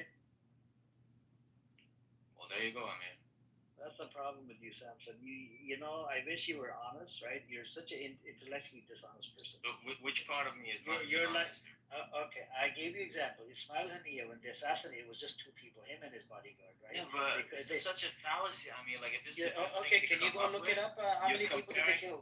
One assassination that was planned, months. Okay, how many Mossad were inside Iran? That's dynamic. Hold on, how many Mossad did they find inside Iran? How many Mossad? Like, are you taking Iran's perspective on this and saying every Jew is a Mossad agent? What are you trying to say? No. They didn't say every Jew is a Muslim. They were. Are you aware of what's going on in Iran right now? Samson, they were pointing to Afghans. Afghanistan, they're Muslims, right? Did you know this? You do realize that the largest community of Jews outside of Israel and the Middle East is in Iran, right? Do you understand what's going on in Iran right now? I have a testimony. Yes, I have a testimony from the rabbi. What's happening? They even serve in the government. They even serve in the government. You serve in the government. Okay, how many seats do Jews have in Iran? Samson, what's happening with the Jews in Iran right now? What's happening is they're all getting tried. They're all getting accused, suspected of working with Mossad in one way or another. They're executing Jews falsely. 70 Indians that they took that were working for the Mossad. Indians, not Jews. I didn't hear you. What? What about Indians? 78 Indians who came in to so-called work in Iran, and they were secretly working for the Mossad. They were caught. Indians. And what does that have to do with Jews? They were Indians, not Jews, who were accused of spying Yeah, but with what you just said, are you trying to deny that Jews are getting accused of Can being you give me spies and also getting give me executed? an article? Because I haven't read anything. You about want an article? I will Yes, gladly give you please. one right now. Please Sure. do. Give me a second. Okay, one sec. Let's say that's true, Samson. So you're saying Jews in Iran are getting accused of being Mossad agents, and what they're getting executed, like death penalty, or like is Yeah, there so a far 5 have already been executed, and there are many on trial right now. Such a bullshit, Leila. Hang on, such a bullshit. Hold on. I just wanna. It's since 1994. It's only one. It's only one that got executed. This motherfucker lies every day. That's fine. I mean, I just want to get a point across to him. Let's say they accused 100 Jews, but they're not Mossad agents. So what? The Palestinians were nice to the Jews, and look what happened. You can't trust a fucking Jew. So what? What do you want? You're saying you can't trust the Jews? Leila, so what? We didn't talk about the facts, Leila. So what? No, I'm saying so what? You can't trust them. Oh my God. Wait, You excuse can't me. fucking trust them. The Palestinians were nice to them, and look how they fucking turned. You can't trust them. So what? What's your argument? Okay, so you're telling me that even prior to this Israeli attack in Iran, because they can't trust their Jews, they should do what with their Jews? Yes, You know how many they thousand can do Jews live in whatever. Iran? They can do whatever. Do whatever. What do you mean by do whatever? History and what's happening right now proves that Jews basically are what they are right now. Why are you crying? What are Jews? What are they? So what? I mean, you're basically. No, I asked you a question. What are Jews? You don't mind the killing of innocent kids. So what? Who gives a fuck about the Jews in Iran? Hey, I can talk about my own people, okay? I'm not talking about your people. But why do you say that we can't trust Jews? What are we supposed to do with our Because Jews? of Palestine. Because of the history of Hey, Palestine is not my issue. I have no skin in the game, okay? What should I do with my Jews? What should I do with my Jews? In general, they cannot be trusted. So what? Okay, you're telling me I can't trust my Jews. Okay, what should I do with my Jews? Leila, that's Leila's position, respectfully, right? Because there's a rabbi that came out, and rabbi said, we're happy they're living in Iran. We have the largest Jewish community in Iran. If you want the testimony, I can give it to you. And how many executions did you say? 5? So far, 5 execution of. Okay, I'll give you the names. Right, the first since the November 2024, Arvin Garamani. I can't even pronounce his name. I'm talking about post-12-day war. I mean, I don't know what you found. I'm talking about post-Israeli strikes. Yes. Okay, can you provide data, please? Yeah, I was about to when I got interrupted by this anti-Semitic lady that says I should do something more horrible. Hold on. Anti-Semitism and fuck the Jews. Hold on. So Samson, she's Semitic, by the way, and I'll give you one more example. Yeah, but she can still be anti-Semitic. Hold on, Samson. The person that coined the term called Wilmar, okay? He coined the term anti-Semitism. Wait. Are you gonna talk about the origin of anti-Semitic to someone who speaks German? Okay, Samson. The person that coined the term, his name was Wilmar. Anti-Semitism, correct? You agree? Yeah. Do you know that he married 3 religious Jewish women? Leila, you hate Jews. No, you are Samson. I don't care. You don't have any answer for it. Samson. If you want to discuss the term anti-Semitic, I don't give a shit. You want anti-Jewish. You hate Jews. Samson. My question to you: this Wilmar that coined the term, he married 3 religious Jewish women. Was he a Jew, low key? Why would you marry if you're such a Jew hater? I'm gonna make the claim that he was a Jew. I'm gonna make the claim that he was a Jew. I don't care. You know why? Because he married 3 religious Jewish practicing women. 3 of them, not 1. So how are you gonna make the claim that he was not a Jew? Have I made a claim that he's not a Jew? Yeah. So a Jewish person coins the term anti-Semitism, and then the rest of the Jewish community goes with the term. Okay, it belongs to us now. You see what I'm saying? There's a problem with this person that coined the term in the first place. Is there such a thing as Jew hatred? Yes or no? Jew hater, sure, but not the anti-Semitism. Okay, is Layla a Jew hater? Yes or no? No, she's not. I'm proud. She's not? I'm sure. Oh, there you go. She said herself. Be genuine. I mean, she's saying it herself. Okay, no, I know Layla. Hold on, Samson. I know Layla for she's just trolling you, okay? Well, she's a Jew hater. Nice. No, she don't hate the Jews. According to her religion, she can't hate the Jews, okay? He's following Yeah, the same religion that I have. Where in your religion does it say you can't hate Jews? You don't even know anything about Jews. Lakum dinukum waliyadin. Do you understand Okay, that part? in the same book that says the Jews they glorify Ezra, the son of God, you got that wrong. Okay. Did you? Oh, no. So, what did the Jews do according to Quran Karim? They No, the spread Quran corruption on the Quran, land. the Quran doesn't know anything about Jews. Go read the Quran, okay? They spread corruption on the land, correct? The Did Quran they doesn't kill know anything multiple about the prophets? Jews. Yeah, it does. It does talk about it. They killed It multiple doesn't. prophets. So who was Ezra? Why is Ezra mentioned as the son of God in the Quran? Like, how does that even work? Son of God. Oh my God. That's blasphemous. Yeah, your idiot. Quran says You're that. an idiot. You don't know. You don't have any knowledge on this. No, I don't. I don't know about the Quran. Yeah, you don't have any knowledge. You just, I think you should just listen to read the Nazi book because you sound like a fucking Nazi. Yeah. Go read You were the Quran. justifying the Iranian kids. You were justifying the killing of the Iranian kids. You're just a Nazi. So today we realize he's a Nazi, by the way. And this is a very. If I'm a Nazi, what are you then? I'm not a Nazi. I'm anti-Nazi. I'm anti, all of this shit. Give me 1 second. Now hold on. You said that the Palestinians not my people, not my fight. You're Iranian. I have not mentioned anything regarding Palestinians so far. You said that. You said that a second ago. Palestinians are my fight. It doesn't pertain to you. I have no skin in that game. I know you have skin in the game when it comes to your Israel people. Hold on. You said it comes to your people. But you're over here freaking defending the shit out of Israel and justifying the actions on your people in Iran. No. So which one are you? Are you Israeli or are you Iranian? Hey, when did I talk about Israel's actions regarding the Palestinians? No, I'm talking. You said that a second ago. Everyone heard you here. What have I said so far When regarding it comes to Israeli Palestine, actions? you said no. Yes, Israeli what does that actions have to do towards with Israeli Iran. You said Good, that good, you you're care correcting about yourself your now. own people. You could tell that do that. Congratulations. Yeah, I know. Like, what the hell? From not knowing who he is. I don't know what's going on, but okay, so you corrected yourself. So Israeli actions towards Iran, yes, instead of the Palestinians. Okay, go ahead. What do you want to say? Oh my God! You said that you care more about your people, your cause. Your people are No, I've never said Israeli I or care Iranian. more Which one? about my people. Why are you putting words into my mouth? I've never said I care more. No, which one are you? What matters more to I mean, you? you're putting words into my I'm mouth. asking a question. Iranians, Germans. What is it Israelis? Look, are you asking me who I care about the most? Yeah, whose plight do you care more about? Which one are you connected to? I don't have a specific group. I don't care. Okay, then why you have which group do you have the skin in the game with? If you don't have skin in the game with Palestine, where do you have skin in the game? Do you believe in God? How about that, Simpson? Yeah, I believe in creating. Just to help you out, there's a term called the youth. He supports the youth. He's one of them. Oh wow, okay. Layla. Ooh, what does that mean? Wow. Let's go okay, your true colors are really showing now. Okay, and this is your religion of peace? You don't even know Islam is a religion of peace?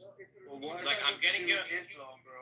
I haven't even brought up Islam or any religion so far, and all of a sudden I'm like, okay, Layla, this is the religion of peace. I see. It's religion of justice and truth, Samson. It's all about peace. Peace to the devil. How can we bring peace to the devil? It's the truth and justice. We're not talking about religion here, guys. The only devil I see here is Layla.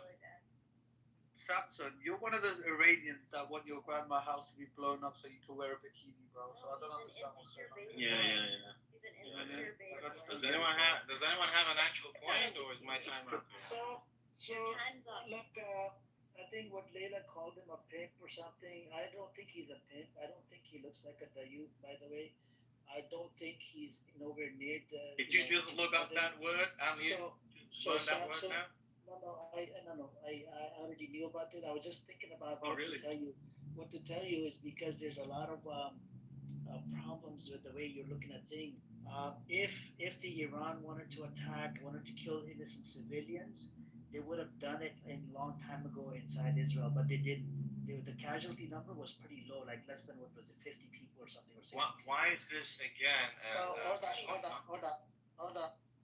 And in Iran, we're looking at over 1,000 people that got killed. Now, let's say about 25 of them were IRGC members. Is it justified to kill the rest of them? Let's say if it's fucking 50 of them. Is it justified to kill 950 innocent people? I mean, I don't understand what your question is. Are we doing That's my numbers? Are we question. doing exact? Yes, is it okay to kill 50 or 100 people per each suspected IRGC? Why do you hypotheticals when we actually had a 12-day war, where we actually have the numbers and we have the intent? Olive branch to try and understand where you're coming from so that they can communicate with you better. Well, I've already expressed my opinion on this. I've already expressed my opinion on this. Trauma dump because you're insecure and you're lonely. They're trying to have a serious conversation with you. Insecure and I'm lonely. That was new. Respectfully, I mean, you're deflecting. I've already expressed my opinion on this. It's not a question of numbers. It's a question of intent. Your opinion hasn't got any relevance. Trauma. Check the reality. Yeah. Well, good luck with whatever is going on, down there, That's what everybody wants. I think you need luck. I think you need a little bit more than luck. Yeah, exactly. Where are you guys? Where are you down there? Talk about these things, right? Where are you? Your head's in your ass. We know where we're at, though. Where are you? Just a question. Why are you here every single day? What is the point of it? Listen, Samson, a quick question. I think we're all seeing what's occurring, the famine, the starvation, the deliberate starvation of Palestinians, Gazans. Do you see the same things that we're seeing, or do you think that's not happening? Are you not listening to what I'm saying? I'm asking we a need question. to finish Yes, Iran no. first. You No, need I to don't listen admit. to Iran. You don't even consider yourself Iranian, man. You don't know who you are. Answer right. You have no fucking idea who you are. I don't think you know what you're. German Nazi, by the way. He's a Nazi. Wow. He's not. No. He speaks German as well, by the way. Wearing his mom's panties. Yeah, he speaks German language. It's a big thing, When you speak German language, you act like a Nazi. You are a Nazi. You talk like a Nazi. You eat like a Nazi. Yeah, I also know Arabic, so that makes me a genocidal fuck, right? Oh, makes you great. You're so awesome. Get out of the sewage before the stench. Look at your, Love you, then. So apparently Arabs are genocidal fucks. Arabic is such a genocidal language, you know how Arabic language spread throughout the world? Huh? Yeah. Bro, what? How's the language? Yeah. What? Yeah, the Arabic language is so fucking genocidal. Bro, you're speaking English right now. Can you break that down? How many words did they copy when they were reviving the Hebrew language, the Eliezer ben Yehuda in Israel? Can you tell us? No, When he was reviving the language, how many words did he copy out of Arabic language? It but was so bad. why are you talking about Hebrew when I talk about did this shitty language called Arabic? Hold on. You made a claim. Let's talk about Israel. Eliezer ben Yehuda, he was the one that revived the language, and he fucking isolated his kid. He exposed this fucking language that he has revived in 1921, and that's how he became national. And guess what? He approached the Jews in Jerusalem, and they actually excommunicated. They kicked him out because they didn't believe in Zionists or Zionism. The excommunicated, and then he got together with a bunch of his Goonie buddies, Zionist buddies, to convince the British mandate to nationalize the language. That's how this fucking language came to its existence. Otherwise, it's a dying language, the Hebrew language. And tell me, how many languages did Arabic kill? How many languages did they exterminate? So when you made that fallacious statement that the Arabic language is genocidal, can you break down how you got to that conclusion? Well, this is a language that came from where exactly? The Arabian Peninsula, right? So with the caliphate expanding throughout, large, vast areas, all these languages that were spoken were eradicated. What, sorry, Daniel? That when they want, they do have critical thinking and they ask questions. Under caliphate system, did the caliphate brought the Jews back into Jerusalem? Like, if the Hamas is Did saying the something, caliphate bring the Jews back to if Jerusalem? the says something, they look every pixel and prove your point and give me resources, and they go down and down and down. So Let's they talk are about the capable of caliphate. it. Did They the just caliphate bring the Jews choose to back? be useful Did the idiots. caliphate bring the Jews back to Jerusalem? Yes, the first Muslim caliphate ended the Did the caliphate did it or not? There was always Jewish. There was always. No, the Christians there was kicked you only- out, by the there way. was- Daniel, There was Daniel, always Christians Jewish kicked you out. existence on the land. Christians Always. kicked you out of Jerusalem, by the way. Look in. Jewish people in the Bible. Yeah, you're talking about Despite expulsions, there's not even Jews in the Bible. You know that? Okay. Okay. You know what's also not in the Bible? There's no Palestine in the Bible. There's no Muhammad in the Bible. There's no Clubhouse in the Bible. And there's no Islam in the Bible. So none of it exists. Ishmael in the Bible. There's no Aziz in the Bible. There's no Jews in the Bible. There's no Palestine in the Bible. There's Ishmael in the Bible. There's Palestinian people in the Bible. There's no Jewish people Really? in the Bible. Really? You know, Give me the verse. Give me the verse. He's an atheist, by the way. There's no point of engaging with him. He's an atheist. Genesis chapter 21. Okay. I'm not illiterate. I'm not illiterate like you guys. I can actually read, and you know, even in my school, they teach. Hang on a second, guys. He's just an atheist. We're not going to engage with it. You're an atheist. I muted everybody, not just you. Yeah, Because I don't want to, yeah. I muted everybody, but you were the only one speaking. Hold on. You have the other side who are speaking as well. Yes. Daniel, when you speak over each other, you can't understand what one person is saying. That's why. Yeah, but the only way that Zionists speak here is when other people are speaking, because you don't let us speak. You guys go on. It's fires now. If for example, fire, look what's happening. So I will continue speaking, and while I speak, you guys think that you can speak. Okay, If speak. fires will now give a speech, if fires will now give a speak, there will be silence in the room. You will be a picture because you will be jerking off. You will be jerking off, listening to, oh my God, he's giving me. Let us speak. Oh, I'm loving it. But when we are trying to This is not a U4 room, man. Come on. you can't shut the fuck up. And at the end, you will say that we speak over you. Stop You jacking off. speak over us. Shut up. You're a bitch. And you prove my point. Shut up. I don't care about your point. I'm going to prove your point. You can't handle the reality. Every time we give you facts, it triggers you. Yeah, okay, Daniel. Now let's see the silence of the room when fire speaks. I'm giving No you the fire. I didn't speak for 1 second by myself. Aziz, mute up, please. I I'm didn't also speak for muting 1 up. second by We will myself. give So we fire, will go let ahead. You can speak because you're a pro. No, I'm giving you my time to you, Daniel. Go ahead. Oh, you ran away. Oh my goodness. You know, I don't Why, mind Daniel? speaking. He just shouts. Why, Daniel? You could have spoken. I gave you my time. You just shout. You could Well, have he hasn't spoken. going. You cut him off. You cut him off whenever he's trying to say something. But Samson, we let you speak because you're not screaming. You know, he's No, just. I also get cut off. Actually. I think no. I've been silent for a while now, so I'll speak now, Samson. If you would permit me, because you have to permit. Israel has to permit. God has promised him this room, by the way. But So yeah, I know, and that was 3,000 years ago. 3,000 years ago.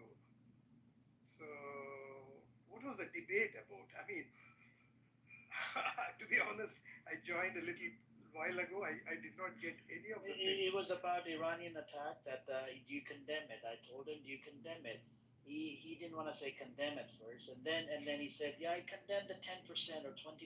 I'm like, you're literally justifying what they did. You're putting words in my mouth again. I said I do not endorse the Israeli attacks. I condemn them. They should not happen, but it did happen.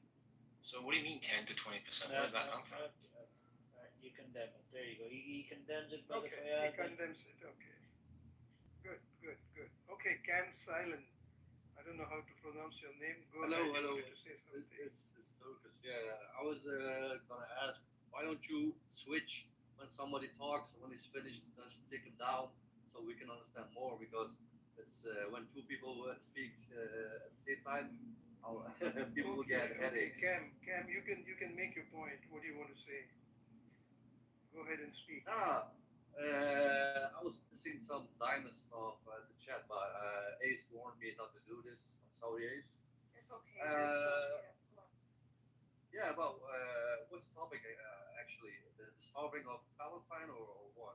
Yeah, What should what needs the world to more see that when is the world gonna take action? The Muslim world or the other world? I do want to raise this one question, Cam. We should focus. Stop the killing. stop genocide. Yes, yes. We need to focus on this one thing. Hang on. Samson, do you agree to the B'Tselem report and the physician report that came out that says it's a genocide? These are Israeli sources. Do you agree to it? It's a genocide? What's Hang on, Cam, I am asking Samson now. Samson, do you agree to it? There's two sources that came out that says it's genocide. So, I mean, I told you from the very beginning, I will not proceed to this topic before you correct yourself and admit that Iran did attack civilian areas in Israel, and Israel did not attack civilian areas in Iran with intent. So, intent is important. Don't talk about numbers here. We could agree to disagree, right? We could agree to disagree. I mean, look. Iran did attack Rabbi Shamuli's dildo shop, right, in Tel Aviv. That was unfortunate, right? They shouldn't have done it. And they did attack, a whole bunch of, gay people inside Tel Aviv, and they ran into freaking bunker, right? They were talking about how they're gonna do, what is it called? What's the word? What did I say earlier? How they were gonna do? What is it? Do what?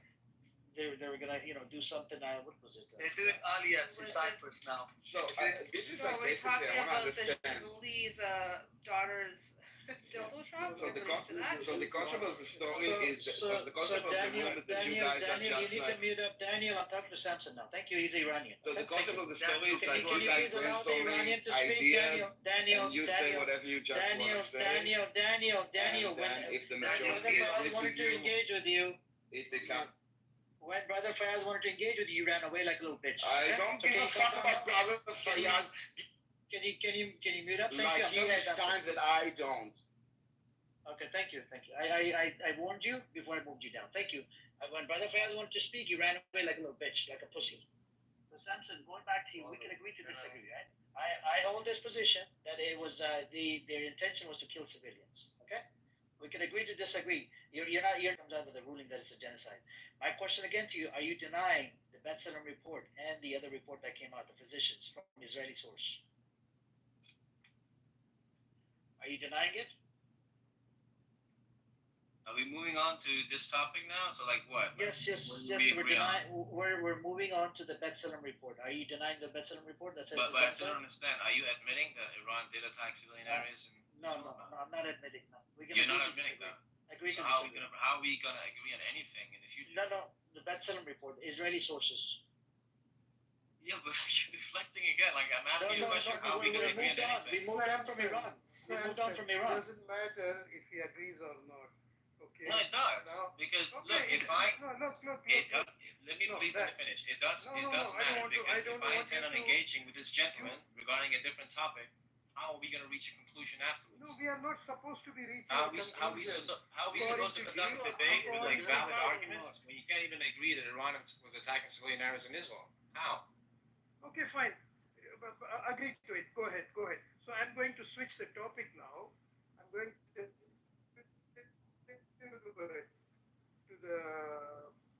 the relevant topic, which is Gaza. So do you agree that there is genocide going on now that two Israeli human rights organizations, one is B'Tselem and the other one is Physicians for Human Rights. These two organizations, human rights organizations based in Israel, they have now come out and they have published a report saying that what Israel is doing in Gaza is a genocide. Do you agree to that? What does it matter what I think? You're a big shot. It does matter when you. Am I? Yeah, you are. Samson, the name itself. Samson.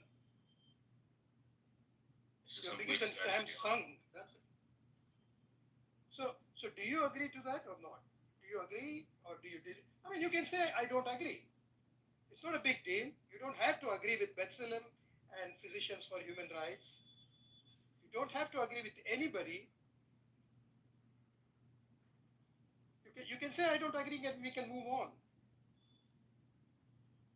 But are you gonna answer my question? Like, what is the point of all of this? No, I'm asking you. Do you think there's a genocide going on in Gaza? Well, okay, let me rephrase. If I agree or disagree, irrespective of my answer, right? Mm-hmm. What's gonna happen afterwards? we are going to talk on. If you agree, there's going to be some other discussion. If you don't agree, the discussion's pointer will be towards something else. Okay, and what is the point of the discussion? Like, my question is, what are you doing here every single day? You know, talking about different things. What is the ultimate goal?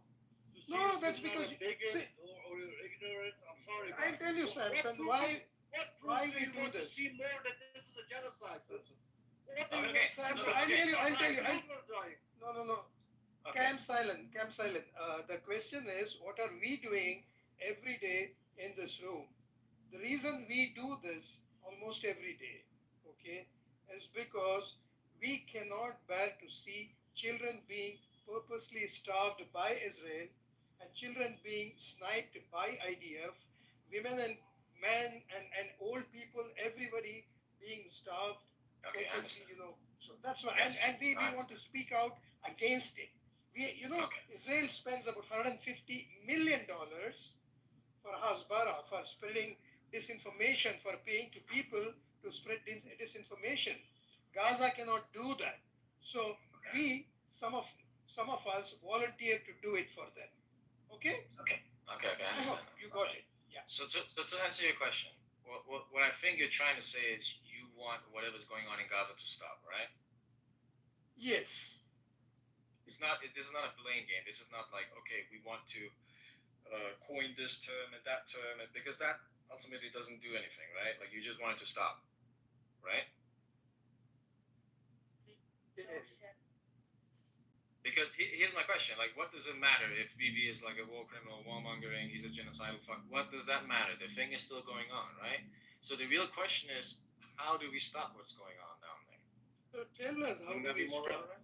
So how? Exactly. Go ahead. This is Go ahead. way Tell us, more how do we relevant. stop? How do we stop? Exactly. This is way more relevant. I think it's way more relevant, and always has been, to talk about how this will stop. Instead of saying, okay, let's look at the past and all these we things agree that with you. Go ahead and Okay. tell us how do we stop? Okay. It's very, very simple, in my opinion. Okay? Very, very simple, and it hasn't changed a bit these almost 2 years. Okay? Hamas has to acknowledge that what they did was horrible, because it has caused another Nakba. Okay? No. Hey, you asked for my opinion. I'm giving my opinion. Yahweh, let him give it back to the Palestinians. Okay? Yahweh, let him complete the point. Yahweh, let him complete the point, friend.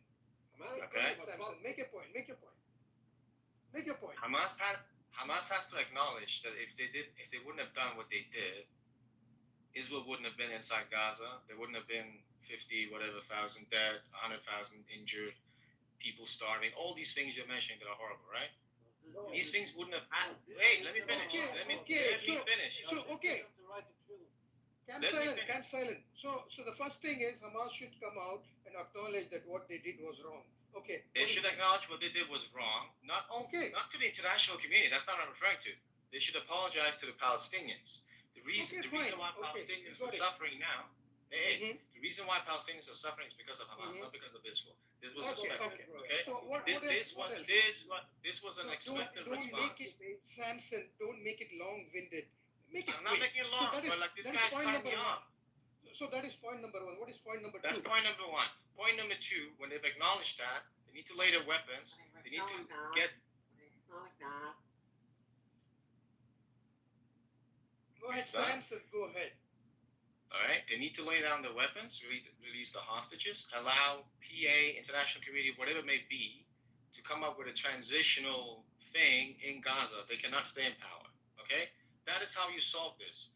Because you, as a terrorist organization, knowing what's going on, what the motives are for Israel to being there, not just the hostages, but also control the territory because of the existential threat to Israel, you need to acknowledge that you are the issue. Hamas is the issue. If they truly care about the Palestinians, let some other Palestinians rule Gaza. Okay. Why do you keep doing this? Okay, that's my opinion. Okay, thank you, Samson. So number one, Hamas should come out. Camp silent. You want to make a point? Go ahead, Camp silent. Then I'll speak. Okay. Go ahead. What about October 6? What about October 5? What about October 4? What about October 3? Yeah. Was Israel inside Gaza? What about September 30? Huh? How many have we killed? Huh?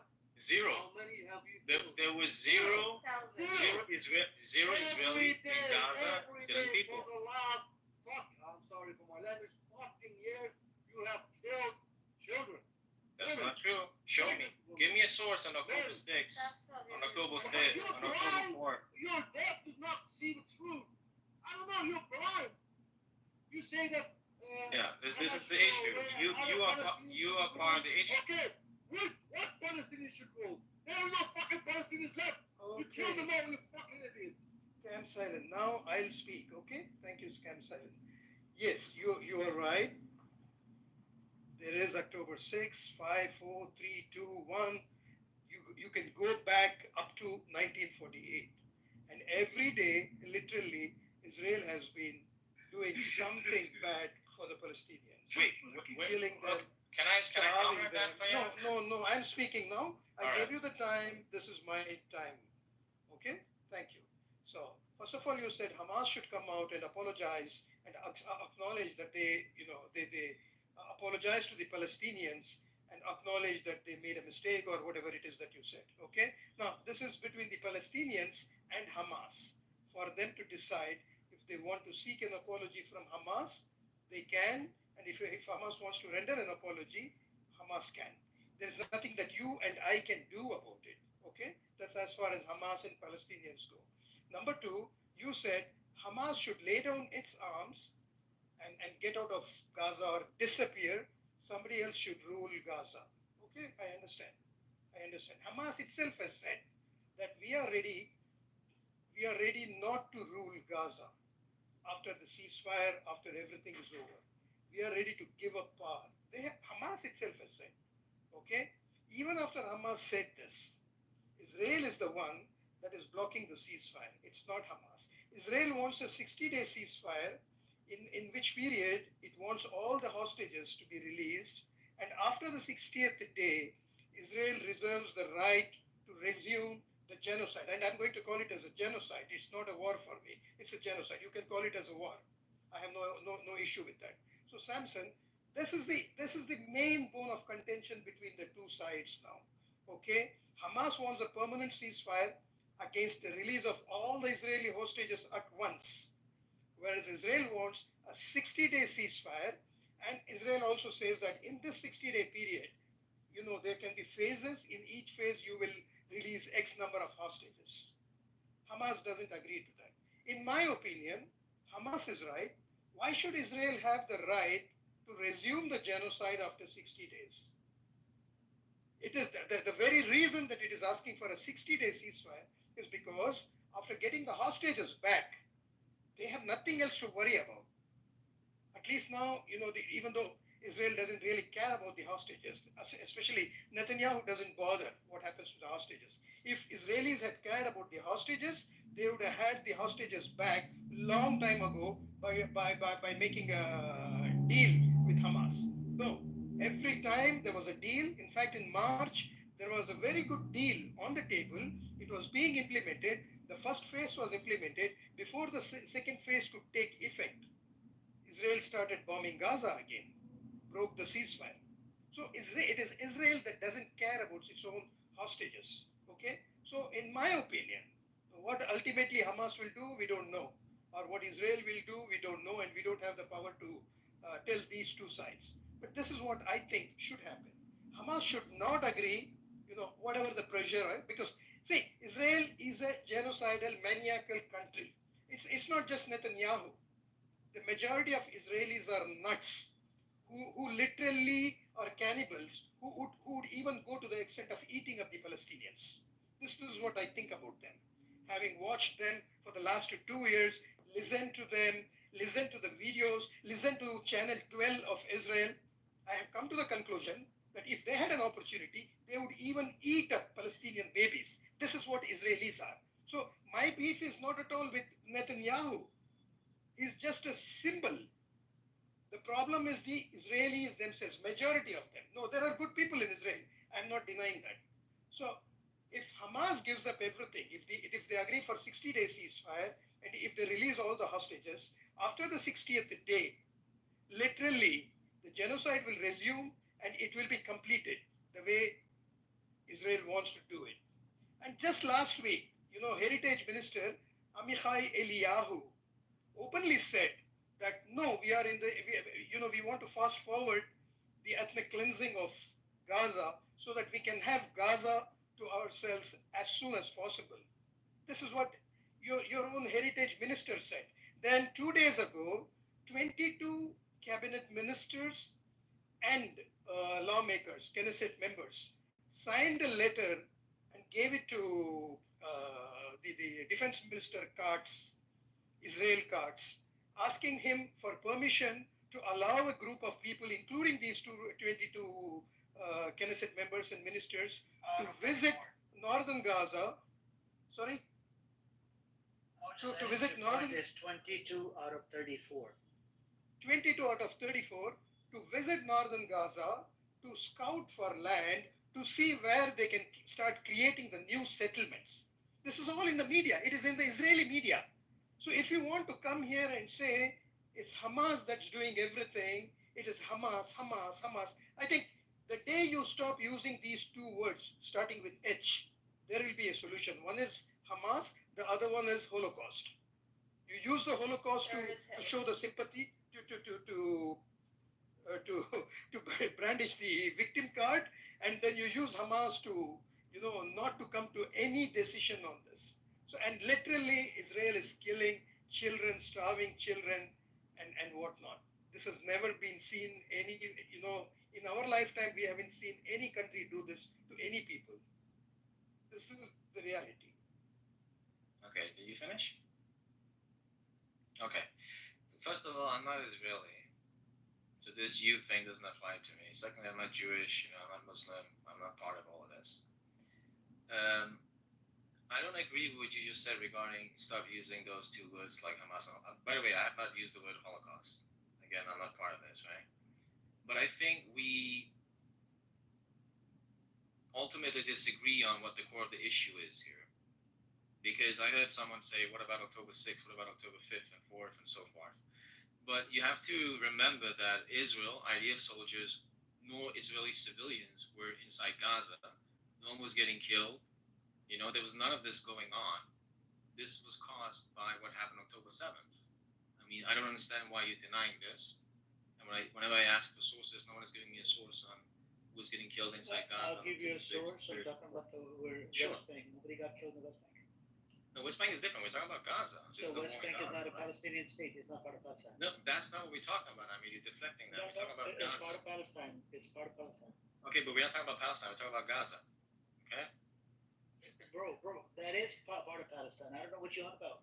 Okay, but first of all, you're calling me off. Person. I let Fayaz speak, and now you're calling me off. I mean, like, why are you calling me off? And I'm trying to give Fayaz an answer here, or like a comment, okay? We have to acknowledge this, okay? We have to acknowledge that Israel was not doing anything inside Gaza prior to October 7th. It's simply not true. When you acknowledge this, you also realize that the casus belli, the reason why Israel was forced to going in, not just for the hostages. I understand you saying that they don't want their hostages. Fine, but that's not the only goal when it comes to Israel. Israel also wants control in Gaza to make sure that what happened October 7th will not happen again. When you understand these two simple things, you will realize it's not just enough to release the hostages.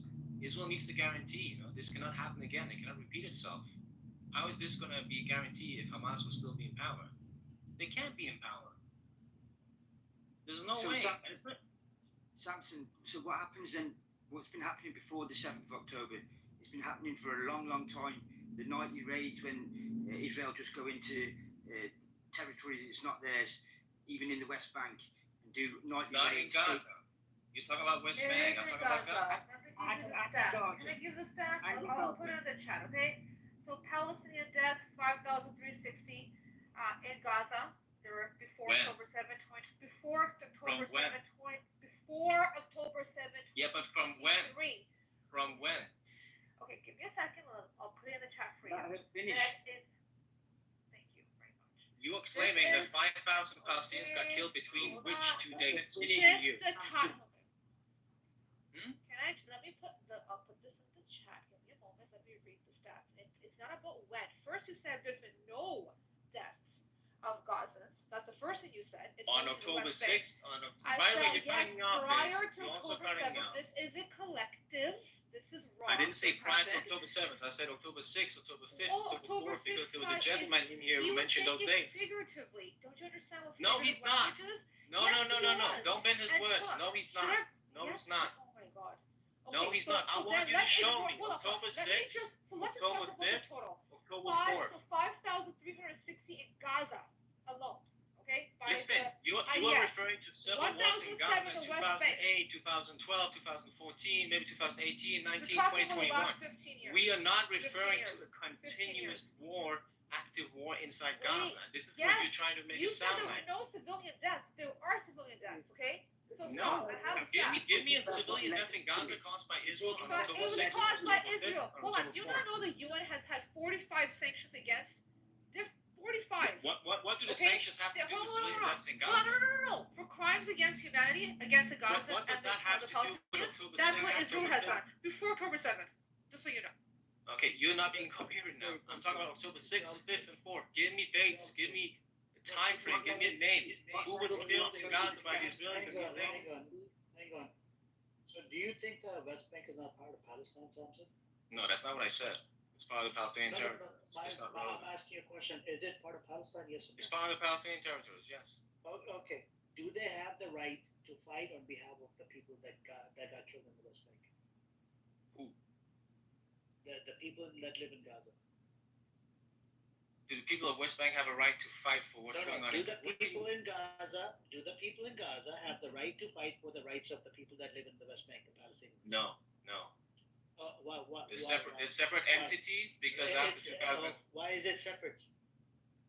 Because they decide we can't agree. Hamas It's wanted Palestine. Gaza. It's both of East Jerusalem. No, West they're Bank, two separate and Gaza. entities. It's Palestine.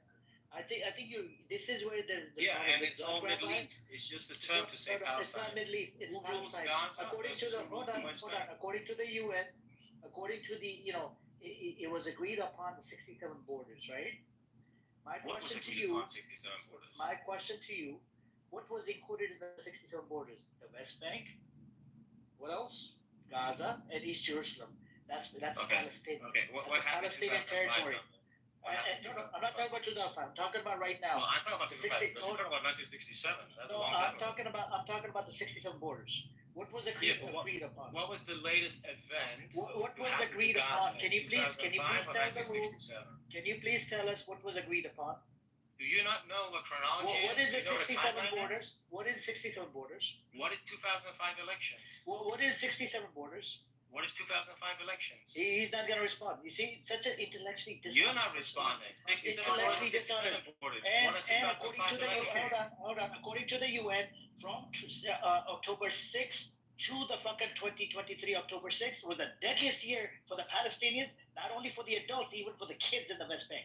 And how you go after the people that go to the mosque in Masjid al-Aqsa, and you got more than 900 and fucking. You're mixing West Bank and Gaza. Hold on. It's part of Palestine. I'm simply not It's falling for Palestine. it. It's Palestinian. I don't give a shit what you call it. Gaza is Gaza. West Bank is West Bank.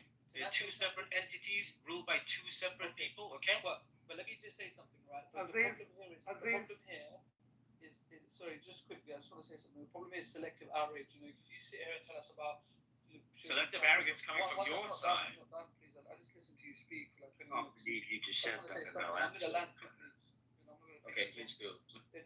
Just quickly, bro.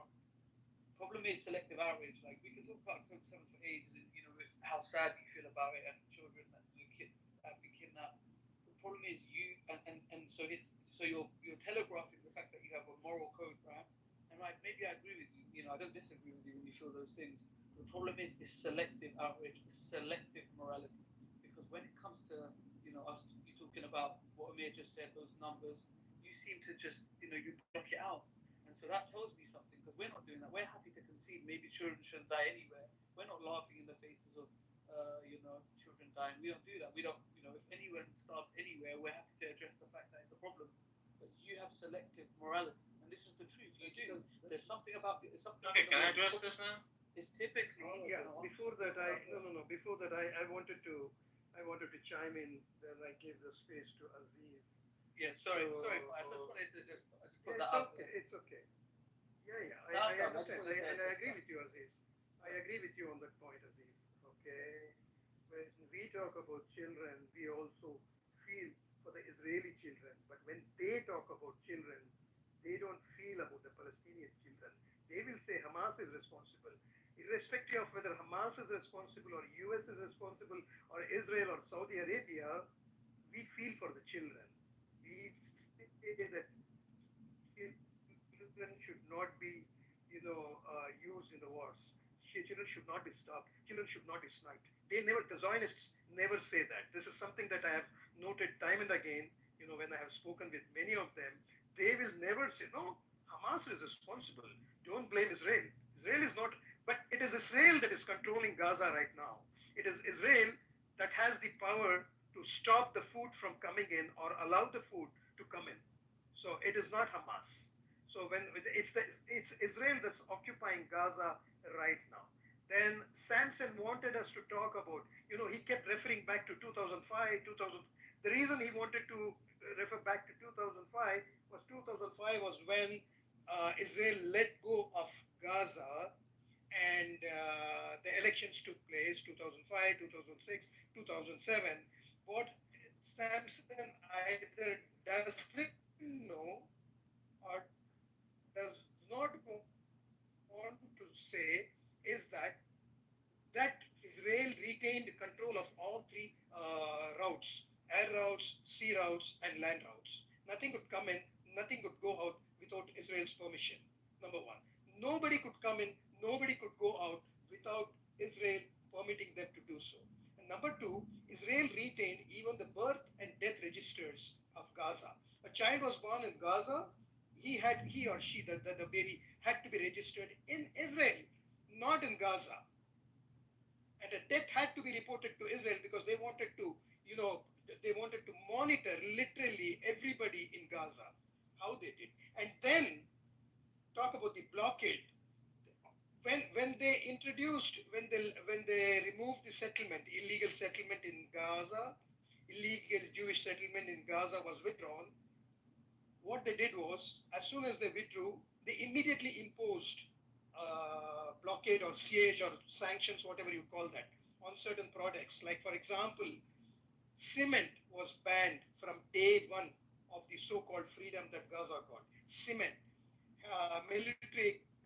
heavy equipment like bulldozers, all these were denied entry because Israel said they could be used to build tunnels or they could be used to build, military structures and so on.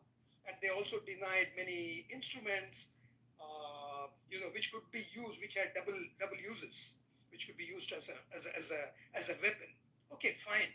But then as the days progressed, by the year 2007, when Hamas won the election and took over the power in Gaza, Israel said, as a punishment for electing Hamas, we are going to ban literally almost everything. Food items like cilantro, pasta, then even coffee.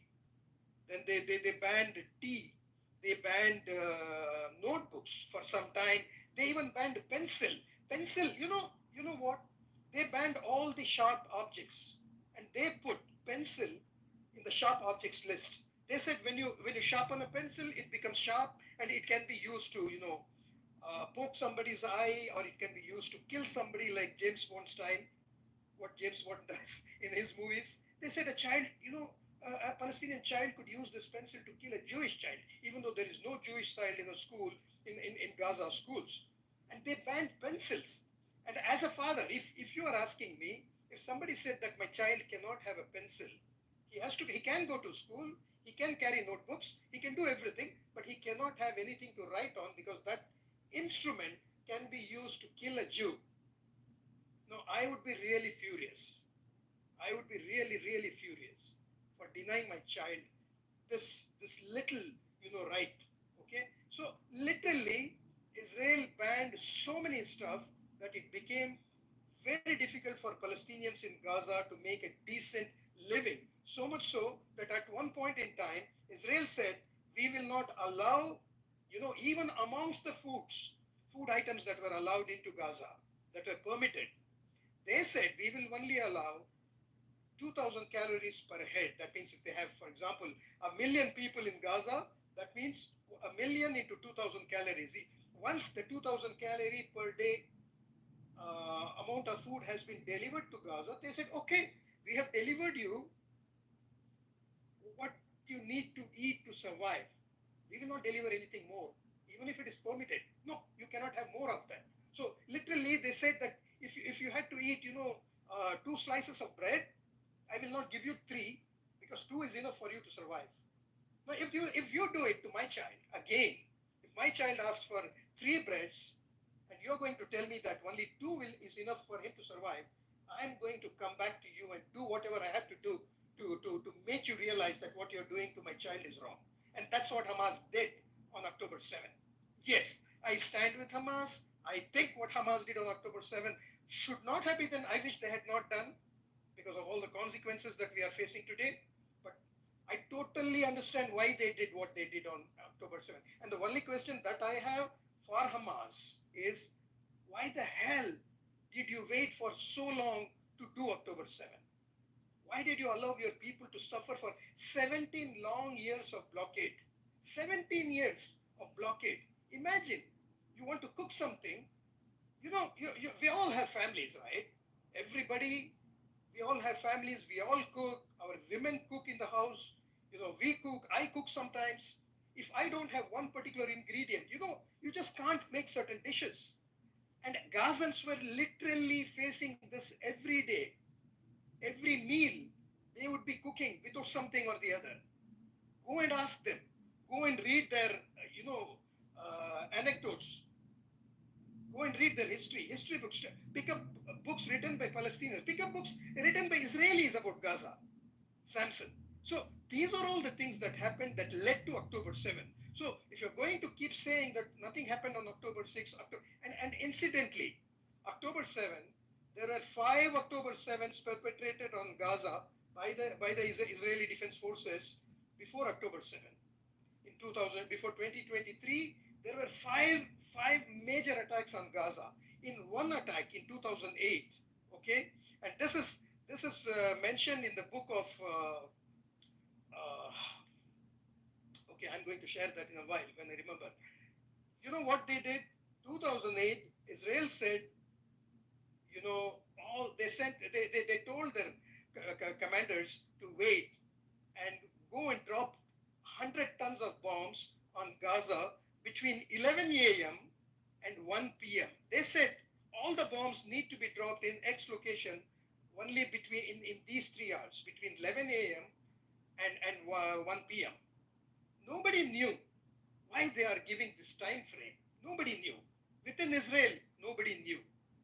Then later on, people, and in that attack, 1,400 people were killed in Gaza. Many of them were children, many of them were women. I don't exactly know, I don't remember how many were there. This is called the Operation Cast-Lead.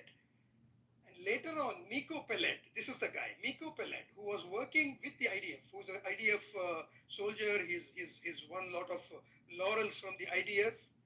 He personally investigated this matter as to why were IDF told to drop the bombs only from 11 a.m. to 1 p.m. Then it was revealed, he found out that it's 11 a.m. to 1 p.m. is the time when the morning shift of the schools come to an end. They break up for lunch and the second shift starts. And that's when all the children are out on the roads, going homes and so on. And that's why they selected a particular area where the school concentration, the number of schools are more, so that maximum children can be killed. Maximum number of children can be killed. This is Israel for you. And you are asking us why we come here every day and talk about it. This is why we talk about it. Because people don't know what Israel has been doing and we are educating them. And the last point, I know it's a long monologue. The last point I want to say, if you think, Samson, that Gaza should not be linked with West Bank and East Jerusalem, you are mistaken. It's like saying, okay, two IDF soldiers from Tel Aviv have been killed. Why should somebody living in Beersheba worry about it? Oh, those two are killed in Tel Aviv. Why should you worry about it? You are in Beersheba. This is what you are saying, and we are not accepting it. Okay, I just want to say how like No.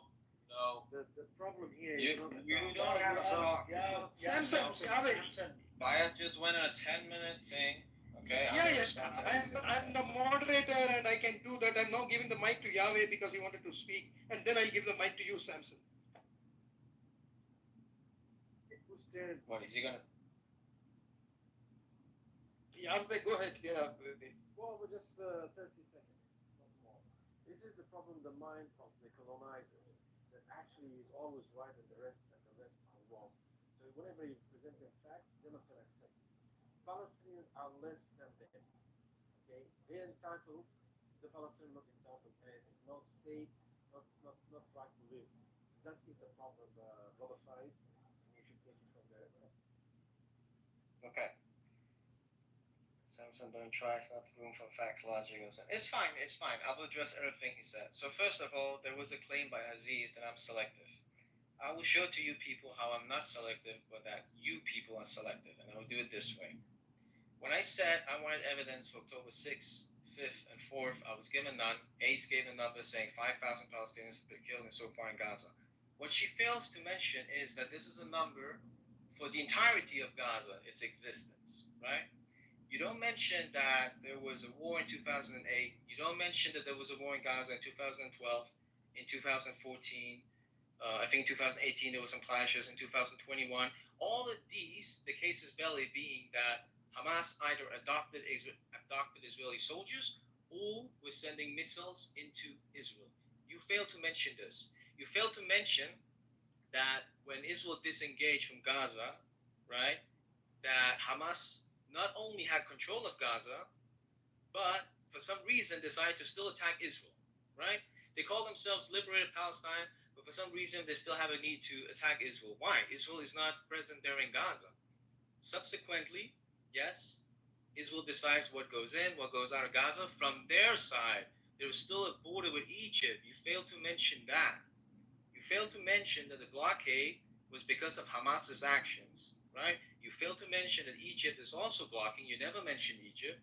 You fail to mention that because of the elections, Gaza and West Bank, even though we call Palestine, and yes, that may be true, they're separate entities because they're run by different people. They don't believe in the same things when it comes to dealing with Israel.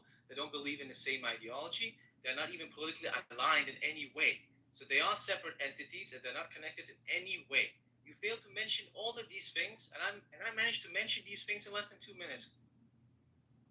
Okay, so you want to talk about, you talked about 3 No, before that, if I may, no, why don't you, Samson, I mentioned about the blockade of foodstuffs, restricting the food quantity to 2,000 calories per Palestinian per day. Why don't you talk about that? What do you have to say? You want me to address the current war, or are we talking about what? No, Because you're talking about post-2005 when Israel imposed a severe blockade on Gaza. And I just explained why that was necessary. So collective punishment of civilians for war. It's not collective punishment. It's just one entity, one country dealing with another country.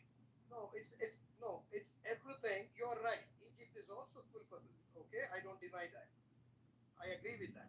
So the question is this: you deny certain things for everybody. When you deny something for everybody because of what your country's government does, then that is what exactly. That's how the world works, Fayaz. Look at all the countries of the world. Look at sanctions. Okay. Look at Russia. Look at North Korea. Look at Iran. That's how it works. Then okay, if that's how it works, then don't blame for picking up the hostages from Israel and keeping them there. That's also a form of collective punishment. If collective punishment is right for punishing, what is collective punishment? You make a mistake and I get punished, or I make a mistake, all the people in the room get punished. That is called collective punishment. Okay?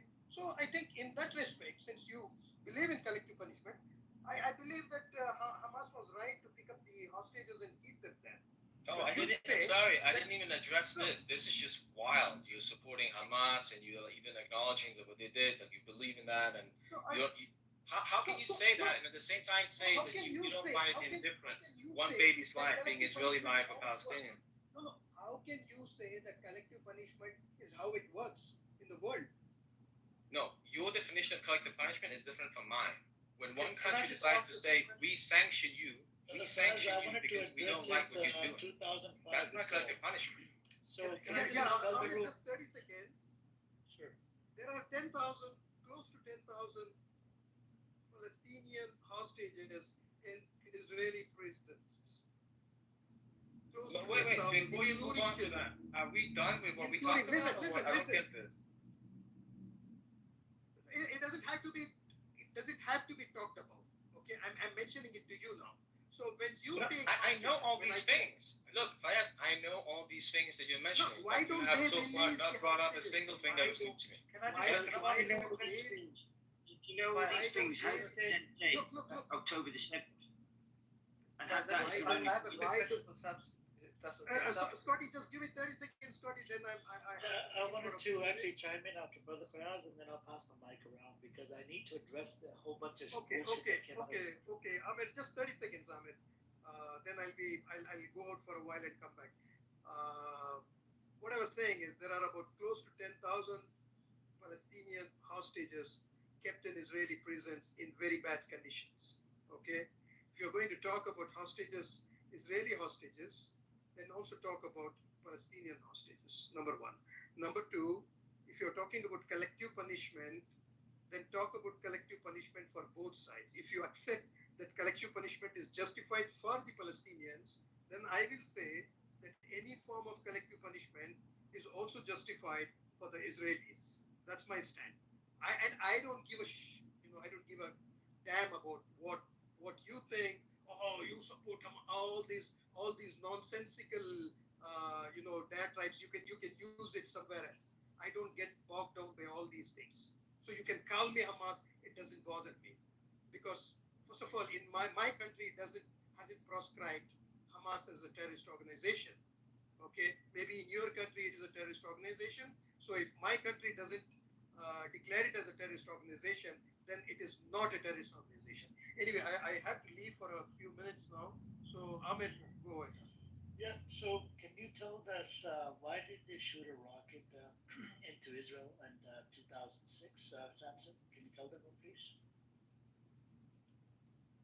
Is it my time to talk now? Yeah. Yes. Please tell us. Okay, but at the same time, I want to address what Fayaz said. So there's a big difference. He left. I don't know if you can hear me. There's a big difference between being a hostage and a prisoner, just so people know. Okay? Yeah, but there were no possible hostages. Can you address him when he comes back? But for the room to know, I will also address your point with all due respect. But first of all, it's important to know that there's a big difference between being a hostage and a prisoner. And it doesn't matter what happened. I mean, we can agree, like if something horrible happens to a Palestinian prisoner in Israel, that's horrible. But why is there a need to change the definition of what a hostage is? Why is there a need to change the definition of what it means to be anti-Semitic? Why is there a need to change the definition of apartheid and genocide? This is something I see constantly from your side. Okay, you were talking about the hostage. That was it, right? You should have stopped at the hostage. I want to address that. Wait, that was the hostage point. The second point. It was just one hostage. Why are you going apartheid all over the place? No, it was just an extra comment. Yeah, it was just a hostage thing. I want to address something else that you said. Sure. Second point he brought up, and I will come to your point. Your point is the third one. Well, he's not here. I don't know who you're responding to right now. I'm just responding to everyone. This is relevant to everyone. Because you're saying a whole bunch of bullshit. Because one of your Knesset members recently came out and he's calling the what do you mean your Knesset members? I said multiple times I'm not Israeli. Hold on. I can provide you an article from Times of Israel. One of the Knesset members recently came out. He said we're going to change the definition. We're going to call them prisoners. The one that Hamas has. Do you want the article from Times of Israel? Do you want that? Do you want that? No. It's Israelis that are changing the definition, not the fucking Palestinians. Okay. I'm not talking about an Israeli definition. No. Because we need to freaking have this. Instead of being intellectually dishonest, right? We need to have an intellectually honest conversation where you're one of the people that you support in the Knesset has said this. I don't support anyone in the Knesset. Okay. You clap for Israel all day long. So I want to address something else you said. Stick to the point. Okay, but let's get to the point. I'm not talking about domestically within Israel what the definition of Hamas is. Israel That's not what I'm changed the on about. definition. They changed the definition. Okay, but I mean, let's continue. This is not what I'm on about. Can I please ask you? I asked you a question. Can you respond to the question, please? I'm also responding to it, but with all due respect, Fayaz is gone. second. He's about to come back. When he comes back, you can respond to him. Respect. No. This is not just only going through him. You already responded about the hostages. Listen. I mean, if you've already moved on with the hostages, Samson, focus. Yeah, focus. You can't cut me off. Yeah. We already talked about the hostages. I mean, you can't direct the conversation like this, the supposed dialogue. Because you said you made a whole bunch of claims in your previous. Hold on, you made a whole bunch of claims in your previous bullshit that came out of you like a diarrhea that came out of your fucking mouth. Yeah. That's what I wanted to address. Okay. But you asked me a question, and I want to. No, I didn't ask. I asked you a question. Why did they do the attack in 2006? Yes, and I've already answered that. In that short discourse. No, I haven't. I haven't heard you answer. Didn't I just literally say that Hamas, even though Gaza was liberated, decided to fire rockets into Israel and also attack soldiers? In 2006, why did they do the attack? The first attack. Okay, so the reason why it is absurd, quite outrageous to support Hamas, whether it has status as being a terrorist organization or not in your country, that doesn't really matter. Can you address what I said? I will get back to that. Can you address what I said? Can you address what I said, please? Can you address what I said? Can you address what I'm asking you? I said yes. Okay, my question to you, it's clear cut. My question to you, why did they do the first attack in 2006? Okay, but I mean, I said yes. I didn't say I will do it now. I will do it after my point. No. You made a claim in a previous, you brought up a whole bunch of bullshit when you were responding to Brother Fayaz. I want to address every little thing that you made. You guys say bullshit all the time, but I patiently wait. I don't say bullshit. I Fayaz talk with facts. I mean, you're a dictator right now. Fayaz spoke for 10 minutes. Not a single person cut him off. Brother Fayaz not a single person cut him off for 10 minutes. Why can't you do me that courtesy, huh? Bro, you literally gave the mic to Brother Fayaz. He gave you the time to speak. You said, I'm just going to take 2 minutes and that's it. And you were done. It was your give the mic to anyone. He asked politely, I want to speak. Oh my God. 10 minutes. You literally ended saying that I'm done with 2 minutes. Are you afraid of the truth? Why am I not allowed to speak? Oh my God. Well, prove me wrong. Prove me wrong. Give me 1 minute. This guy wants to go on tangent, right? You want to troll. I understand you're here to troll. You're nothing but a fucking troll right now, right? My question was clear cut. Why did they do the first attack in 2006? Why did the Hamas do the attack? Because you brought up Hamas. Oh, Hamas, we withdrew from the fucking Gaza, whatever. I want to address all of those questions. My question to you, why did they do the first attack in 2006? You still don't have a fucking answer. This is the problem. I've already answered that, but you don't take it for granted. What did you answer? Okay. Let me educate you. I said Hamas fired rockets into Israel and also abducted Israel. Why did they do it? Because they want to destroy Israel. Okay. I'll educate you today, all right? The first No, you can't educate me. I'll educate you today. You cannot educate me. Okay, mute up. Thank you. I'm going to educate you today, okay? You can't educate me. First major attack. Mute up, please. No. I'm gonna speak now. I'm gonna leave. Okay, leave. Get lost. Leave. I don't care. Get lost. Thank you. Yeah, just leave. Yeah, get lost. Fucking intellectually dishonest piece of shit. The first major attack, right, that took place in 2006, actually was framed as a retaliation for Israeli airstrikes and arrest of Hamas members in the West Bank. But apparently, he didn't address any of this. That was a retaliation for Israeli airstrikes. And they arrested a whole bunch of Hamas members in the West Bank. But apparently he doesn't want to address that. That's why they retaliated. When they were shoved in and they were kicked out of West Bank, they were shoved into Gaza. But you're not gonna respond to that, right? And then you sit here and you want to talk smack about it. Fucking bullshitter. What a bullshitter, man. Seriously. Doesn't have any knowledge, but you want to come up and have a conversation. All right, I'll send you an invite, Daniel, if you want to come up.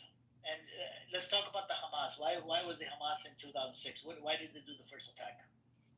If you want to come up. Otherwise, it's okay, no problem, man. And that's how they did the blockade. You want to say something?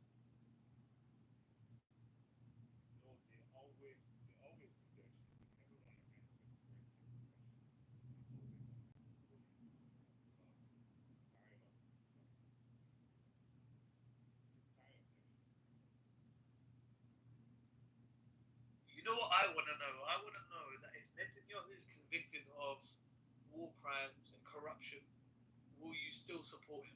And if so, then we will never will know your true intention, because ultimately, if he's a convicted war criminal, then when everything that you said and everything that you claimed is just a lie, because we know he's disingenuous, and then we'll know that he got rid of Yoav Gala, and we'll know why he got rid of Yoav Gala, and all our suspicions were correct, and that we know that Hamas are not an existential threat to Israel.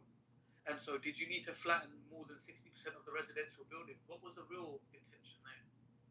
Because now you're growing the borders of the state as well. And Netanyahu mentioned this 25 years ago. It's not a coincidence, I mean, maybe it's news to these guys, but it's not news to us.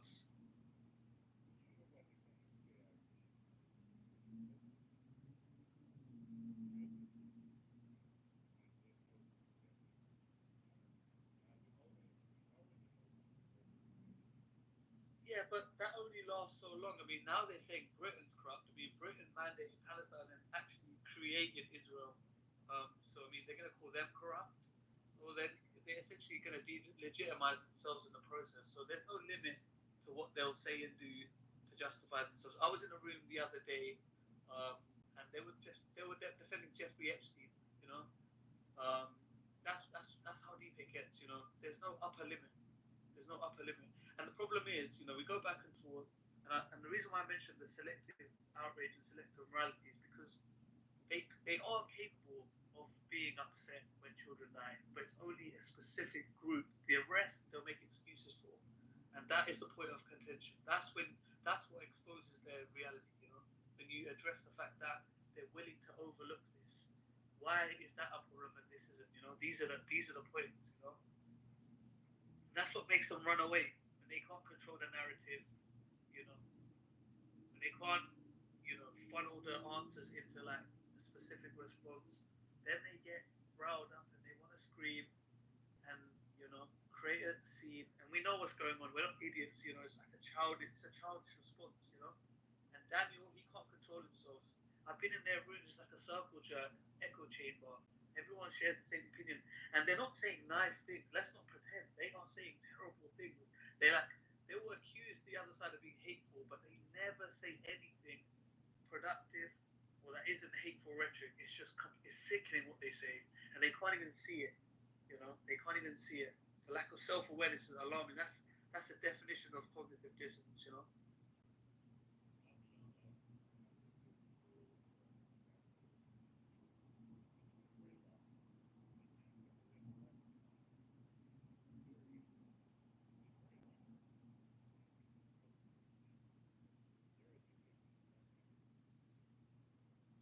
100%. And they will try and demonize Palestinians. I mean, it's a natural human response to not trust a group of people that have subjugated you for 70 years. That's not unusual. Like, if you annoy me for 10 minutes, I might think you're a piece of shit. That's not unusual either. You haven't given me any evidence on the contrary. And so for them to act as if the Palestinians are unreasonable in their interpretation of the IDF, that is disingenuous, and they know it as well. They know the brutality. They know settler violence. They know the illegal occupation. They want to talk about Hamas, but never the West Bank. Why? Because they know that there isn't a sufficient presence of Hamas in the West Bank, and so any of these war crimes that are committed in the West Bank, they don't have a leg to stand on. So they want to hyper focus on Hamas, completely ignoring the fact that Hamas was funded, and Netanyahu knew that what would happen when he funded it, creating political instability in the region. This isn't even a coincidence either, But again, like you said, it's their education, and it's a shame, But one day, they will have to pretend that they did not have these views. They will have to pretend that they did, they will hide it. It's almost like, after the Nazis were disbanded and they were defeated, there were a bunch of people that were pro-Nazi that just didn't voice, they kind of acted like as if they weren't Nazis, right? And that's what we'll have. We'll have that.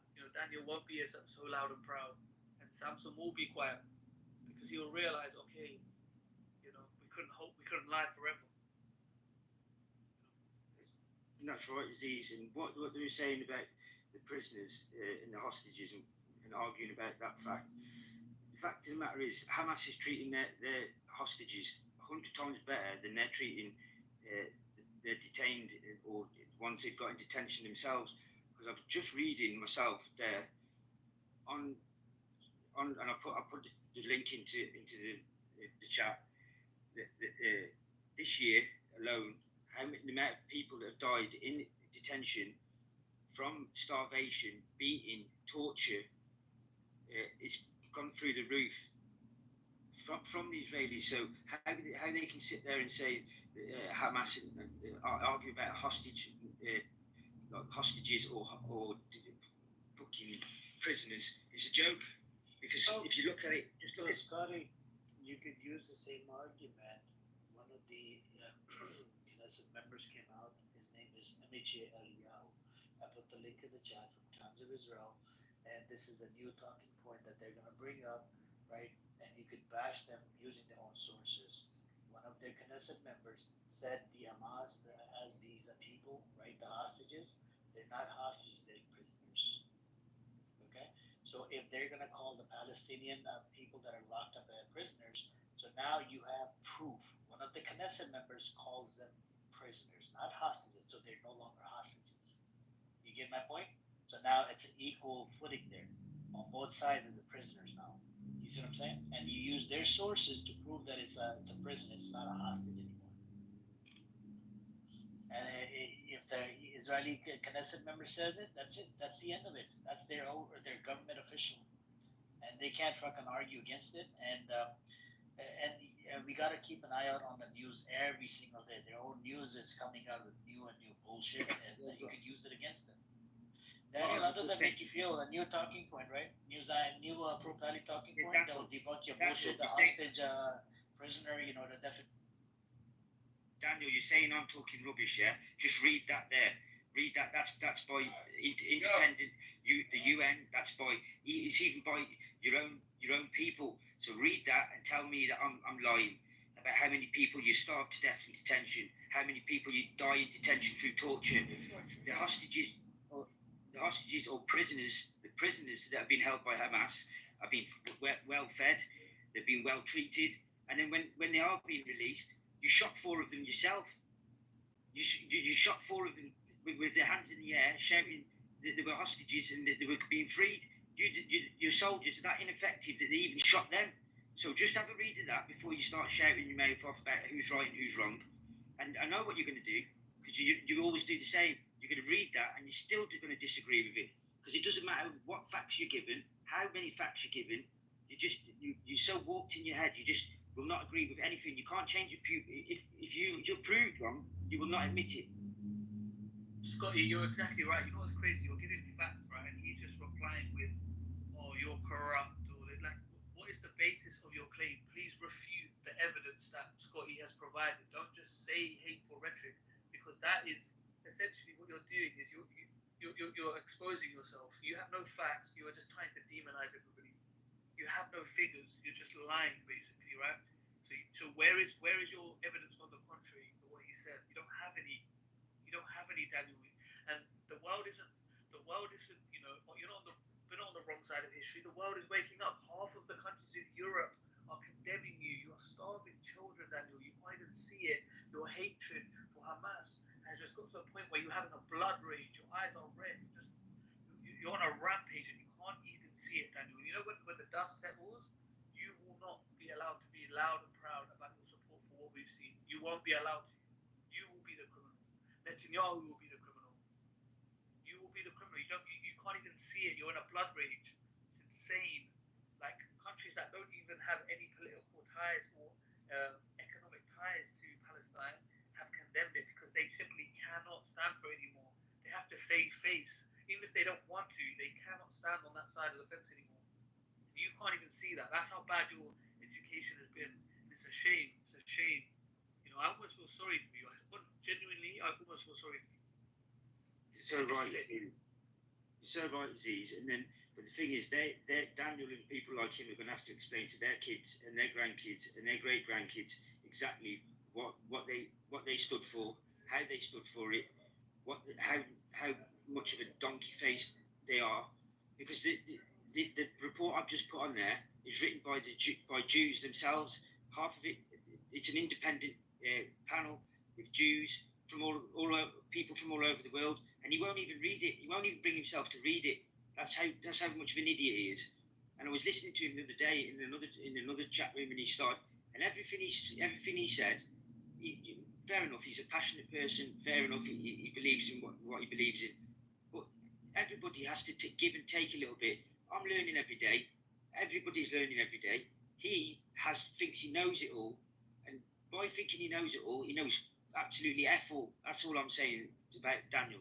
And he's got to explain it to his kids, and they will go down in history. Just like you said, just like the Nazis did. They didn't even want to admit they were part of the Nazi party. They didn't even want to, because how many percentage of them voted for them how they were part of killing the Jews. After that, we didn't, in Britain, we'd stopped calling German Shepherds. We called them Alsatians after the Second World War, because we didn't want to call them German Shepherds, because nobody wanted to be associated with anything to do with Germany. That's exactly how they're going to feel when they realise they're on the wrong side of history. It's only now, our generation sees, that we're actually calling German Shepherds again, and not Alsatians. Because we've progressed, and we've learned from the mistakes of the past, and we've integrated with each other, and we know it was wrong. 100%. You know, this is the problem, though. You know, like if you just, you know, there's always new headlines coming. There's always new reports coming out, new events, right? We are ready to tackle the facts of the new event every single time, and we're just met with the same old thing. You guys, like, it's just like rhetoric. You know, it's like, oh, you're sick. You support this. No. We are looking at a new situation with new information on the ground, and we are just simply reporting the facts. And that's something you can't. You don't have the luxury of doing. You don't have the luxury of looking at what's happening on the ground. You just have to say October 7th. They want to kill us. We have to kill them. Like, you're just going. It's a rinse and repeat cycle, and it's happened before. You know, history repeats itself. This is not the first time we've had geopolitical tensions in the globe, and people have tried to demonize a small group of people and in an attempt to ethnically cleanse them. This is not new. You know, I would think a person that's Jewish would know that better than anybody, but apparently you don't have that vision. You can't have that introspection. And it's shameful, to be fair. Shameful. What's up, Blake? What's up, man? Thank you for having me. Assalamu alaikum to everyone here. What's up with your Ethan? Okay. I'm doing well. How you doing? Okay. So, if you guys engage with the Zionist, Scotty, Aziz, everybody, I'm about to put one article in here, right? Use this to your, to, you know, debunk their bullshit claim. You know how they make the claim IDF is the most modern army, blah, blah, blah. Give them this article. It's from Times of Israel. Moshe Yaalon, they call him Boogie Yaalon. He was the former Israeli defense minister. He said IDF is not the most modern army in the world. He said Netanyahu, what he's doing is ethnically cleansing Gazans. And he's an former Israeli defense minister under Likud party in 2016. You see what I'm saying? So you could debunk their bullshit claim by giving them this article, and that's it. That sort of like destroys their argument about the idea. Oh, idea was the most modern army. It can't be. According to Moshe Yaalon, it can't be. Amos calls him Boogie Yaalon. I think a lot of the Jewish people, they call him Boogie Yaalon. He became a leftist. He was on the right before. I'll have to check out the article. Thank you for sharing. Yeah, no problem.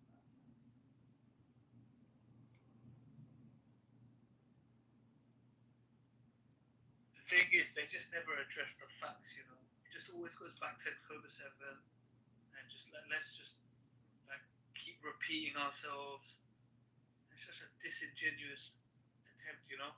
We keep looking at new pieces of information, new people, aid workers buried, 14 of them. This person was shot. They've been sniped. They've been starved to death. They've been like, it's new stuff. Where's your new stuff? Like, you're claiming that the Palestinians is all they want to do. Where is the new reports? They are none. It's just a lie. You know, it's overextension of military aggression. You did not need to destroy 60% of residential buildings in Gaza. You did not need to. If you can kill a man in his bedroom in Tehran. We can block beepers in Lebanon. I'm sure you can just be a bit more precise. And fair enough. Let's say you wanted to show them a heavy hand after October 7th. It's 2 years later now. You are now the terrorist, regardless if you thought they were. You are now the terrorist. It's official. You know, you have no excuses. Over. The fuck? Fucking hate Daniel, man. There's somebody like him. He's not deal yet. You're gonna get rid of the news. He said definitely to come in, right? Yeah, right. Okay. Yeah. Okay. No. It's so hard to engage in. Crashes on and starts doing some crazy ass cusses, like stuff he was saying about your family. Like this guy's a freaking loser. I mean, so he's calling everybody Nazi, but then he lives in Germany. He speaks the German language, and he doesn't. Who, Samson or Daniel? Daniel. Oh, him too. Oh, Samson, yeah, he speaks German. He's from the Europe. He lives some in the Europe, and I don't know if he even goes back to Egypt. But you see how he was trying to derail the topic case. I kept on asking, why did it do this 7th of October, the 2006? Because he's the one that made this claim. Oh, they were shooting rockets. Why did they do that? He could not give me an answer. I was gonna give some facts because he gave certain incidents. He actually is such an idiot. I can give you, let's say, August 2022, right? So this is obviously before, October 7th. There was Israel launched an attack on Gaza Strip, killing 33 Palestinians. Many of them were minors. There's so many incidents. There's another one I think where a girl was killed in August. That there was a residential building in Rafah that was bombed, killing 7. I think of course there were kids. There was another one where there was a military fire missile at a cemetery where children were playing. They killed a bunch of toddlers and children between the age of 4 and 16. This is August, 1 month, 2022. So if he's going to talk about the collective number I gave, because that's the stat, we could break the number down. Because he's trying to use that number and try to break it down in accordance to it was in relation to this war or that war, this war. What was August 22?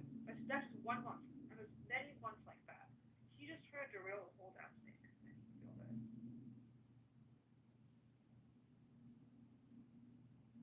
This is what happens when you have a discussion, if you'd like to call it a discussion, with someone that is disingenuous and intellectually dishonest. They want to start the calendar when they want to start it, or they want to discuss some skewed military campaign when they want to start it. Hamas attacked this. Okay, let's go back a day before when Hamas attacked, when the Israelis went in and bombed Gaza and killed civilians. Or even if they kill one person, that's breaking, the calm. So then the other party has a right to respond. But they obviously start the clock when they want to start the clock. They've always done this. It's nothing new. They're beyond sick. I don't even think there's any therapy that is out there that can fix them.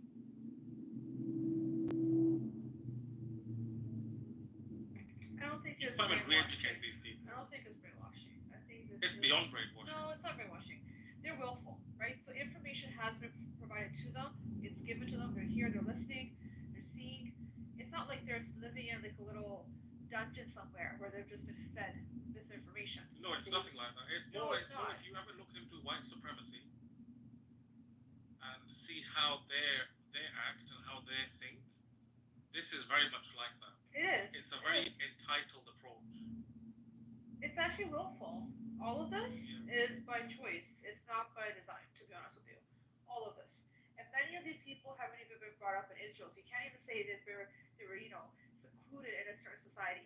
These people some of them are not even from the country or the faith, and they live all over the world, right? And they still hold on to these white supremacy kind of ideologies, and they stick to it whether or not there's other information. Hey, there's I've learned, from the Israeli side of things, and I've fixed, my understanding of things, and vice versa. They feel like if they admit to one thing, it's like the entire thing hates, and they refuse to admit to one fact. They freaking refuse to, as if somehow their whole house of cards is going to collapse if one thing gets admitted to.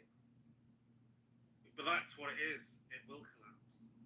But the irony of it is come tumbling down on them. The irony of it is because they refuse to admit anything, it's like almost an admission of guilt because you cannot be innocent of all these things because you cannot be. These are individuals. Some person, he's a terrible man and he wanted to shoot a random woman. You've defended it. Why have you defended it? So it's an admission of guilt. This many charges, you cannot be innocent of all of them. So. But their own soldiers are coming out with, there was the organization called Breaking the Silence. Their own organizations are speaking up against them. Their own soldiers speak up against them.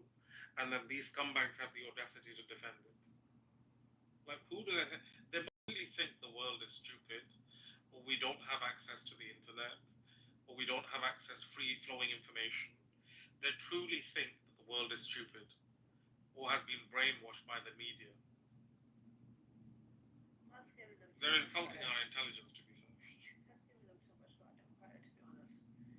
Some of the things that these Zionists have said, various ones, the ones you've spoken to have come across, they've literally said genocidal things, like, oh, it's a self-inflicted genocide. Yeah, then they deny it. Yeah, or they say that it's the parents purposefully starving their children for propaganda. What?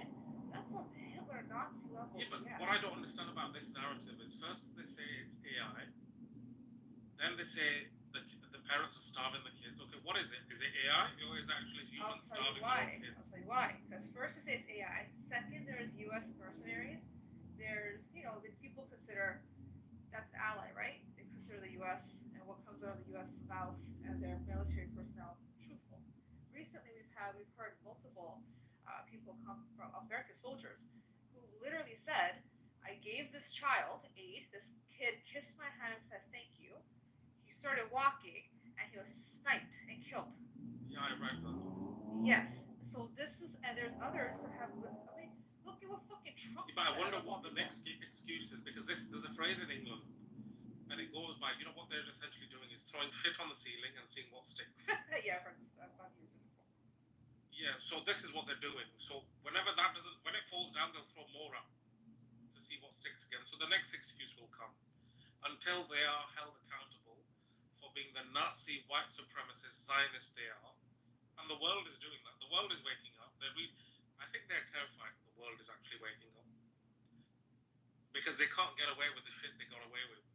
For 80 years, most of the world has been unaware of what they've been doing to the Palestinians. The last 2 years has liberated the world with regards to Gaza. We've not liberated Gaza. Gaza has liberated us. Truly, honestly. And I'm a strong believer in that. That's so true, that is. And then as for the genocide thing that you're saying, I'm just reading up on it then, that it's still to be decided at the court, when South Africa brought the case against Israel. They decided that they had to protect Rafah and stop, minimise civilian deaths, right? Well, they carried on with the Rafah offensive. They didn't minimise civilian deaths. So to me, they didn't do anything the court found. So the court didn't find them innocent or anything like that. The court was still making a ruling on the actual genocide decision. But they went against everything the court said anyway. So the decision is likely to be that they have committed genocide and they're likely to be found guilty of it in court. So I just can't wait to see what the decision is going to be from the court, which is should be due anytime soon.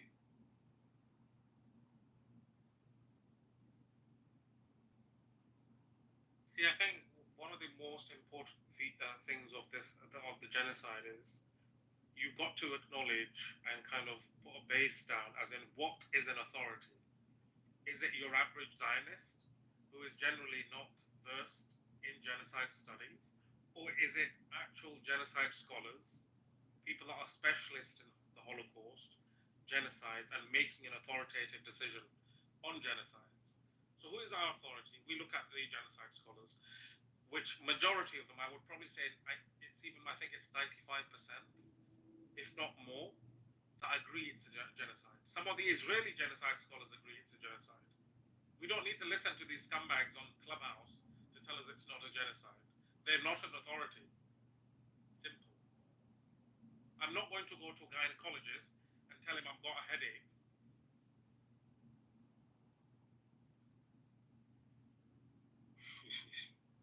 You should go to OBGYN. You should.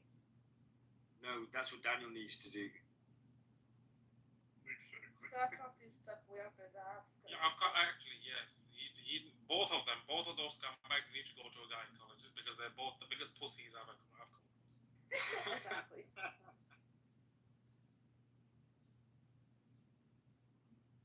My issue is when we talk about the genocide, right? It gets so the whole argument goes left because the whole discussion about they get into the whole technicalities of it. Like you guys heard Samson, because someone else made it figurative. Like he was speaking figuratively, saying, "Hey, stuff happened on October 6th, blah blah."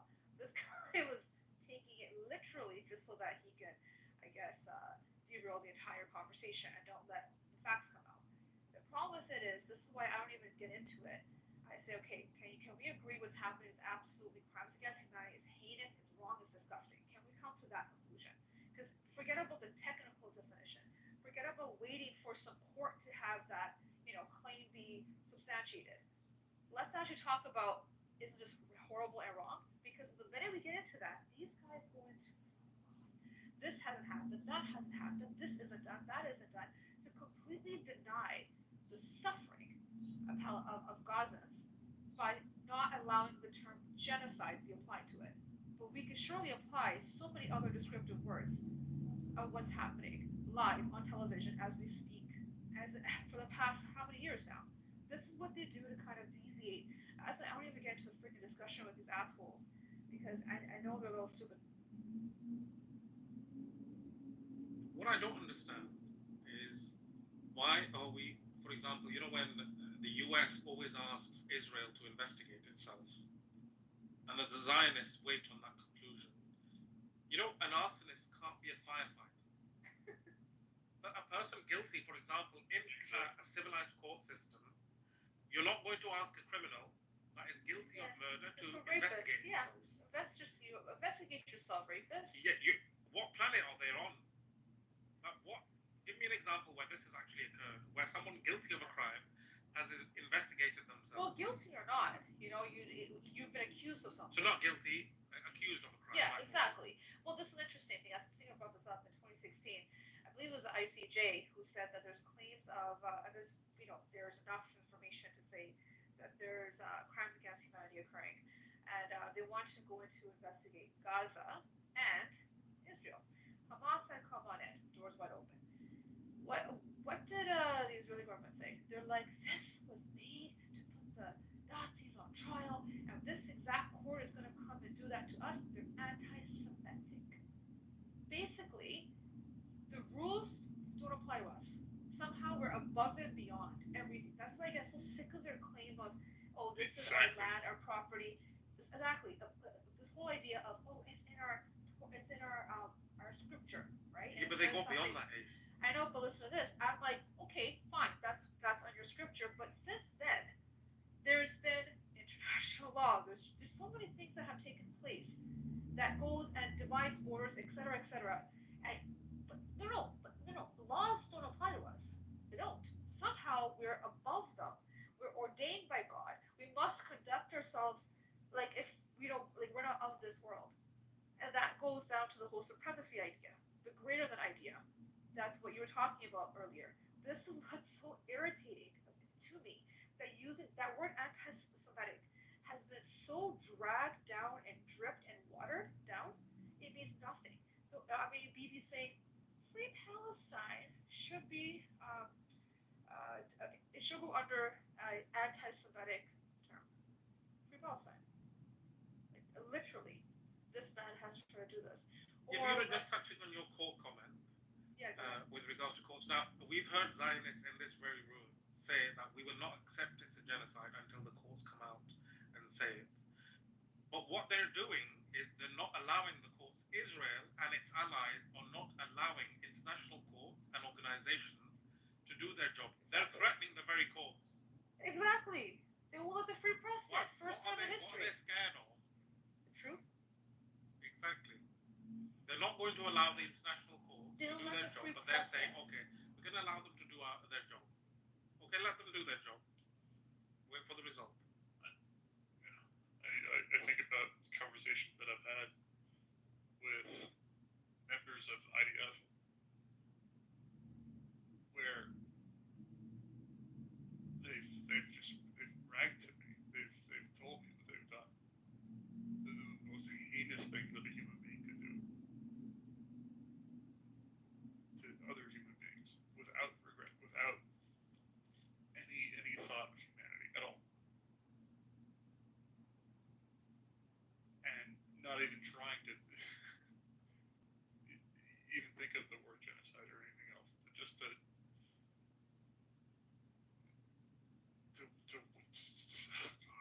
to wipe people out, and with no mercy, with no compassion, with nothing.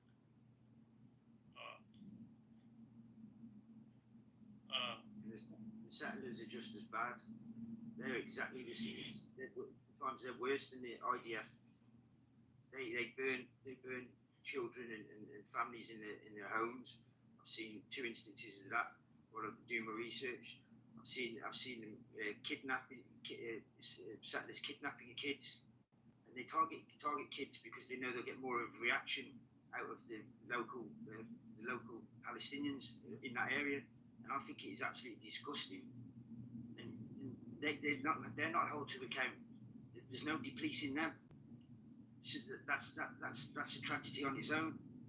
When this all does come to a head, they should all the settlers, each and every single one settler that's in that area that's there illegally, as has been decided by the United Nations, they should be dragged into court, kicking and screaming. They should be tried themselves. And so many are Americans, by the way. You know that, right? Yeah, they're from all around the world. A lot of Americans. Yeah, they paid to come in. There's a lot of British there. There's a lot of English, a lot of Scottish. They're from all around the world. They're just they're brainwashed. They're bums. They had nothing. They wouldn't get anything. Exactly. They're bums. I'd love to see them when they come into court and each one of them get tried, and the children are sitting in the back of the court watching them, and they get sentenced throughout. And the biggest sentence they're going to get is from the history. We're going to all judge them. Never mind the sentence that they'll all get. I really hope they have their day in court. I think that's inevitable. I think that some of the people that thought they would never be caught, the Nazis, the white supremacists in South Africa, there's been countless examples where they were tried, where they were held to account, and now where are they? In the history books. Or either they ran off to Latin America, and now they take on a new identity. So these people will go through exactly the same when it falls. It's just a matter of time now. It will fall. It will most certainly. Something you were saying earlier.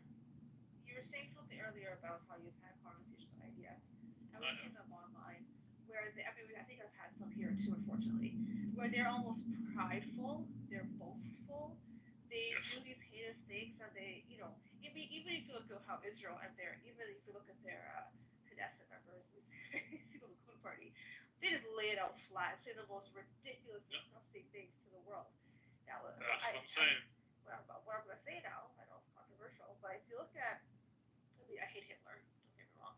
What Hitler did with putting, the death camps, he opened 5 of them in Poland.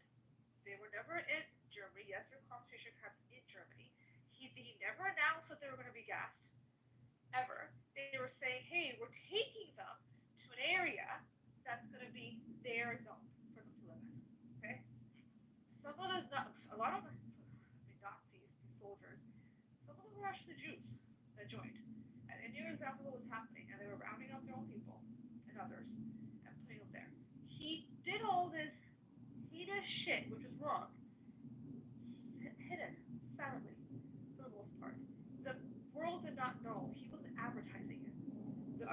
were some allies he was speaking to, of course, but not the way in which the IDF speaks. The Nazis were walking around.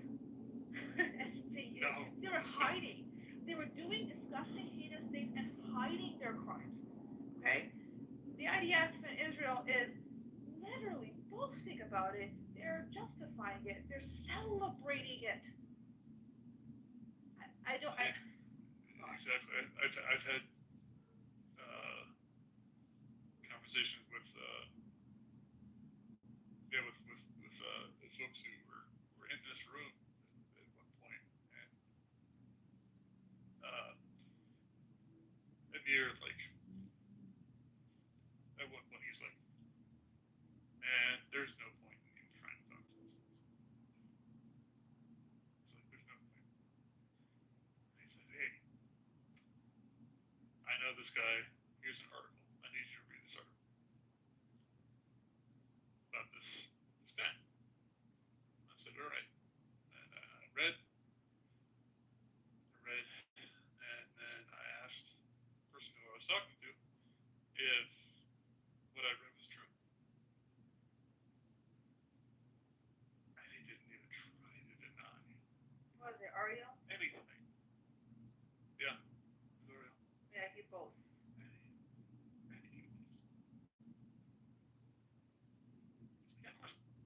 He's like, what do you think I would do in that situation? Of course I did that. And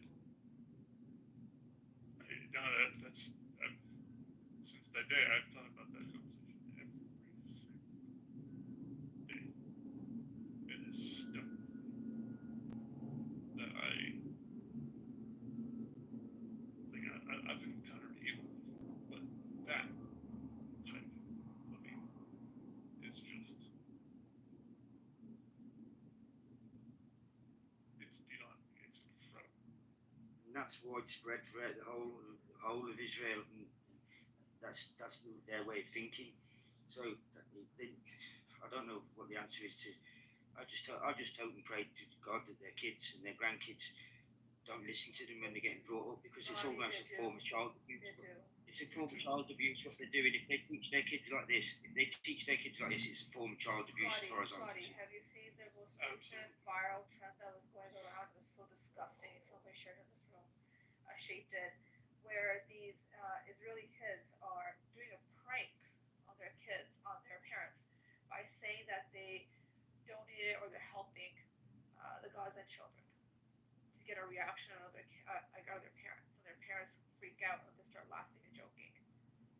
Like somehow,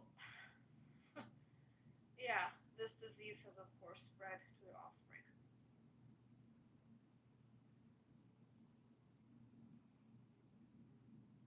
Form of child abuse, that's what that is. Child abuse to teach your children that and their way of life is just disgusting. It is disgusting, but let me just say this. You know how they keep bringing this talking point saying that, oh yeah, apparently Gazans and the school system and blah, blah, blah. It's, there's some sort of textbook here and there is teaching their kids to apparently hate Jews. And this is another talking point that gets brought up quite a bit. But my kind of pushback has always been, well, the entire population of Israel, if you're Jewish, not if you're Arab Christians, you don't have to actually join the IDF. You only have to join the IDF if you're Jewish. Everybody. It is mandatory. If you don't, you go to jail. So when you're putting these, and again, police training, military training, if you know any family, it's very brutal. It is very much like a brainwashing activity. You put them through this when they're very young. You expose them to violence. You tell them that these are your enemies.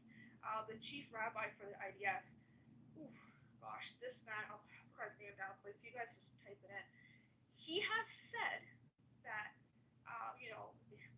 God ordains, according to this psychopath, that if during war fighting their enemy, if the IDF soldier, in order for him to do his job well, he needs to rape a goyim.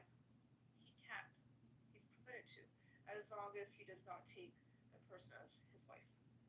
Okay, this is a type of shit.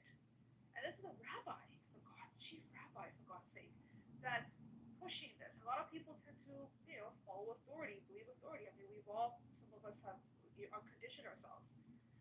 That part never gets spoken about. The part that it's been drilled into their heads, and I was mentioning this before. One of my friends, this is way before she brought this up now. She had an ex who was a IDF soldier. He used to be. Again, this is before she knew anything at all. In New York, and she said it. Like he would tell her that he had to unlearn.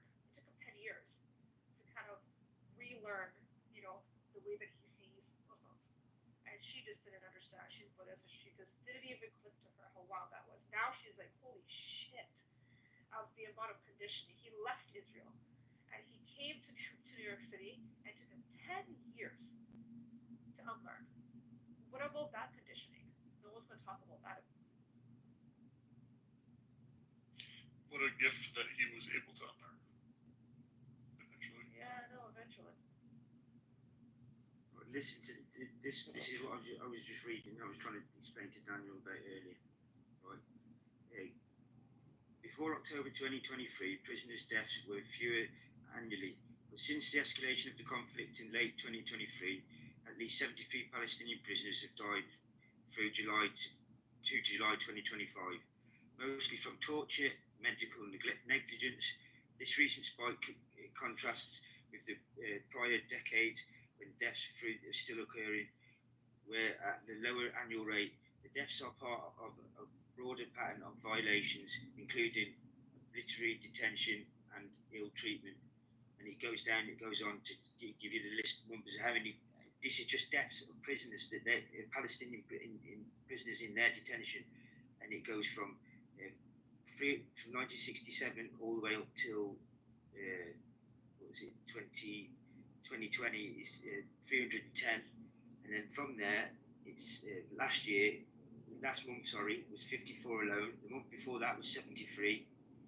The causes of death: torture, medical neglect, starvation, beatings, harsh conditions. So what he was saying about the prisoners that they've got, the hostages, the actual prisoners, like Amir said, they're being treated like kings by Hamas compared to the way they treat their prisoners and their kids. Because the youngest one that was detained last year was 12 years of age. Yeah. 12 years of age. Yeah. I mean, Yeah. I've got a niece who's 12 years of age, man, and she's tiny. So she was detained, and she was detained last year, and she's still being detained. And how is that even justifiable? Save the Children have tried to go in there, and they won't even let them. The Israelis won't even let them be seen. So what does that say to themselves? It's disgusting. Well, how can they even sit there? They're not prisoners, so that's the thing that I've had to. I don't even know how bad it was. So you know how they talk about again, Israel being this democratic, this copy of the West, blah, having rule of law.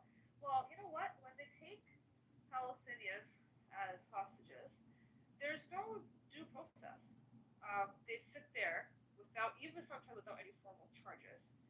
They are never brought to court, and if they are, the types of laws that they apply to them is vastly different than to Israelis. So that's definitely a But it's a liberal democracy. It's such a great democracy. It copies the West. Democracy. Exactly, right? It's a joke. It applies a military court system to even kids, but it's a liberal democracy. It's so liberal. And then to go and arrest them, they go nightly raids. So they go in with nightly raids. We know. We know exactly what they do. They just don't see it, and they're thinking they literally want to lie to the world. I don't understand the bulldozers that go in behind them.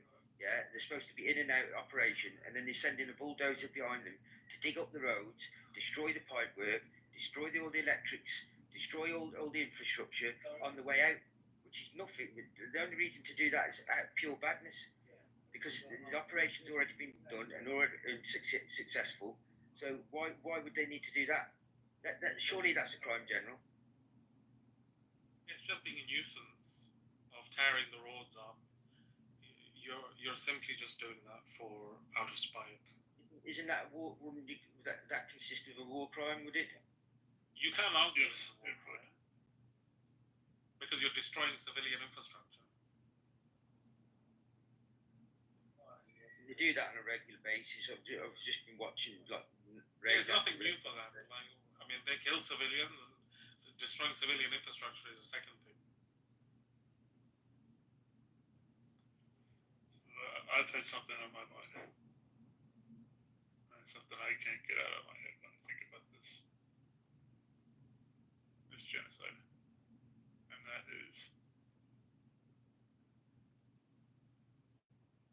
the generation,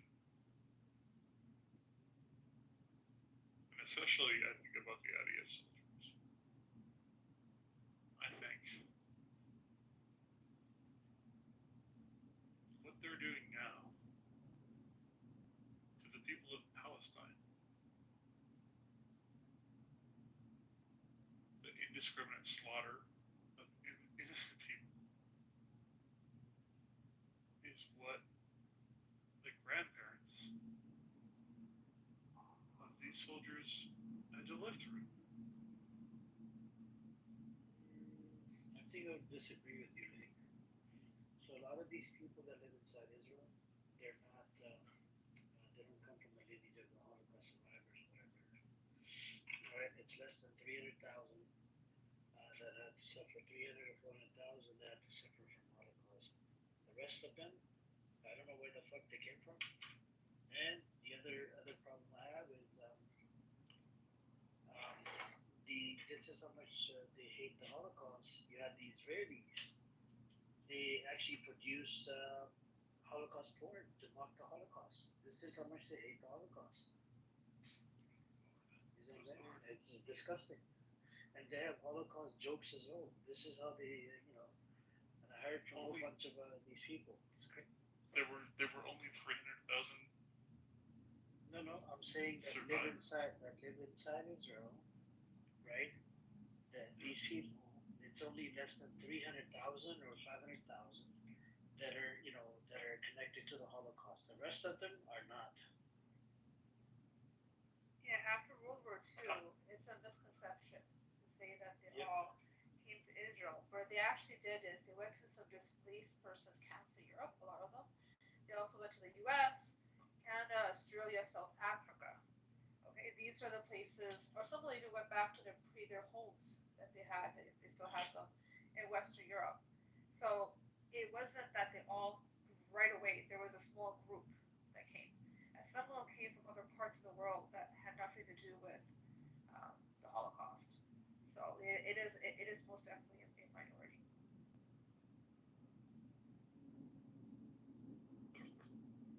No, thank you for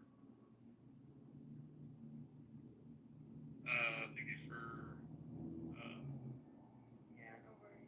filling me in on that. But even then, like, this is the thing I have with this whole taking your ancestral, like, even if your ancestors went through something and trying to use that as if it applies to you, I have an issue with that as well. Because you yourself didn't go through those, the Holocaust or live in those conditions. You are not a product of that at all. So even the ones that try to use that argument and they did not even go through it, I think it's selfish. And actual Holocaust survivors have said it. This one grandson of this Holocaust survivor, his grandfather passed.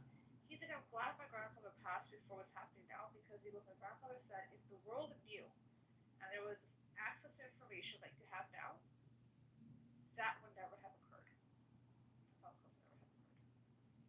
A lot of the Holocaust survivors, that were even born in that time period, they're all against it.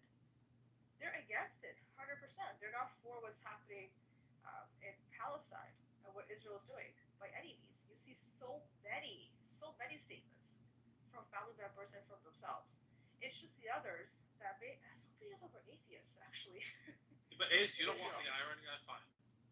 Is all these countries that are booty clapping for the Zionists right now are those very countries that looked the other way when the Holocaust occurred.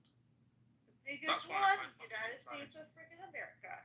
They were pushing them away. Ooh, I know. They were looking the other way. They were appeasing Hitler. Oh, I know. And now they have the audacity to point fingers. Absolutely fucking did, yeah. Oh yeah,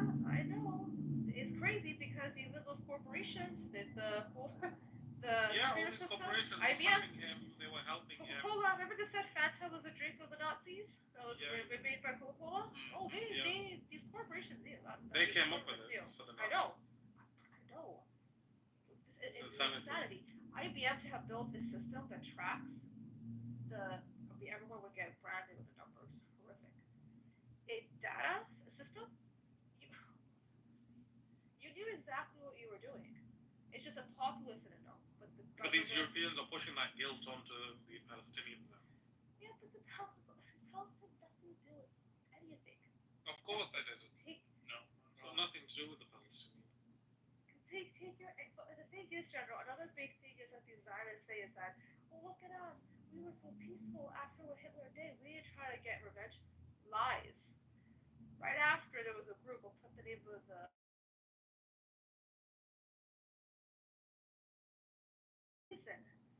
water of Berlin, a few other cities in Germany, to get back 6 billion to exact revenge. Okay, that was literally a plan that was foiled. That was right after World War II. And then this person ended up going to Israel, got a prominent position, and he was honored and given some sort of award. Okay, so yes, there was another plan B that was in place as well, something to do with the bread, poisoning the bread to kind of exact revenge. 6 billion Jews were killed. Let's go and kill 6 million Germans. That was in place. So we can't say that they didn't try. They did.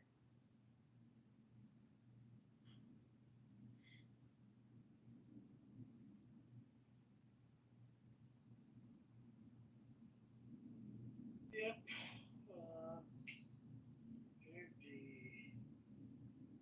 I think, let me see what we have. Do we have any good news?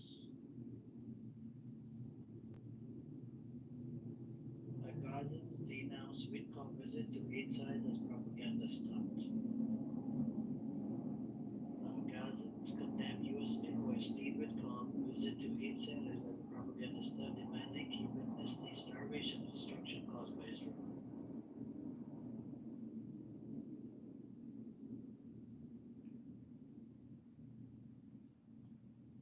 Palestinian community, tribal and civil society leaders in Gaza have strongly condemned the visit of U.S. envoy Steve Whitcomb to American-run aid distribution sites, calling them death traps, and demanding he witness the full humanitarian catastrophe caused by Israel's blockade and military assault.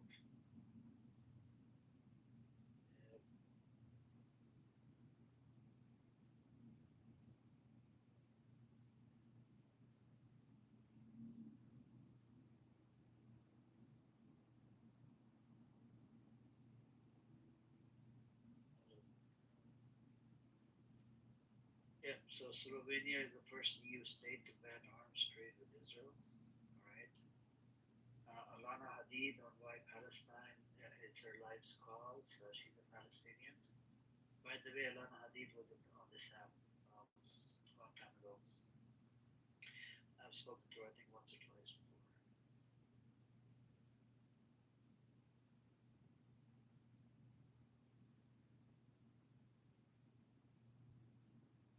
Let's see. Alright, so she writes as witness, okay.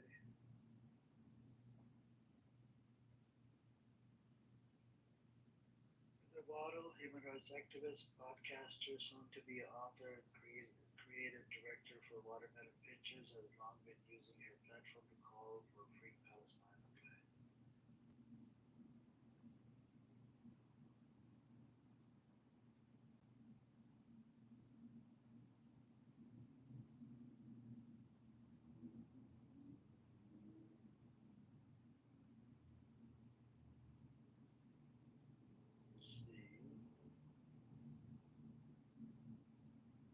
Did you read Trump's statement that came out a couple of days ago, where he did say that it was starvation, where he did say that Israel can do a better job, where he did say we're not going to set up food behind a wall, what Israel does, and then not distribute it.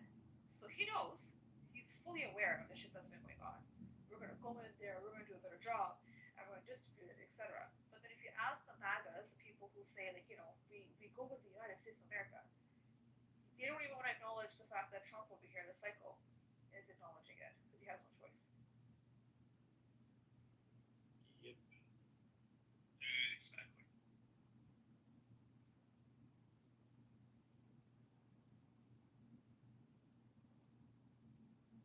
Right. Looking at the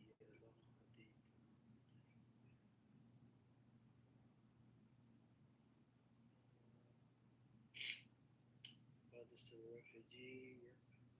Her story was one of the famous stories, by the way. How they got kicked out of their own homes, out of their own home.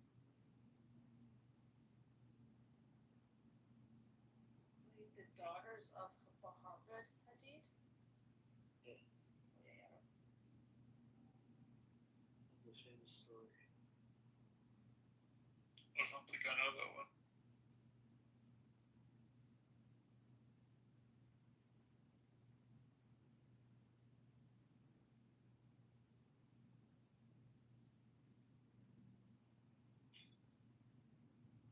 I'll tell you the story.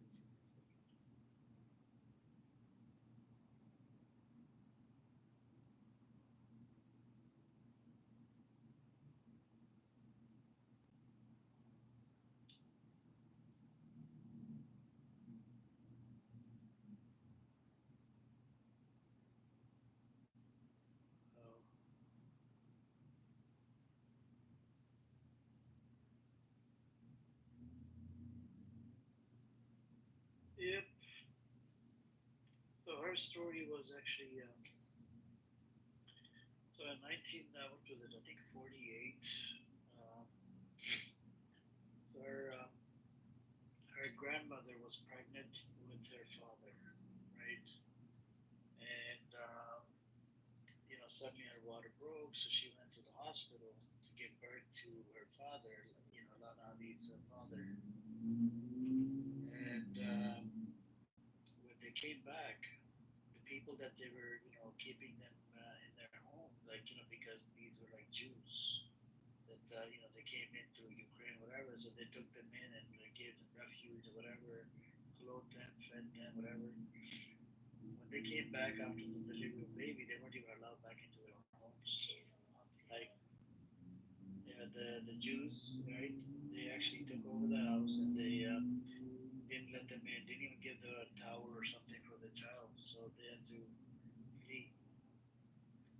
I think they went to, I don't know, Jordan or Egypt or somewhere, and they became refugees, and then from refugees, and then they migrated, I think, to America or something. And they became very successful. I mean, Bella Hadid, she's a celebrity. Alana Hadid was one as well. Well, Muhammad Hadid, I think his grandfather was actually quite successful in Palestine at that time, before everything was taken. Their father is very successful, Muhammad Hadid. Yeah. I definitely know the last name.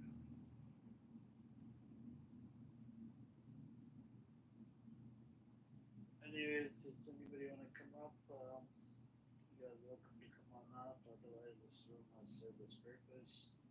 We pissed off a lot of Zionists, and I think they ran away and opened up their own rooms. Yeah. The title is, I think it's, what's his name? Headbase Room. It's Christians Persecution in Israel, question mark. If Pepe is targeting them from Christian paradigm, I'm targeted from the Poor Valley paradigm, Christian and Muslim. It's humanity. Yeah. Absolutely. Let me see how long this room is running for. This one is running for.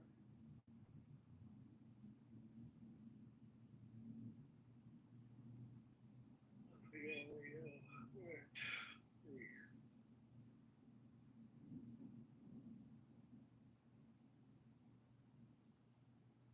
It shows you? Yeah, like I have to scroll up all the way to the messages, and it tells me Oh, okay. when was the first message.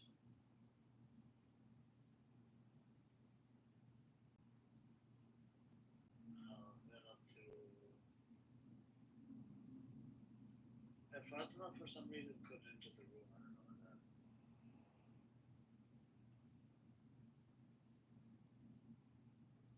So the room has been running for it's past 13 hours. Let's see.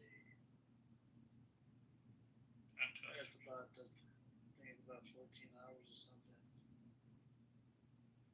Yeah, actually 15 hours. I'm honored I got to be part of it. Yep, I think I'll end it because nobody's coming up, Ace. Yeah, for sure. I think the room's so hey, what's up, Pre Palestine? I'm gonna end the room. Inshallah, I'll open a fresh one later today. Alright. Talk to you guys later. Thank you for coming, and inshallah we'll have some different type of people in here. Hopefully, take care. Have a good one. But in the same way that I'm for a move. So like again, my argument is, hey man, my people are 300 years away from the person who probably lived in like Okay, that. but the Ashkenazi have a portion. Thousands of years Oh away God. from the motherfuckers that lived in Israel. I get it, but You cannot just show up, Jimmy, because it's not like how the dynamic works. But Israel, the government of Israel, the institution, let's say, of Israel, and every single Jew can claim the nationality or the land or whatever. I mean, they have something called Aliyah that they do. I want to make my full argument though. My full argument is Israel fought and they won. Now it's fair game. That's actually my true argument, right? I'm not. Yeah, I would agree with that. I think it's just Mike is right. Yeah. Look, Half of it's trolling. United States, California used to be Mexico. Look, half of what I'm doing is trolling. Like I do believe that. Okay, after the war, after the two wars, all right, fine. You fucking won the fight. That's the same way America did it. We fucking won our fight. We took the shit. That's fair. I don't like having to pretend that wasn't the case. That Israel isn't like America or any other country that sort of formed up. That you do have to, kill a lot of the natives. Like that's the part of I guess the discussion that annoys me. But I do believe Israel has the right to Jimmy, and even the pale ones. Yeah, I think that makes a lot of sense. That's my argument. Because it is Mike makes right. Because you've got a lot of people like the Kurds, or I don't even know how many nationalities. There's the Chinese. I don't know how to say them. There's a lot of ethnic groups that would like to be, independent. But it's just there is no justice, so to speak, in that sense. It's just who's the strongest and rewrites history. And I could have a lot of empathy for the people that get the shaft for that, but that's just the way the world seems to work. But Jimmy, if you look at the Sephardic Jews and what Marty probably knows more about this, but it's my understanding the Ashkenazi and Sephardic they were in Europe together, and if you were to look at the European contribution of their DNA, it's largely more similar to what you would see in modern day Italy. Now then they split off, and then one stays in it goes into Central and Eastern Europe. The other goes, out like primarily to Spain, then North Africa. Some go to, they go to the Netherlands, but they're highly related. It's really not that complicated. I live in America. Israelis live in Israel. Jews in Europe. We're still Jews. It really doesn't. All of that is fine. It doesn't change. Marty, I was just trolling. Look, all of I that is have a question for Marty if he's just once you move to a different country, all of that is fine. Look, all of that is fine. I don't find that as a solid. Look. Jimmy, can I ask one question? Okay, go ahead. Then. Marty, is a Jew a religion, an ethnicity? What is it? It's an ethno-religion. It's both. It's both. So you can be a Jew. You can be a Jew without being religious. Yes. Yeah, it's a nation of people. We are a nation of people with a. Basically, just think back in the day, they were a nation, and they had a specific belief that they shared amongst that nation. Look, it's a nation of people, and we have a religion. Okay, so the religion is of our people, but as a nation, not just the religion is our we have like a shared language, we have shared holidays, shared culture, whatever. So it's like an ethnicity with its religion. Can I just say one thing? I find that and correct me if I'm wrong. I find it very difficult for Israelis to accept that, hey man, you got to be the bad guy in the same way that American settlers were the bad guy. That's the process of creating a nation. No, I tell you why it's different. There was only one sovereign nation on this land, which is us. The land, even during the British Mandate, was called the land of Israel. It's our heritage. We came back. That's a talking point. What is this? No, it's not. Which one? What do you mean a talking point in Jewish supremacy? Those were are just buzzwords. No, but there were people. I didn't say anything about it. I know, but I'm saying that where they go. I didn't say they need to go anywhere. I don't know if you know, but we have like 2 million Arab Muslims in Israel living with us as equal rights citizens. I'm just saying they didn't have to move. Like Tel Aviv, for example. Tel Aviv was dunes. I don't know, you should look at pictures of Tel Aviv. It was dunes. We dried swamps. We created new cities, new towns, new villages, side by side. And this is why, at the end, when they did the partition plan, they said, okay, all the Jewish settlements will be given to the Jewish state, and all the Arab settlements will be given to the Arabs. Tel Aviv is next. It's not takeover. We came. Okay, listen, I understand you don't like it, but you cannot compare it. You cannot compare it to like with the Americans. They say evil. It's not evil.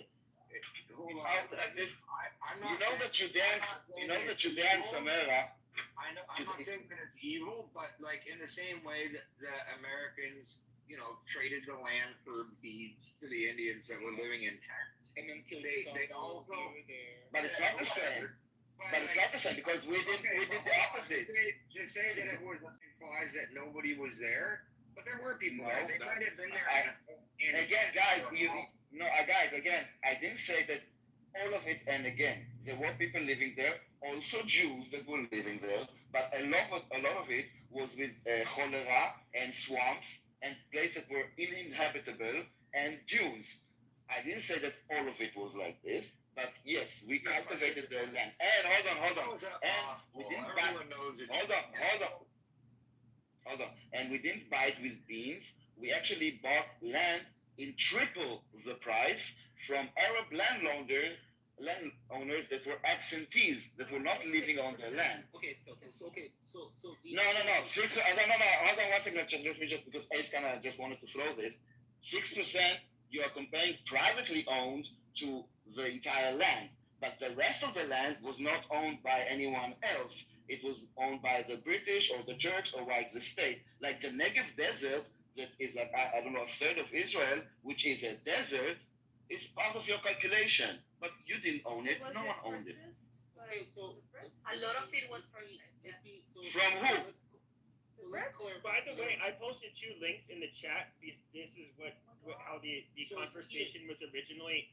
So if you look, the Times of Israel, so it says what Huckabee was mad about, and then it goes into the recent things in, I forget, it's Yahweh, I can't pronounce the fucking Arab town name, but yeah, that's, as far as what's actually happened recently with Christians, that's it, that's in the link. Okay, thanks. Yeah, Isa shush. The argument, Daniel, that it sort of confirms my analogy here is there were a couple of transactions which happened in America as well. We gave a couple of these Native American seashells or some whatever bullshit we wanted to take. We had a couple treaties on lambskin. We ended up breaking those treaties, which I believe also happened because this was all recorded. I don't want to be gaslit in this room about the Arabs that had Jewish people take their homes. And look, all of that, I don't even say I'm against it. I'll never say I'm against it because motherfuckers won the fight. If you won the fight, fair game. All right? Because there was a fight. It was a war. That's what the war was about. If it was all peaceful and the counterparty agreed with the deal, there would have been no war. No, actually, so I think that they are wrong. So first of all, the difference between the United States and what happened here, I don't know if you noticed the word absentees that I said. What I meant by it, that the landlord owners didn't actually live on the land. They were living in different countries. They just owned the land, so we need to buy it for them, and not for, I don't know what you used for comparison, not for beans and whatever, but for triple the price. And the war, Tel Aviv was created in 1908. The war started in 1948, a day after that Israel declared it after the partition plan, and we declared independence on our land, and offered all the Arabs in the land inside to be equal right participants in our land, and all the neighboring Arabs to cooperate with us. And their response is like, no, we prefer to drive you to the sea. That is what the war is about. How could a goy ever have equal rights within a Jewish state? How is that even possible? Bro, I really where's your problem? When you said these guys were offered equal rights, how could a goy ever have equal rights? What do you mean? How? I don't know if you understand. First of all, how do you mean how? In Israel, everyone has equal rights. Yes. Jimmy, are you listening to words that are coming out of my mouth? In Israel, there is equal rights for everyone. If you are Baha'i, if you are Jews, if you are Muslim, if you're Christian, if you're Jewish, if you're atheist, if you're religious, if you're black, if you're white, if you're Chinese, okay? Equal right for everyone. So I'm trying to understand what's in your mind about Israel that you ask such a weird question, using also the word goy that you don't really understand what it is. In fact, they have more rights because Arab Muslims are not required to join the IDF because it's understood that they would be going against their own interests. And so the Jews have to join the IDF. It's mandatory. Not religious. It's so much worse than that. Like, not the religious one. Israel has the biggest DEI in colleges. Like, you know how hard it is for Jews to educate in these elite Israeli colleges? They'll welcome Arab from the West Bank and educate them and give them the But yeah, because you're intelligent. Arab Muslims can run for office. In fact, they are in office. They can get access to the exact same education. It's everything. It's equal, Jimmy. So I'm interested in Jimmy. So Israeli pharmacists are Arabs. Because they're brilliant, they're intelligent. No, hold on, guys. Before we deflect, and ACS, they're getting all the opportunities, but they can also be supreme judges. But I'm still trying to understand Jimmy, because he asked, how could a goy have equal rights in Israel? And now, after you heard all this, even Ace, she didn't say that it doesn't happen. Yes, they are participating. Well, I'm trying to understand, how did you get such a twisted view of what Israel is? Like, where are you getting your information?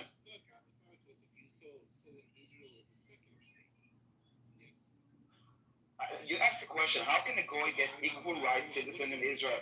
Well, it's because you guys said something about, to be Jewish, you're both religious and ethnically Jewish, right? So religious also plays a part in this, right? No, hold on. A dog is a type of an animal. It doesn't mean that every animal is a dog, okay? It doesn't go both ways. You can be Jewish and not religious, okay? But you can be also both. All right, cool. So Israel is a secular state. Its goys have equal rights. First of all, I don't think it's a secular state. They have secular laws. No, Israel separates church and state. That's the only way. So it's a secular state. America it separates it. It has it. The church is separate from the state. Yes, it's a secular country. It's a secular state. Let me explain to you. Israel, now, is the Israel that a lot of the guys that are the Zionists say that they're going back to, are they referring to a secular state or the religious state of Israel that the Bible refers? It's the same thing. Secular religion in Israel.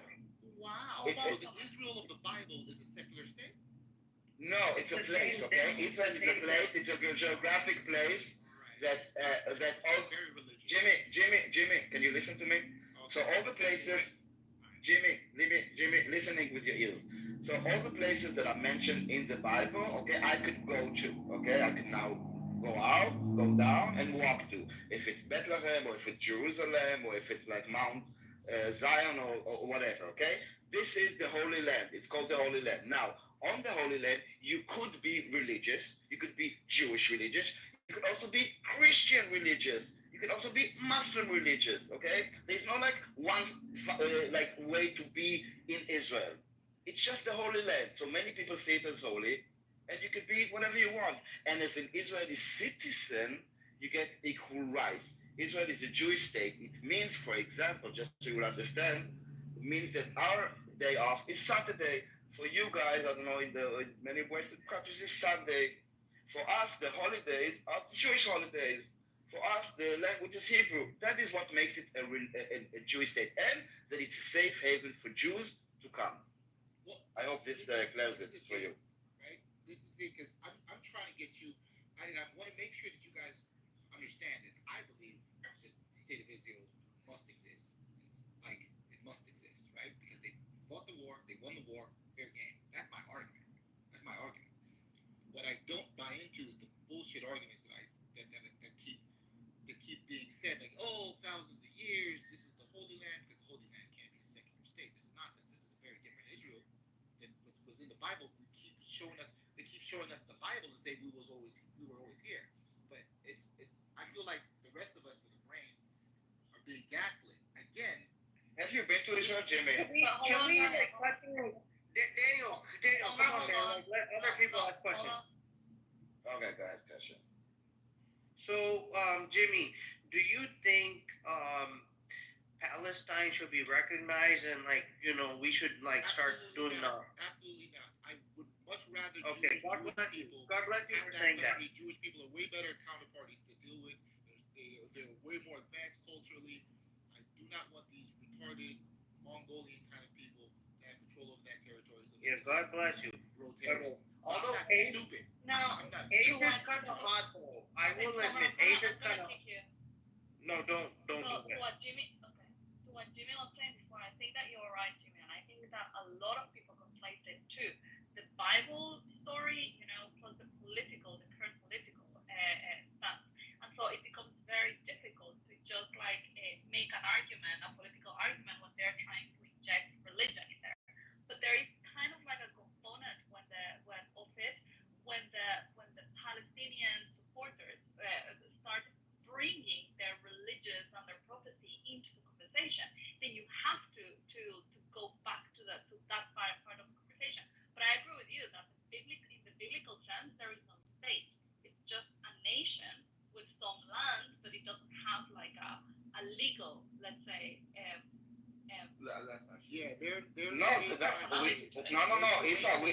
Isa, no, that's not true. We had sovereignty, and just one sovereignty, sentence. but not as a country in the old. As a state in the old sense, actually. But just one sentence. When we talk about the Bible, I'm not a religious person, but it's still an historical text. So we don't need to many stories there, but they do mention places, and we can actually see those places. So we don't need to treat it like it's a religion, either you believe it or not. It's historical. You can. It's not all fantasy. I mean, you can actually see those places. We can actually find archaeological evidence. It's factual also. It's not just like a belief system. But this is the issue with that, right? Because a lot of the arguments that I hear, that I come across is, well, this is Israel because this has always been Israel. It's always been on this land. But I keep pointing out, man, this is Israel by name. This is not the Israel that was here historically. There is no gay pride parade in the Israel of the Bible. It couldn't be. Goys are not equal. This is a whole different country. And I keep saying that because this country is new. It's a brand new country. It's a secular state. It's a secular state. And what was when it was a kingdom? You think it was like a religious, like we understand religion today? No, it wasn't. And it's the same people. It's the same land. I'm not sure why obviously, yes, 2,000, more than 3,000 years passed. So things changed. They didn't have also cars and street lights and internet and stores. They didn't have anything we have today. Not just gay pride parade. Yes, but it's the same people. It's the same land, speaking the same language. So you really have to understand Judaism to really understand how it can be built. Judaism is one. It's really not about how. It's not going to be perfect. being perfect or emulating the Jews of thousands of years ago. That's not actually how it works.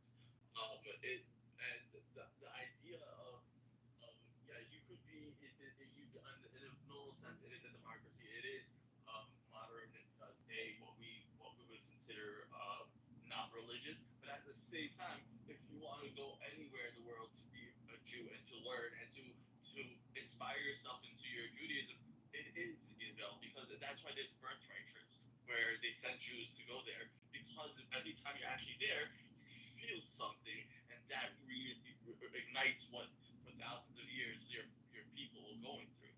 And that's the reason why it's hard for people who aren't Jewish, or maybe just knows Jews as a friend, doesn't actually have hard conversations with them, because in reality, any Jew will tell you today, you go to Israel, you still feel Jewish, even if though there's a gay parade, which I don't. Okay, it's in Tel Aviv. What it is, it's okay. It's not the end of the world. We're not gonna start murdering people for that, and that's what you think should be happening. And yes, you're right. That's not what we do. But at the same time, you still feel Judaism. There's a kosher McDonald's. There's not even one kosher McDonald's in America, but there's kosher McDonald's in Israel. And just to show you how you can still have the best of both worlds.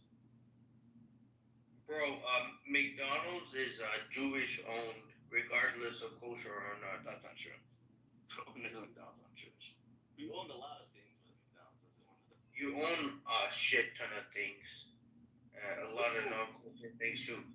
Why did they boycott Israel until why did they boycott Israel until like the late 90s? If they are Jewish, why did they boycott Israel? That's the psyop, Daniel. Come on.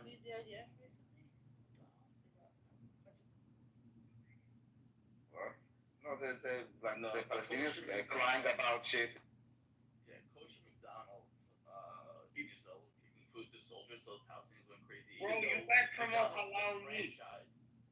McDonald's is a franchise. People who make decisions in each individual McDonald's, they have the You right. guys own most of the fast food around the world, and you guys promote halal meat. Which one? What are you talking about? Which one? You own KFC too. You own all of them. What are you talking? What are you talking about? Facts. Facts. I'm talking about facts. Is this an argument against anything? I don't get it. No, it's not. Jews own fast food. I'm saying Okay, so then why are you bringing that up? No.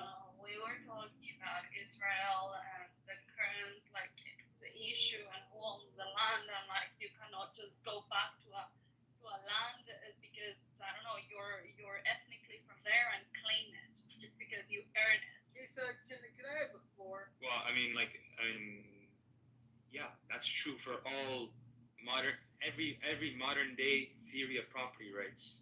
Okay, so I just did your Google facts. Yum is the owner of KFC and other brands as well. Yum is a publicly traded company. It doesn't have a single owner. You mean by stock? You own every stock? Is that what you're saying? That's why you own So you guys don't own BlackRock? You guys don't own BlackRock? Like, is that a lie? Is that a... You guys, when do I get my share? When do I get my share that you guys... Look, when someone is giving you a positive recommendation, why do you treat that guy like an What do you mean you? What do you mean you? Isa, may I have the floor? Guys. Yeah, go ahead, Kagan. It's a publicly traded company. No single person or entity owns Let it. Marty finish. That's all it is, because that's the accident. Nobody owns it. Okay.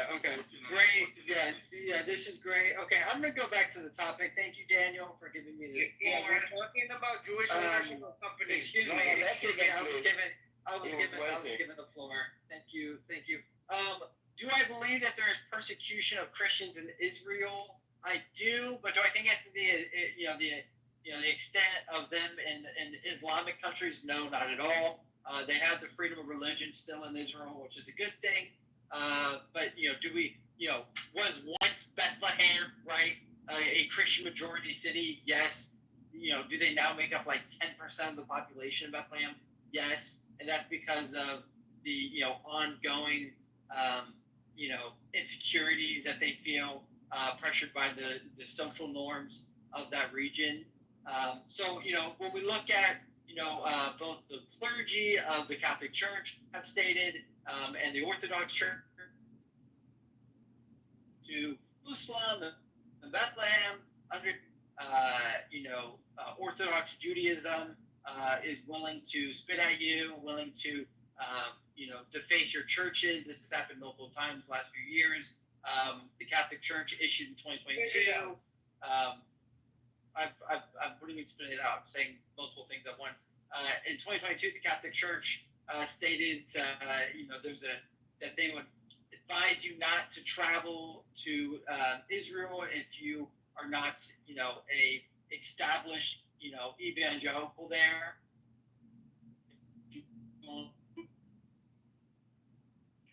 Then the holy cities.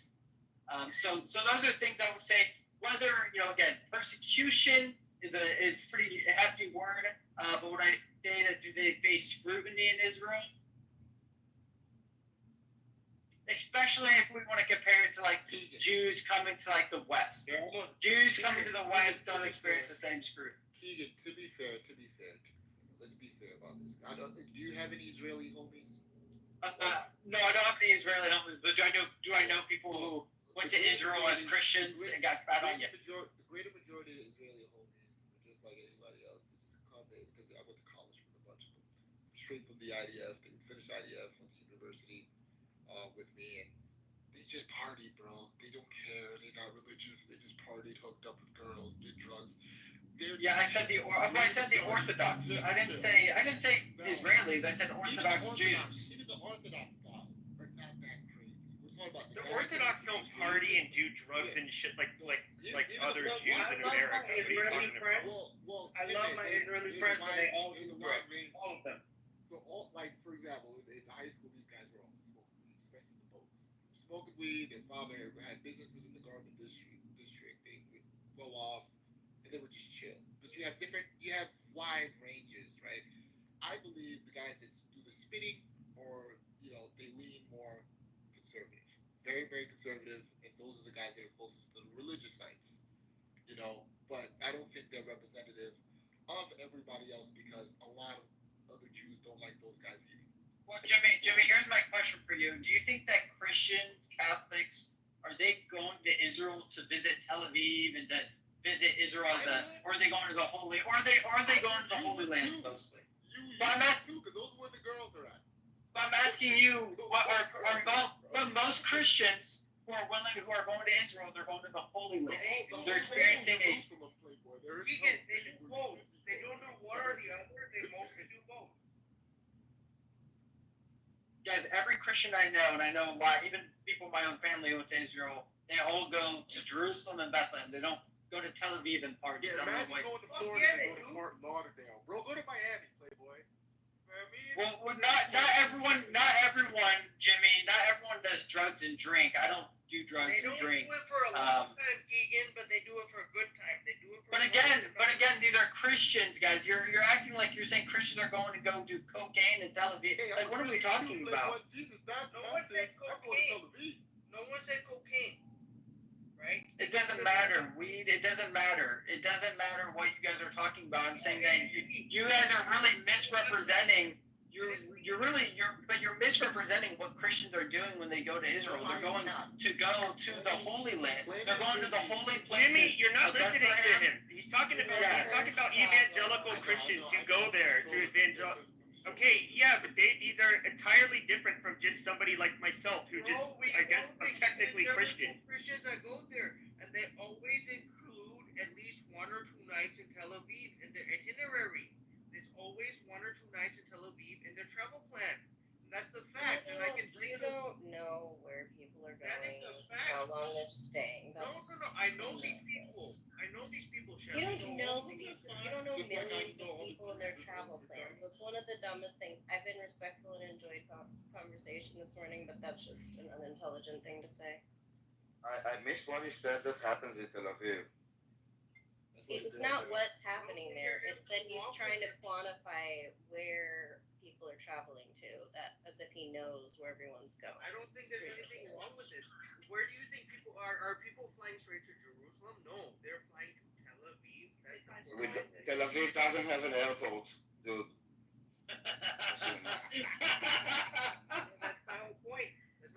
goddamn Summer point. flies to Tel Aviv.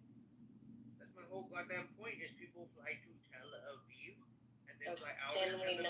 can we not use the Lord's name in vain while we're talking about the Lord's people? Thank you. We don't have an we don't have an airport in Tel Aviv. You do have an airport near Tel Aviv. Near Tel Aviv. It's in Lod, okay? It's called TLV. Basically, it's the only airport that we have in Israel. It's like we have now Meron, but it's like 40, it's like 40 to an hour drive to Tel Aviv. Shall we open an airport in Gaza? Well, yeah, my conclusion, again, is that there is not really a persecution where there's life-threatening events going on for Christians in Israel. But do Jews treat Christians nice in Israel? Not usually. And again, Orthodox Jews. And again, these are the people who are in the holy cities. And then the final statement again is that Europeans treat Jews better than Jews.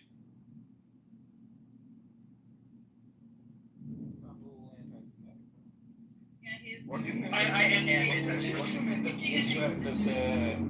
do you mean that Christians are like not treated nicely in Israel? Like, how do you think that? Like, I'm just trying to understand. Let's say Isa walks down the. Hold on, let me just finish the question. Let's say Isa walks down the street. Like, do I know that she's Christian? Does she need to tell me that she needs to like? Hang on. Like, how would I know? Hang on. Let's just not skip over this. This kid, your profile says WWJD, and you're saying you're anti-Semitic. That's insane. Let's start there. Let's not be a Karen and chastise them. Okay. Who said that? Pepe did. Okay, I don't know who Pepe is, so that's fine. Well, we don't know who Shelley is. If I don't even know who you are talking, it's fine. Yeah, I just hope you can appreciate that that's an unintelligent thing to say, and that you will be accountable for it. So I'm just here for that humble reminder. Daniel, you would know that I'm a Christian because I always carry a cross on my neck. Yeah, but they need to really look at your gaslighting Jews that you're telling us Jews in the Western countries are living like peaches. You're telling me that you want to say that churches in Israel were vandalized? No, Jews house of worship had these security guards in America, in Europe, and all around the world. So the idea to really have that brazen statement, Jews in the West are treated better than Jews and Christians in Israel, is false because if you compare it to the exact same level, and at this point there's no reason to be arguing because there's actually Christians in Congo that are being killed today, and I'm really in the wrong room about it. Marty, there's also security in Jewish schools and kindergarten. I pay $8,000 a year for that.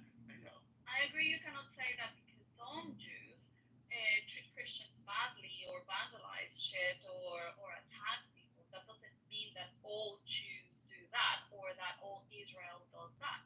Exactly. But now the question here, just like in the West, right? Just because there are some people like Keegan, hate the Jews, you cannot, and he claims to be a very good Christian. That doesn't mean that all Christians. That doesn't mean that. Hold on, again. That doesn't mean that all Christians hate the Jews, right? But now the important question is what is the country doing to prevent vandalism or to prevent people being aggressive or violent on other people just because of their religion? It's like, okay, in the U.S. or in the West, we have a lot of laws that protect Jews from anti-Semitism when it's aggressive or whatever. We have freedom of speech, but you don't have the right to go and attack a Jew or prevent them from having agency or going to the synagogue or whatever. Now, what is Israel doing in regards to this? And I think that's what Jimmy was talking about before, that Huckabee wrote a letter to the White House or something. I need to Google that and read the articles that Pepe kindly put in the chat. But apparently there is not enough being done right now for those few Jews that are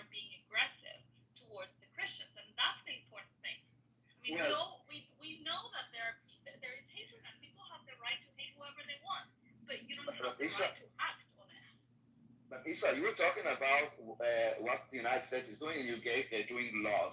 Yes, we have laws that you shouldn't like attack people, but laws don't protect. And you need to like act more forcibly if there's like an issue. Is there an issue here, like being that those people are being attacked like so much, or just the same video that we see for years? Hold on. And what Huckabee wrote was about like how they're getting visas. It's not like I don't know people attacking people. That it's that they're having that they're doing too much investigation in the visa process, and it takes too long for like evangelistic groups. That was what. That's why I said I need Yeah. Huckabee had the. Look at the second link I showed though, because it did show some of the particularly destruction and vandalism of Christian villages, and Mike Huckabee ended up having very sharp words to say towards Israel, where he demanded not that they just condemn it, but that they actually pursue charges like probably similar to our hate crime charges. Yeah, we would not tolerate like people desecrating a synagogue here without it being considered serious. So like he wants the same to be done to people who target Christians. I would have to understand a little bit better the context, but you can also need to take into consideration the situation under which Israel is right now, right? I mean, like there's a fucking war going there, and there's a lot of hate towards Israel and the Jews around the world from all these pro-Palestinian groups. And so if you allow people, I mean, you need to have certain controls as well in your country. It's like, for example, if Iran all of a sudden started complaining about USA not fast tracking the visas of the Iranis, because it's like, okay, you're not gonna let in who looks like your enemy into your state. So I would also take that into consideration that Israel has to be careful right now on who they let into their country. It's also like Marty, you are spoken a lot. Israel as well. Like this is war. You guys are nitpicking and making something bigger than it actually is. Look, Marty. So you have spoken a lot. What I would say, you cannot compare like Jewish discrimination against Christians in Israel to like the Muslim discrimination towards Christians. There's no comparison. Muslims like they will rape, abduct the women, behead them, gang rape them, make the Christian women sex slaves. Right? Jewish people do none of this. Right? Jewish people like their discrimination. Destroy your home. Hold on. Burn it down. There's no problem. Hello, Jimmy. I'm not raping. I'm not raping. Can I finish my sentence? Yeah, just a crusade. Hey, Jimmy, can I finish my sentence? Crusades were justified. Can I finish my sentence? So what Jewish people will do, right? They will spit on the Christians, right? They will spit on, especially the evangelical variety of Christians. Yeah, they will spit on them, right? They will. No. They will not. They will not spit on them. They will spit on the floor when they see one, which I believe it's nasty, but still they spit on them. So I can show you just a say it video. correctly, Summer. No, I can show you a video. I am thinking, if you can shut your fucking mouth while I'm speaking. Jesus Christ, Summer, control yourself. Whoa. Easy now, Tiger. Shut your Muslim fucking microphone while I'm speaking, Aziz. Sorry, my No, but you don't need to do this. It's actually a Jewish microphone. It's just a Muslim using it. Aziz wouldn't interrupt, but you don't need to select the mouth. Like. Okay. Thank you, Aziz, for muting your mic, make your point. If both of you are gonna get kicked out. No, Isa, don't kick me. Okay, then control yourself. Don't be a woman. Okay, so what I'm saying is that you cannot compare the levels of persecution between, of course, I'm just summarizing. So, what Muslims do towards Christians, right? They literally like gang rape, like what Aziz's cousins and stuff do. They literally. Yeah, your mother does. To me. Yeah, look, your mother's a whore. Yeah, she goes on 3,000 double Mother is the cheapest one in the brothel, motherfucker. She's something on solar. You're Muslim. None of these are arguments. Either shut the fuck up or you're going down. Jimmy, a question. Yes, please, Martin. Jimmy, so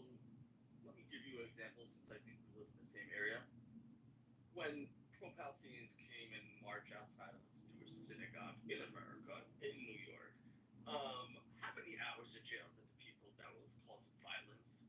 How many hours were they sitting in jail? Are they still in jail, or they were released 5 to 20 minutes after being booked? You tell me, Playboy. Most of them were let go and told to leave, and then the Speaking other of half assembly, went to just put on some fingerprints an hour and a half. legal assembly, yeah. Legal assembly. How it's legal to protest outside of a synagogue? Yes. It's called America. Yeah, Why would it not be legal? What the hell? What the hell? Are you a communist, Marty? Have you read the Constitution, Marty? So you justify what's happening in It's Israel. called the legal assembly. We justify freedom. Yes, we absolutely justify freedom. What the fuck? You're criticizing Israel for the same standards you think. What are you talking about? Yeah, because you have all these some people. Marty, outside of church. you're not means Marty. everybody's bad. Marty, you can protest outside of church. Marty. Yes, but the Christians. Okay, first of all, Look at let's not act like this spitting on the ground in front of Christians is a big fucking deal. Like it's not. That's not even what. No, you know, there's a story from 2020. Hello? Go ahead. Finish your sentence, for fuck's sake. What about Keegan? Marty, were you born in America? What Keegan says is incredible, I unfortunately. was not, no. Alright. Where were you born, Marty? I was born in Syria. No, that's fine. That's fine. So that's For fair. us. That's why I asked that. Sorry to hear that. Just so Yeah. I can understand his perspective a bit more. The framework. A little bit surprised. Yeah. So yeah, here in the state, that's super normal. They always do that. In fact, they protest only in the places where you don't want them to be. That's usually when they protest. You know, Marty, listen. In the U.S., in the West in general, in theory, you should be able to protest and to say whatever you want. What you're not able to do is to impede someone to go into their synagogue or be in their face and threaten them, because that would prevent them from acting freely. So you're not allowed to do that. So you're allowed to carry a swastika in front of a synagogue if you want. That's okay. Freedom. Let's go, baby. Yeah, you can say and hate whoever you want. Yeah, you can say the N-word. You can be in front of a black church. N-word on a poster. You can do whatever you want. As long as you are not Well, violating, That's a difference. as long as you're not violating a person's life, the right to live, the right to private property, and the right to agency, you're good. Yeah, but The right to private property? What the hell? Yes. Yeah, that's like the Fourth Amendment. We're respecting that now. Okay, that's great. Well, I mean, you can't respect, people who don't respect You private have property. the right. You Imagine have the building. right. Imagine Muslims You building have the right. You have the right to not respect it, but you will be punished by it. Right, but the state You was cannot built on vandalize or respect. you cannot Shut destroy up. someone else's private No, property. or steal private property. Aziz, it's precisely because the state respects private property that you have the citizens flourishing at the rates that they do. Right, but you're forgetting the And inception. if you look You're at states, ignoring the inception. Sorry, you're the ignoring- inception, Yeah, the inception, there was no private property. No, but this is a good point. What private property was there for what state at the inception? Okay, so how many people there were children? Wait, Prometheus, why are you talking? Why are you talking? Nearly 50% of the countries that exist today are younger than Israel. So, That's not an argument. well, so what that means, are they illegitimate? If anybody lived there before, they just want states to have to respect their land ownership. You mean the Balkans? Well, how do you have land ownership if there's no state to recognize it? Sam, can you lower the microphone volume? Well, now it's lower. We just don't have to respect land ownership. No, there's no land owners. If you have, anyways, we're not going to get into this now because it's not the topic. But we can have a discussion on it. But your theory of private property is just incorrect. So is a sovereign state the primary tenant that suggests that you own or don't own a piece of land? Yes. Sovereign Yes. state. That is what a state does. Right. So then, That is what a state does. Israel, so then, 100-year lease. You don't own the land. You lease the land. Right. So That's also wrong. That's also philosophical. No, Mark, it's just in some countries. Oh, but it is. There's 3,000.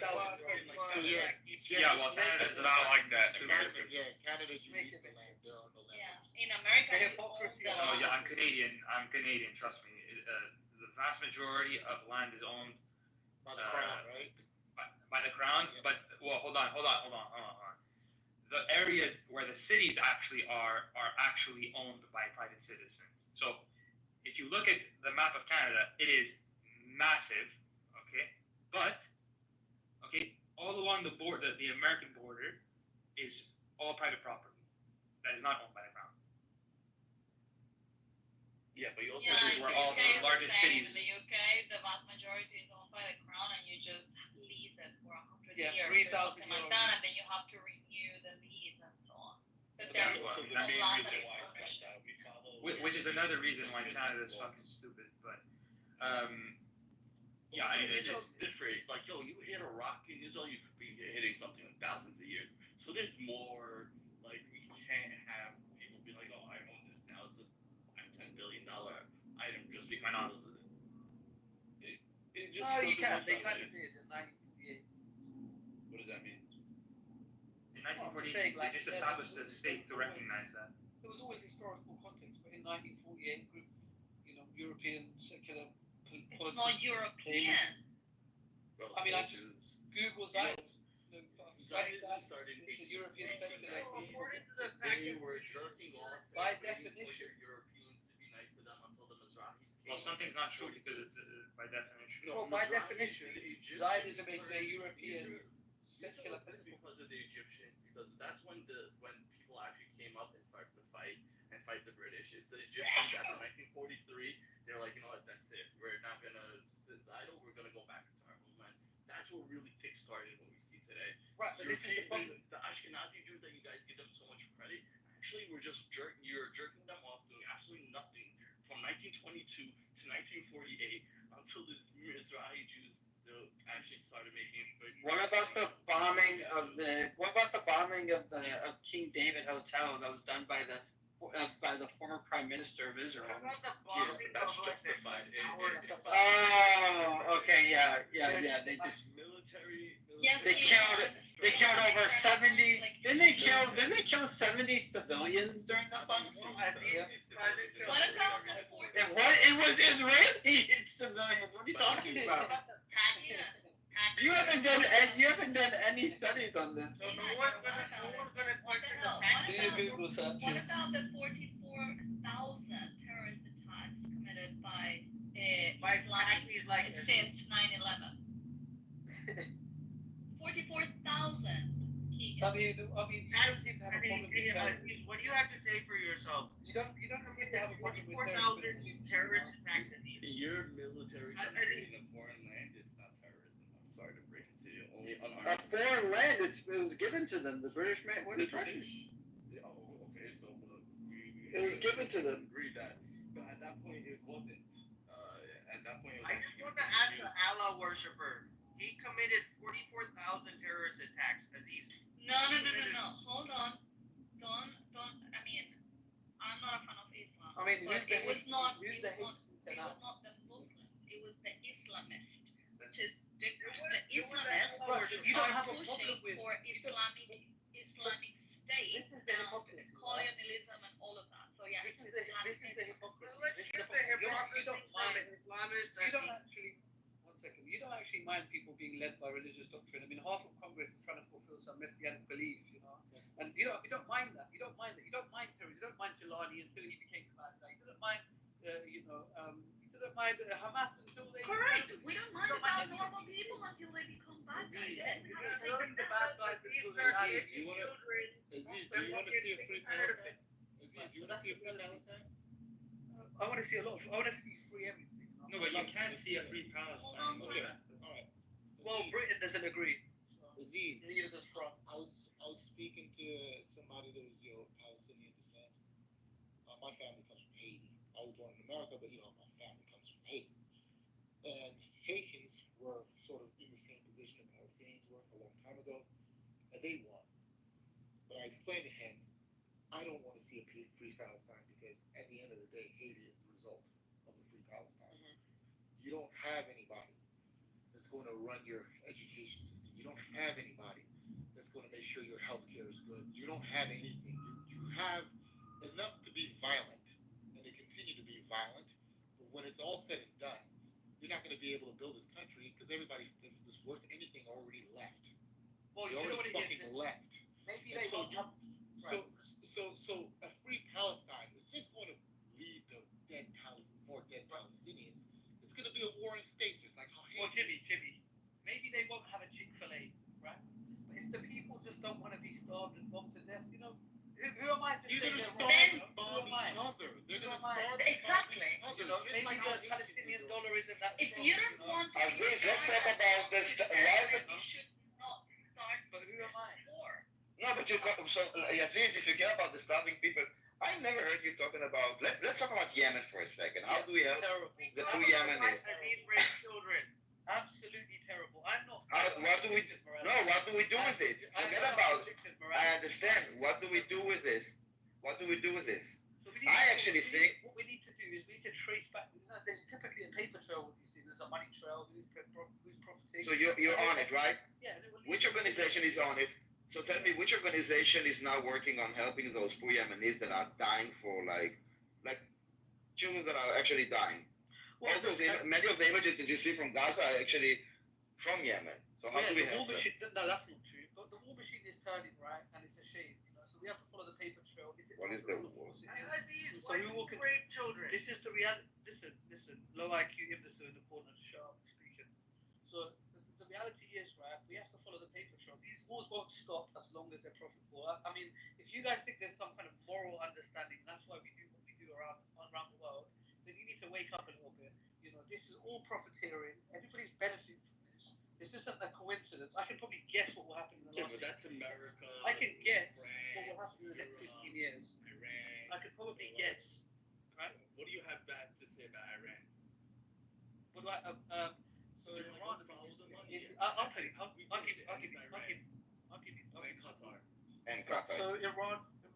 Listen, I don't have an issue questioning Muslim countries. You know that, right? I think a lot of Muslims actually don't have issue with that. Ask a Muslim. Okay, your question.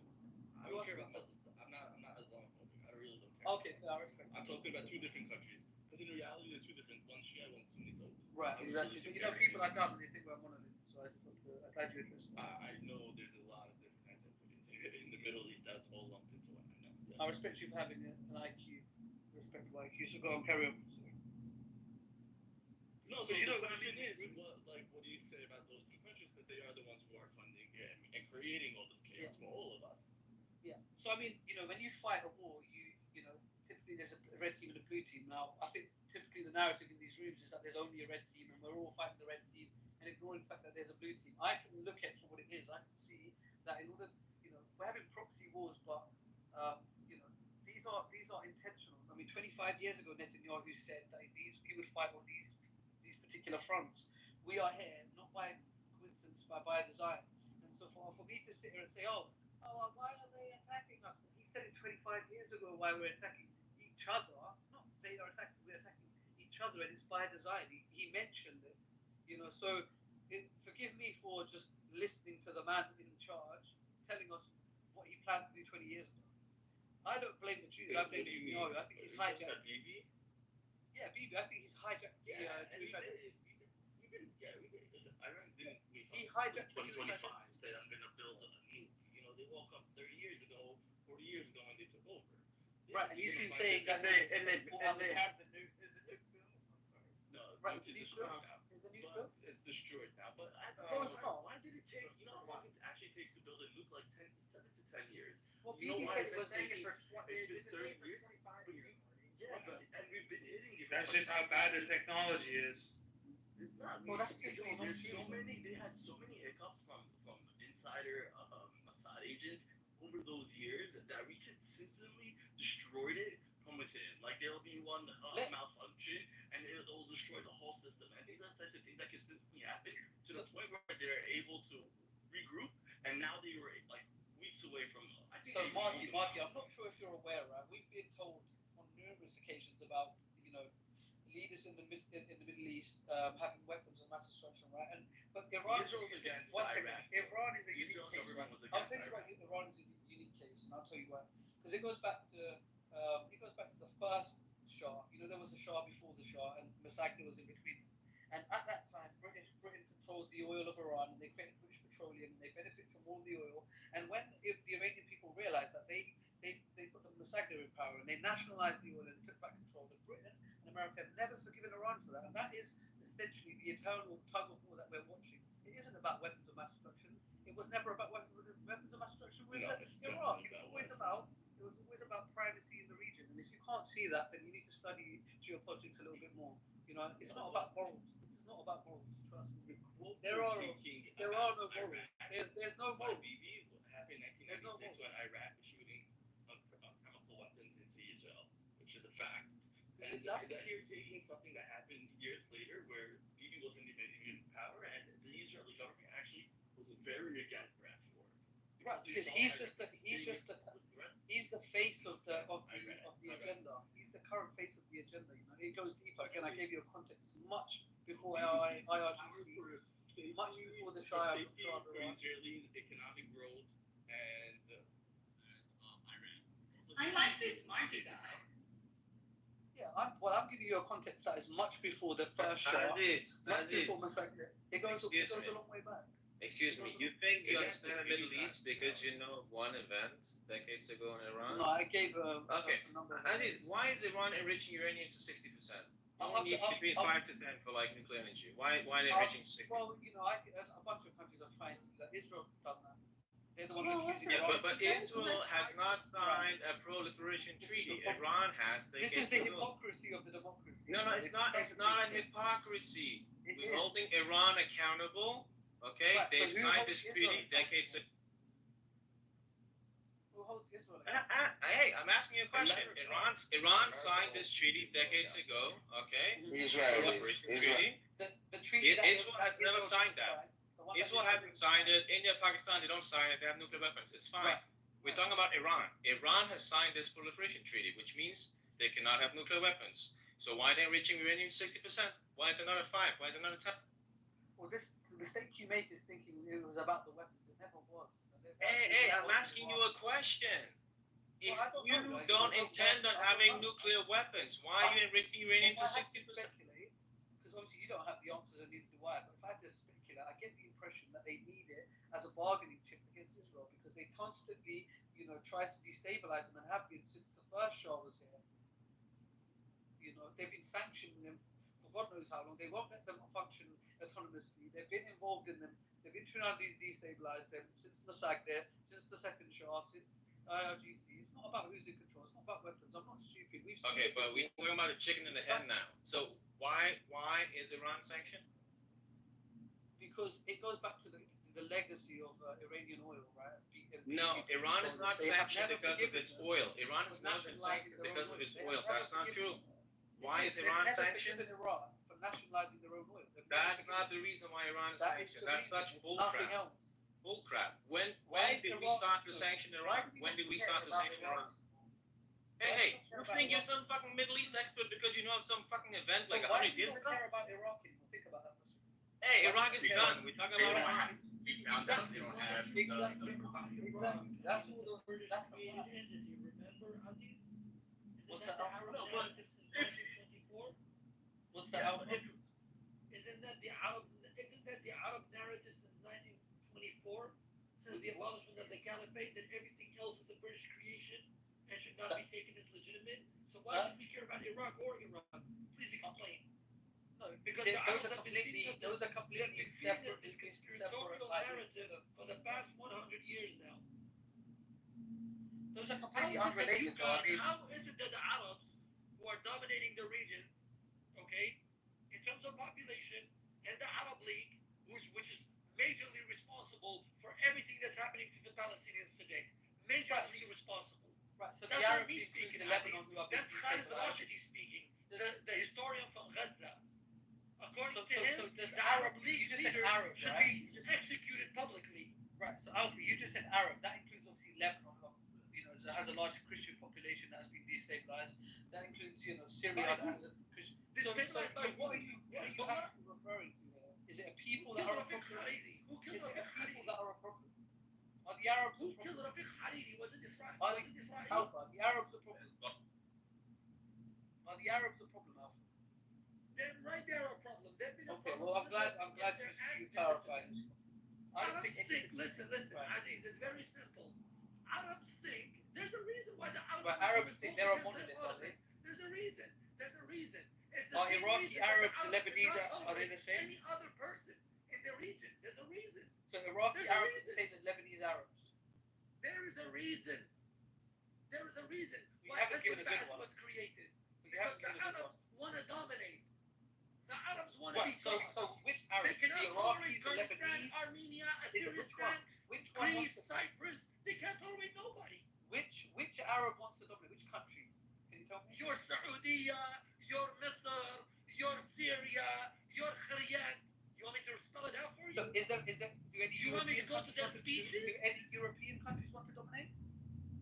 What is that supposed to mean? Well, I'm trying to see if you're fair in your Bro, assessment. you're You trying seem to be very on critical one of side Arabs. be morally consistent, Well, on the other you side need to you're be completely consistent, Alpha. I'm Machiavellian. asking you a question. Are any European countries looking to dominate? No, that's a lie. Egypt, why is it a lie? Why is it a lie? Egypt is trying to help Palestinians right now. They just said Ahmed, who's what do you call it? He's a Palestinian. He's very pro-Israel, and he just said that Egypt is starting to support now. This is new. What This does it happened mean in support? politics. What do you mean try to support? In what way? Because if so, No, this in is what way? Ahmed. They're building a Hold water on. pipe from Egypt to Gaza so they can have water. No, here's the thing. They cannot. Here's the problem, right? Daniel and right. This is the problem, right? They cannot have a proper state if they have this terrible leadership, right? And so Egypt. No, before you This is move on, Ahmed. Sabina, Yeah. I understand, but what you said that they are starting to help the Palestinians. Yeah. What does it mean? In what way? What does it mean? Like they give them money, they open the gate to let them in, they give them food. Like what do you mean help? They're trying to create a new regime. This is literally just Ahmed talking about this week, and he's very pro. You know him, right? Ahmed? No, but so Egypt wants to create the leadership and for the Palestinian people instead of the Palestinians choosing it. This is what they mean by that. Yeah. So this is okay. So Ahmed was on Jubilee, right? I'll post a link in the chat, right? So Ahmed was on Jubilee, and I'll just make a point here, right? The professor was Palestinian as well, who was challenging him and all of his students, right? And you know what he was saying? He was saying that, oh, you're trying to use a non-violent way, right? Which is not going to work, right? This is what he was saying, which makes no sense because the professor himself has the whole class and a lot of Americans and so on Palestinian side, and he never used force against them. They used force against Israelis. You see what I'm saying? So it doesn't even make sense. If he could get his students to be, compassionate for the Palestinian cause, then why is he saying that violence is the only answer? How? There's so many countries that whatever the hell they talk about. I don't know if it's one state, two state. I don't know. I don't even know anymore. To understand what is the Palestinian. No, I really. They're not one people though. In the region of the Middle East, since the 7th century, they believe that they are God. Simple. We are God. Everybody else is second-class citizen. Everybody. Right, but you. I hear you. Where are you getting that from? So don't give me that. Where are you getting that? You want to talk about moral consistency? Give me one bloody book. Give me one book from your Alpha. Give me one book. Give me one book that criticizes Islamic imperialism and Arab colonialism. Give me one book. True. Alpha. If you want to talk about Dare you talk about imperialism and colonialism in front of me? How dare you? Alpha, you just sounded really emotional, right? I'm sick of Right, I know you sound like you. I am from that shithole. I know, it's okay. If it was It's gonna up be to okay. me, I'd bombard you. You'll be fine. Hydrogen bomb. Alpha. Oh, everyone knows they're colonized. I never understood. Oh, hello. Defending the shithole. So Alpha. I am also from that shithole. I agree with that. No, but sorry, I just want to say one last thing. I love you guys. I just one last thing to say. yeah, I just want to say really quick and now land. The only thing I have an issue with is I just seen what was it, amusement park crash in Saudi Arabia, and you have people in the comments saying, "Oh, well, Palestinian people are suffering, so good for them." I'm like, this. The Gulf needs to start standing up for themselves because they do give back, and it's a lie to say that they don't ever help Palestine. This is a money laundering scheme that they've been pulling off for a long time, right? Where people just put money and money and money into it. And to say that the Gulf does not help is bullshit. That's just bullshit. And I'm glad the countries are becoming aggressive back, because to say that you cheer on little kids because of another country, ridiculous, ridiculous. Yeah, I just think it's disingenuous to say that. I think it's disingenuous to say that colonialism is used to Arabs. A lot of the world Palestinians have lived in and now committed a terrorist attack. Look at Kuwait, kidnapping ministers, kidnapping their wives, killing their children. Look at Egypt, bombardments. Bro, just read the history. Look at Jordan, look at Lebanon, look at Syria. Yeah, look at all the places that. Yes, but there's a conscious attempt to destabilize this region. Since the time of Abdel Nasser, the Egyptians there has been a conscious attempt to destabilize this region. There has been a conscious attempt.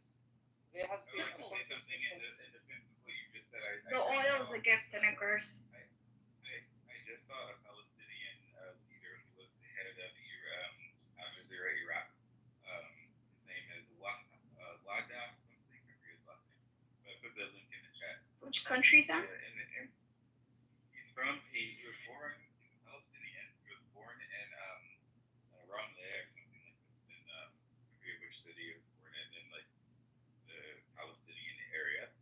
But he was the head of Al Jazeera Iraq. He's like the director of Al Jazeera Iraq, and he does a lot of media consulting for the Muslim world.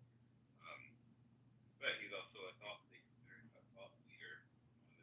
And if you look at the links in the chat, the two of them, he effectively said that the Muslim world needs to think of itself as the Ummah, right? They need to think not in the idea of nation states as we have them today, but in the Ummah, and they should think of themselves as that way, just with passports to different places. And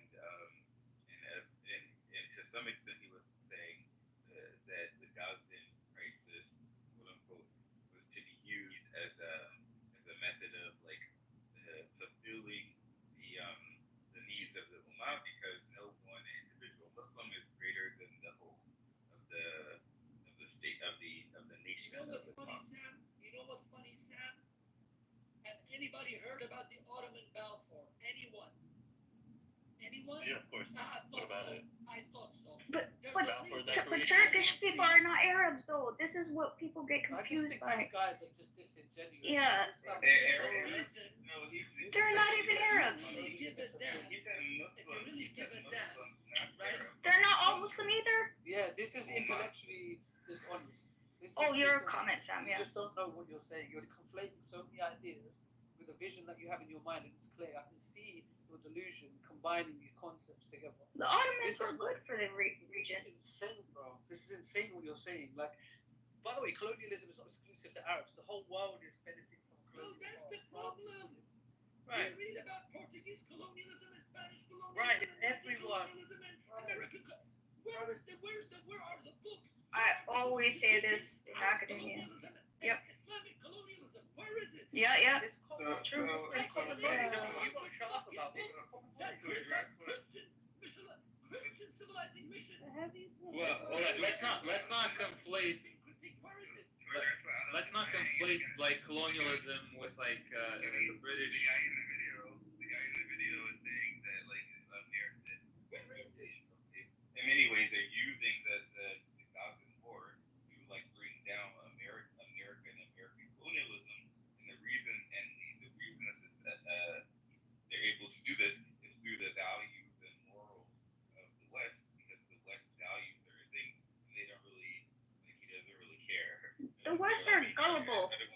They're just dumb, man. Like, they're very, very gullible. Like, they believe in this money. Look, my country has this scheme too, okay? Are you telling me that a country gets billions of dollars, right, of money, and they're telling you that they cannot defeat a small militia Like, come on, you have to be really dumb. Like, this level of incompetency is a lie, you know. So this is actually a money laundering scheme. I don't understand how people don't notice this, right? Are you telling me a country cannot defeat? You know, you know how many countries have created these groups now, and they'll say this group exists here, and we need money to take. And guess how much money they're taking from the West? Billions, and the You know West what just war theory is? Yeah. Okay, Oh, well, just sorry. war theory. Okay, well, just war theory is exactly why every modern country cannot win a war today. So I mean, like. I heard the term. Another country take over it and take over the will of the people. The people vote that government in. If it's a democracy, they vote the government in of the time, and it's only them. Only they should be responsible for changing that government, not no outside powers and no outside influence. Oh, you're right. When Saddam Hussein was busy murdering the Kurds, right? People should have said, you know what? Fuck the Kurds. Fuck 180,000 Kurds dying. Let them chase Saddam. No weapons. No apparatus. Man, shut the fuck up, man. Shut the fuck up. Listen to you, mate. Shut your fucking mouth. You shut your. Yeah, let's be. Can we please be respectful? Can't even have a conversation. You're an idiot, bro. No, it's okay. It's okay. Okay, let's calm down. Why are you screaming, bro? No, because there's a lot of people involved in the Middle Eastern affairs, and it's getting annoying to a lot of people that live there. You know what I mean? Like, I notice Middle Eastern themselves are really upset about this, right? Because they've even lost the vehicle of this bizarre thing that's going on, and it's a money laundering scheme. Like, come on, like, this is not something that I understand why Alpha's mad. But you need to be you're careful, right. right? Can I give you guys a proof of what she's saying? Today, in Gaza, the UN is saying we will not deliver the aid unless Hamas is able to get get a cut of it. It's all connected because that's how they collect and they clean their cash, and that's the reason why UNRWA exists, why they made generations of refugees. And even the numbers of how many people are in Palestinians are inflated just because they make more money per person. So let me get this types of scams. You know what I would do? I would actually flood Gaza with flour. Like, do a mountain of flour. So hold on one second. So they will see me throwing out the flour. One second. You know what happened last time? No, hold on. Can I say one sentence? You guys are talking. I understand. So now mute up. I understand. Great. Amazing. So if you will flood Gaza, flood it with flour, like mountains of flour. So yes, also the population will have, and then Hamas will not be able to sell it because it will be worthless because there will be so much.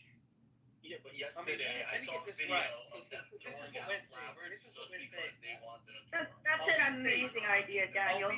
Run for government. We did this thing already. Israel wants to feed the Palestinians and people are stopping them. Is that what we're saying? That's bullshit, man. That is. Look, man. What happened? This is bullshit. They're lying. Who's lying? I don't think there's a reasonable person in this room at this point, apart from maybe Scott. Do you have any proof of it not being true? Did we not tell the U.S.? What is It just doesn't make sense. What is the Gaza Foundation, Humanitarian Foundation? Answer that for me. I mean, what is it? Answer what it means. What does it mean? Tell me what it means. What do you mean? What does that mean? What is foundation? Okay, doing what?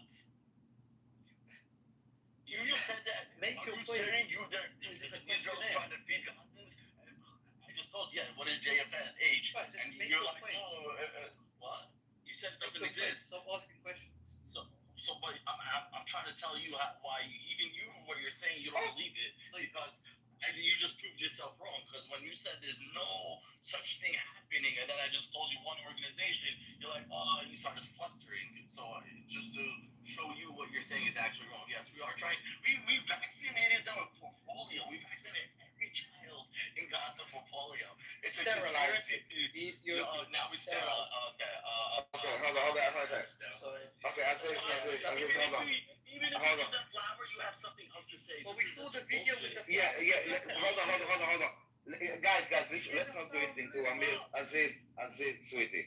If we talk about a subject, like if you was talking about the polio, and then you go now to a lie about sterilization, which also never happened. Prove it. Netanyahu apologized for it. Excuse me, Aziz. Netanyahu apologized, so you're lying now. Aziz, sweetie. Okay, you know what? Hold on. Aziz, let's do this. I'm willing to bet $1,000 that either you give to charity or I give to charity if you are correct or I'm correct. Are you willing to do the bet with me right now? With all the people in the room? He doesn't have $1,000.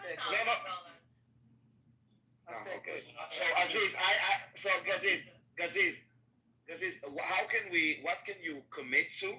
Commit, not a wage. Commit that if I'm wrong, that if you're wrong, you will do, and I will do the same if I'm wrong. Right or wrong, I will have empathy for women. One pair of flip-flops. No.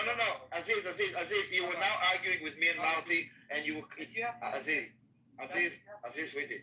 Aziz, hold on. I cannot listen when every time that I try to talk to you, you talk. When I talk and you talk with me, it's really hard to have a conversation. You now had an argument with me and Marty, that trying to shift the topic into Israel sterilized Ethiopians, and I told you that never happened. And then you started. Hold on. No, 1 second. And then you started arguing with me, and you said it was proven. And I'm asking, now we have you say, I say. And I wonder, and we can check it, but before we do this, if you're so fighting with me about it, give me something that we will both commit to, the same thing, that if we are wrong, we will do. $100. Yeah, let's $100? I don't want you to lose. I want the truth. I don't care about. Okay. So Aziz, take 2 minutes and go check it. So I don't need it. Aziz, shut up. Mute up for a second. Take 2 minutes and go check. I would like to I want to share with you something that I heard in a different room, and because the person is here, maybe he can address this, and maybe because it's interesting to me. Hello, Scotty. I want to say something that I heard you say in Amir's room. He said that Hamas is treating the Israeli hostages way better than Israel is treating the Palestinian hostages, he said. And I kind of heard it. And I would like, maybe we can, first of all, maybe Scott, if you can elaborate, and then maybe people, not me, other people, can address this insane. I rather not answer because for me it's completely insane. But Scotty, I want to. Yeah, I want to give Scotty I want to give Scotty. Maybe he wants to correct my statement, although I know that what I said, that he said, is absolutely correct. But maybe you can. No, I'm actually going to stand by what I said. All right, thank you. So, you put a link to the chat that says that Hamas is treating the Israeli hostages better than the non-existing hostages that are in Israel. Scotty, listen, I was not in the room. Can you then correct the statement or say your statement? What was it that you said in Amir's room? Pardon? What was it that you said? I said that Hamas is treating their prisoners a lot better than what the hostages are being treated by the Israelis. And the reason I said that. So Hamas has prisoners and I will let him speak. But Hamas, I will let him speak. I just want to point out that he said Hamas has prisoners and Israel has hostages. He got it backwards. Maybe he's nervous. He's a little nervous. Scotty, you realize that You're gonna let me finish. are not. Can he speak? Aziz, if you interrupt again, you're gonna go down. Yeah, fucking send me down. If you interrupt again, you're gonna go down. Send me down. There's no point me being there. Don't be rude to her. She's a mod. Come on. I'm just asking to let Scotty finish. Aziz, shut up. Let Scotty speak, please. We're gonna go down. Scotty, go ahead. Right. I put in the link, Daniel. I put a link in the chat, Daniel, that showed you that the Israelis are got twice as many prisoners, hostages, whatever you want to call it.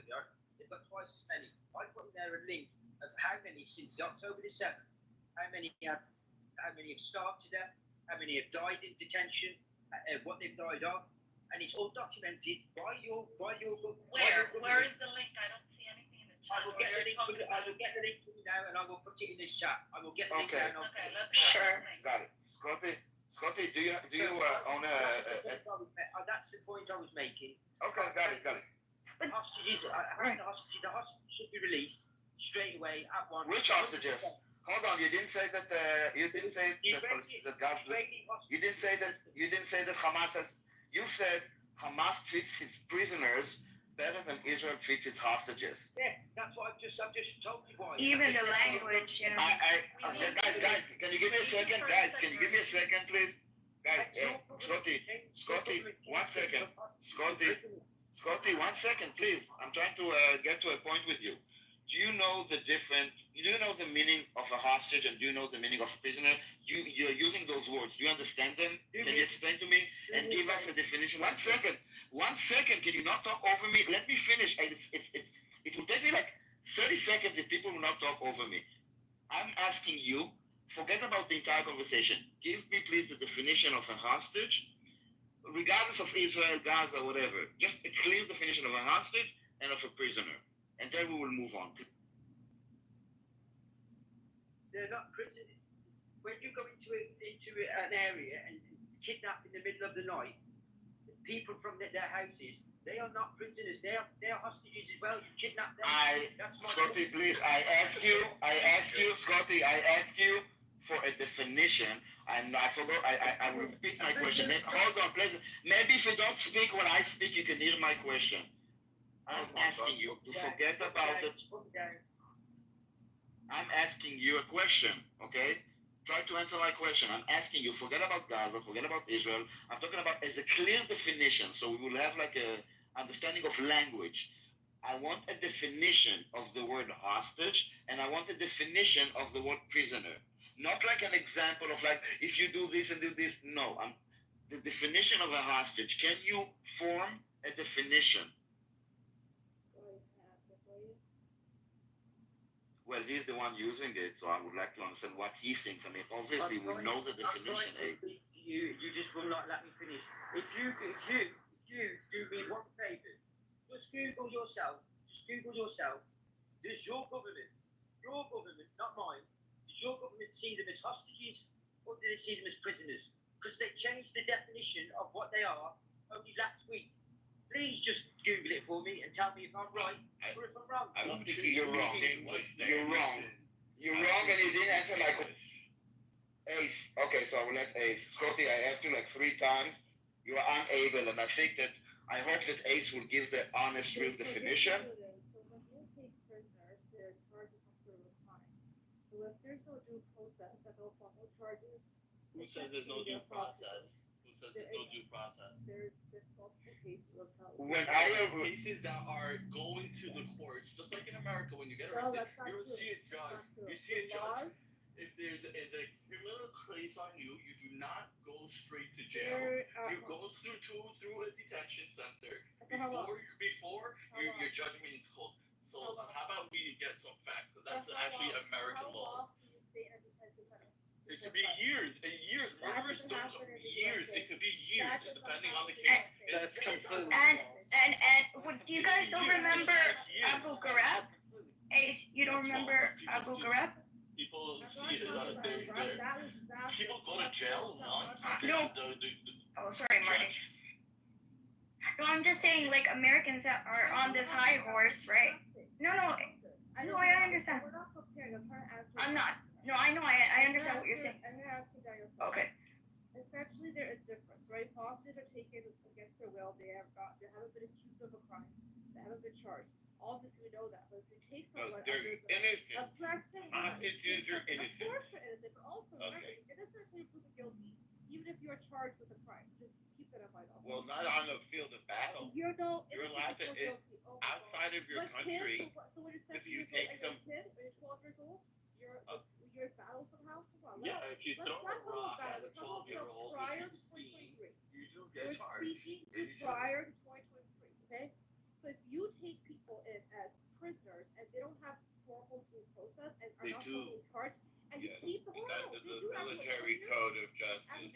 prisoners of war. Yeah. Something for you to learn, since you said you wanted to be a lawyer. Well, that seems unlikely now. Civilians die during war, unfortunately. Yeah. I'm trying to answer Daniel's question. I haven't disclosed it. I'm talking about before 2023, not war. Okay, they've been taken there for various reasons, and without proper due process, I keep people for God knows for how long. I put a link in this chat. Now again, hostages seeking us. I'm not for that shit either. Okay, guys. But what I'm going to talk about here is what is this the link? But as for a definition, Ace. But Ace, sweetie, I asked for it. I said, forget about Gaza, forget about Israel. What is a hostage? So let me help you. A hostage is someone that is taken. So to make a third party do or not do something. A prisoner is taken specifically because of a crime that he's planning to commit or is committing or in the process of committing. Now, when you talk about all the Palestinians, okay, so we'll find the definition. But it's Russia takes yes. prisoners from the U.S., they then negotiate with the U.S. to return those prisoners to the U.S. in exchange for something else. That almost This is prisoners. Hold on. You're talking about prisoners of war. When you are engaging with another army, so you take those, like a soldier prisoner, this soldier didn't do anything illegal, okay? They are basically, but in order to win the war, you take them and then you exchange it because the other side is also taking prisoners. But you're not using those prisoners to force the other side, for example, to stop the war or to do this or to do that. You just then return each other's people. What Hamas is doing, they went into Israel, they snatched random people and they hold them in terror tunnels and they're starving them in order to force Israel to do something.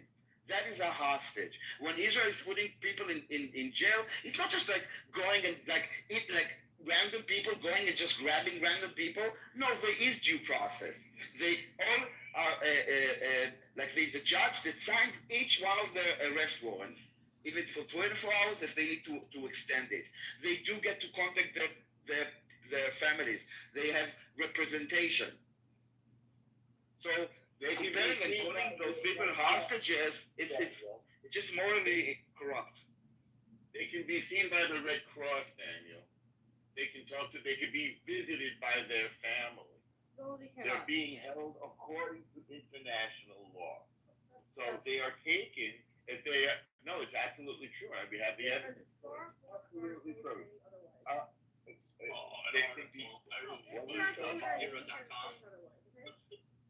True, because it's fake. There's also a New York Times article saying there's a starving, I'm not talking about New York Times. and then they use a child that lives in Italy for the last 2 years. Get out of here, bro. Get out of here. It's fake. They go through due process. You want to learn? At least hear what's opposed. If you have a hard time believing one side of that, it might be just your bias. Your lack. Yeah, it is, because what we're telling you is not true. There is due process. There's no such thing. That doesn't happen. Now you're just making up lies. Show me a case where 20 years he's waited for his due process. Show me it. What are you talking about? Muslims are freaking caught by committing this terrorist attack to themselves. Like, these ideas that they don't get charged is ridiculous. Because they're committing the crimes, and we have video of the crimes happening. I just wanted to jump in, not interrupt Ace, but I wanted to say something because, sorry, Ace. Yeah, you were making a comment about this, right? I think there's propaganda from both sides, definitely. So I could understand how it could get confusing because it's really hard to know. No, but Daniel, respectfully, you live there, right? No, but you have more information. Yes, but to call it propaganda on both sides, comparing like 90% to, like, can you give me an example? Like, I can give you like massive example. And I'm talking, when you talk of propaganda, I'm talking about manipulation, lies, like deliberate manipulation. Can you give me examples coming of Israel of deliberate manipulation? I'm not judging the or doing that comparison. No, hold on. It's weird to me that people are saying like general claims. And then when I asked them for details, and this is the second time you said it. First you said that Egypt is helping, and I asked how you don't know. Now you say that Israel is getting it for propaganda, and I'm asking you how you don't know. So I'm trying to understand how do you come to the conclusion? Someone is eating your food for you? Okay, I will send you the video of Ahmed I just saw it yesterday, okay? So it's on his Twitter. I will send you the video. And he was on Jubilee. I thought he did a phenomenal job. I will put that in the chat for you, no problem. What I'm trying to say is, I'm not comparing the two sides. I'm saying that you could understand when people are not from that region and they don't know all the information that's going on, right? I'm not sure if Ace, you don't have to share where you live, right? But there's a lot of people that don't know what is true or not anymore at this point. And I don't blame them because, you have, look at, for example, the case with the Ethiopian woman, right, with the sterilization. That was reported by the UN. Are we crazy to believe the UN? Like, you know what I mean? Like, it's like, cut people some slack. They might not know. To believe the UN? Okay, then let's not trust anything then, okay? Okay. What do you mean? Hold on. You said that the UN is an unbiased and reliable source of truth. This is your claim. Believe that? Yeah. You're no. God. Okay. So let me ask you. Do you know what Agenda 7 is? 7 or 6? 7. We're in a new world now. Everything is confusing. Sabina, yeah. Are you listening to me? But there is a disinformation war, Daniel. Hi. Hello. Hi. Are you with me? I'm asking you a question. Do you know what Agenda 7 is? No. Okay, so in the UN Human Rights Council, there is a schedule of what they're talking about, okay? Like, we'll talk about this, and then we'll talk about this, and then we'll talk about what's happening in China, and then we'll talk about the Yemen starvation. But there's one fixed agenda, only one, okay? Meaning that it's always on the schedule, it will always be number 7, and meaning that there will always be a condemnation. Can you guess which country has a permanent seat? And the only country that has a permanent, when I mean seat, it means that there will be a resolution about it. Yes, you've got it. It's Israel. Meaning that every time that they meet, there will be a condemnation of Israel of human rights violation. Not on Syria, not on Yemen, not North Korea. Don't talk about bias. You want to talk about UNRWA? Tell me, in all of its existence, how many Palestinians did they really help in resettlement? The answer is 0. None. They are just growing in numbers, more jobs for UNRWA, and more people that are on welfare. And then they vote to keep UNRWA alive because there's a lot of money going on. Okay, so can I ask a question? UN, one last question. Where do you think the UN gets their numbers from UNRWA, which has complete incentive of making this humanitarian crisis? The UN is not helping anyone. They are part of the problem. No, I agree. Yeah. Sorry, no, Simon.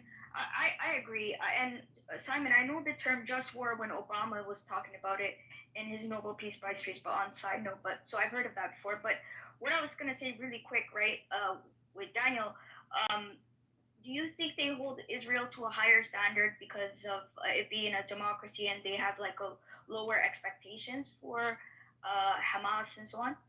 Do you think that's the answer? There's no expectations to Hamas. Everything is our responsibility. Listen, in the numbers that you get of death in Gaza, it's literally every single death in Gaza, including them executing their own people, and we see the videos. You cannot say it's not happening. You know, when they plant like IEDs all over Gaza and people blow up, yes, it's also on the IDF. When people die of cancer, of old age, it's all on the IDF. There's like zero responsibility to Gaza. This is the first time in history, and you can go check it, that an army that was attacked had to provided food for the enemy's population, because the enemy's government doesn't give a shit about their people. Actually, I will correct it. I will just finish this one sentence. No, I said that they don't give a shit. Actually, it's the opposite. The more dead Palestinians, the better for the cause. And just to prove the concrete, Daniel, we've seen this through COVID, what incentives actually did. There's a lot of hospitals that misidentified purposefully COVID deaths so that the government would give them more money to allocate more resources. So they would write down more COVID deaths. If it was cancer or if it was if people were dying for other causes, they would mark it as a COVID death. So imagine in a state of war when you're trying to run a propaganda campaign. Just to solidify. And you know what's funny? This is coming from a people who's the revolutionary leader, the revolutionary leader, okay? And they call al-Qaeda al-Inqilabi, right? So, when you know what's funny? You know why I keep bringing this up? Because it shows the chinks in their supposed pretense of moral consistency and this idea of morally condemning. You want to morally condemn someone? You want to desecrate their grave? Go and find the grave of Arafat, Yasser Arafat, the desecrate, and shit on his grave, and I will become your 5%er for life. You know why? Because when Saddam Hussein, the desecrate, was busy using nerve agents and sarin gas that murdered 5,000 people who did not even know if the sun was up. They came out to see if the sun was up. They killed 5,000 people, Muslims, in Halabja. Do you know when they asked Yasser Arafat what was his reply? What do they expect? For Saddam to rain roses on them? Shower them with roses? So when Gaza voted for Hamas as an alternative to the corrupt and thuggish Fatah, and then Hamas decided to say, we're not going to invest money in the lives of these people. No, we're going to gamble with these people and attack an army that even God himself does not dare to attack. You forgot your lessons. You will learn another lesson. Every single soul that has died, wittingly, unwittingly, in Gaza, is on the head of Hamas. On the head of Hamas. What did you think is going to happen? That you're going to commit October 7th, and IDF is going to say, oh my goodness, we're going to put our arms down. Maybe Netanyahu's going to come and say, I apologize, right? And Golda Meir is going to resurrect from the grave and say, that's it, we're going to remove Israel. Is that what were you expecting? No. Hamas knew exactly what it will do. I think everyone that disagrees with us left. Just saying. Obviously. No, Ace is here. Ace is a shill for the Hamas. Don't be a liar. Who the fuck's gonna have a show? No, it's true. Oh, come on. Yeah, she's not that. But I want to know. She is 100% a shill for Hamas all night long in the Amir's room. 100% true. Be honest. Be proud. Well, she's here listening to Okay, you well, guys. I mean, look, I've never heard this person speak, so I mean, I'll take her word for it. I'll take her word for it. She's what? Oh, Ace, you mean? Oh, Ace, yeah, Ace is all night long monitored in Amir's room, promoting Hamas and anti-Semitism. And she's hurting her career by doing it too, but she doesn't care. She's very I bet your respectful. parents care though. I think your parents are gonna care. No.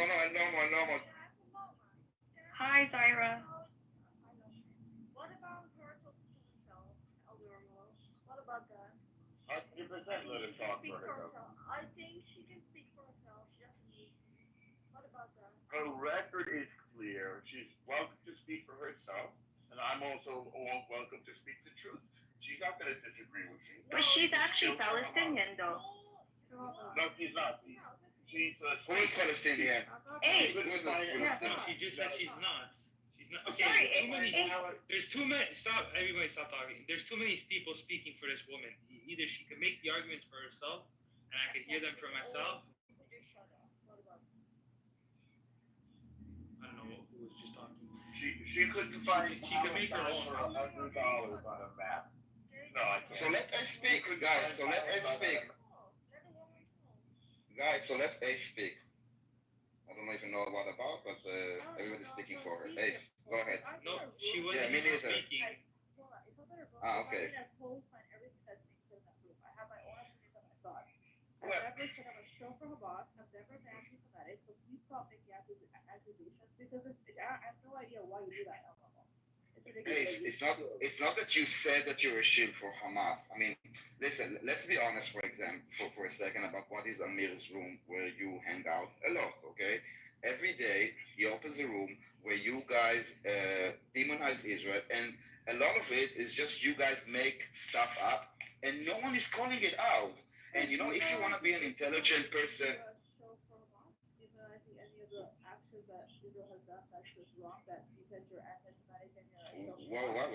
What? I don't understand your what? If somebody demonizes Israel, the country, does that automatically mean to anti-Semitic, and does that make you a show for Hamas? No, we have a rule for that. But listen, I think that room is hold on. They scream about gay stuff all day long. That room is hold on, but okay, go ahead. No, because Hamas, they don't fight us on the ground, okay? They fight us by basically making us a pariah state, making all those images. They produce the humanitarian crisis, the starvation, and once you basically go and instead of helping Palestinians and pointing the fingers at who is really oppressing them, and I think that if you really cared, you would agree that Hamas is the one that is oppressing them. We see that they cannot protest. We can see how they execute them and they write stuff on their back before they shoot their knees. I've seen so many videos of Hamas people shooting the knees of people. I doubt it that you don't see it, but you're gaslighting the Palestinians. You want to keep them suffering to attack Israel. So I understand that you don't know, but yes, you guys are operating in behalf of Hamas. The reason that Hamas doesn't do any ceasefire right now, because he sees that it's working, and the global, as you guys, the perception against Israel is against Israel. Yes, you guys are working at basically putting pressure on Israel on behalf of Hamas. Instead of putting pressure. What? Are you serious? No, listen, it's not a centralized operation. It's many people, and look at Twitter, how many people went from being nobodies to being influencers just by being against Israel. It's a cloud. The reason that people go into Amir's room is because of this. It's not like it's an intelligent. Let's be honest. 100%. I want to make a clear distinction though, because I don't fully agree with that, because the thing is, I make this distinction very clear when I say that I think, I'll make a parallel, but I think, socialists, communists, all these people are evil, but just because a person has an idea that might lead to that, doesn't mean that these are the actual people explicitly advocating for these types of ideas. They, it could be out of sheer ignorance. Well, did you hear what I'm not saying that it's yes, a lot of time it's out of ignorance, and most of them are used for idiots. Amir knows exactly what he's doing, but in the flock around him, a lot of people say, wow, I learned so much. They actually believe it. It's like everything, they echo, they work in it, and whenever we try to talk against them, we cannot. But these are the normal positions.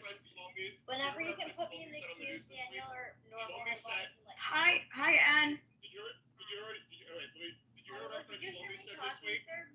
I'd like to hear from Matt in this case. No, that's fine. I just wanted to make that statement. Okay, yeah, you're in the queue. Just our friend Shlomi. It was reported in a couple of news media this week. He was speaking, I think in Haifa this week, and he said that his captors, our friend Shlomi was a hostage, and he was liberated by the IDF last June. And he said that his captors told him, we have people at Columbia University we're paying. So Hamas has put people on the ground in American universities to have them stir up the idiots.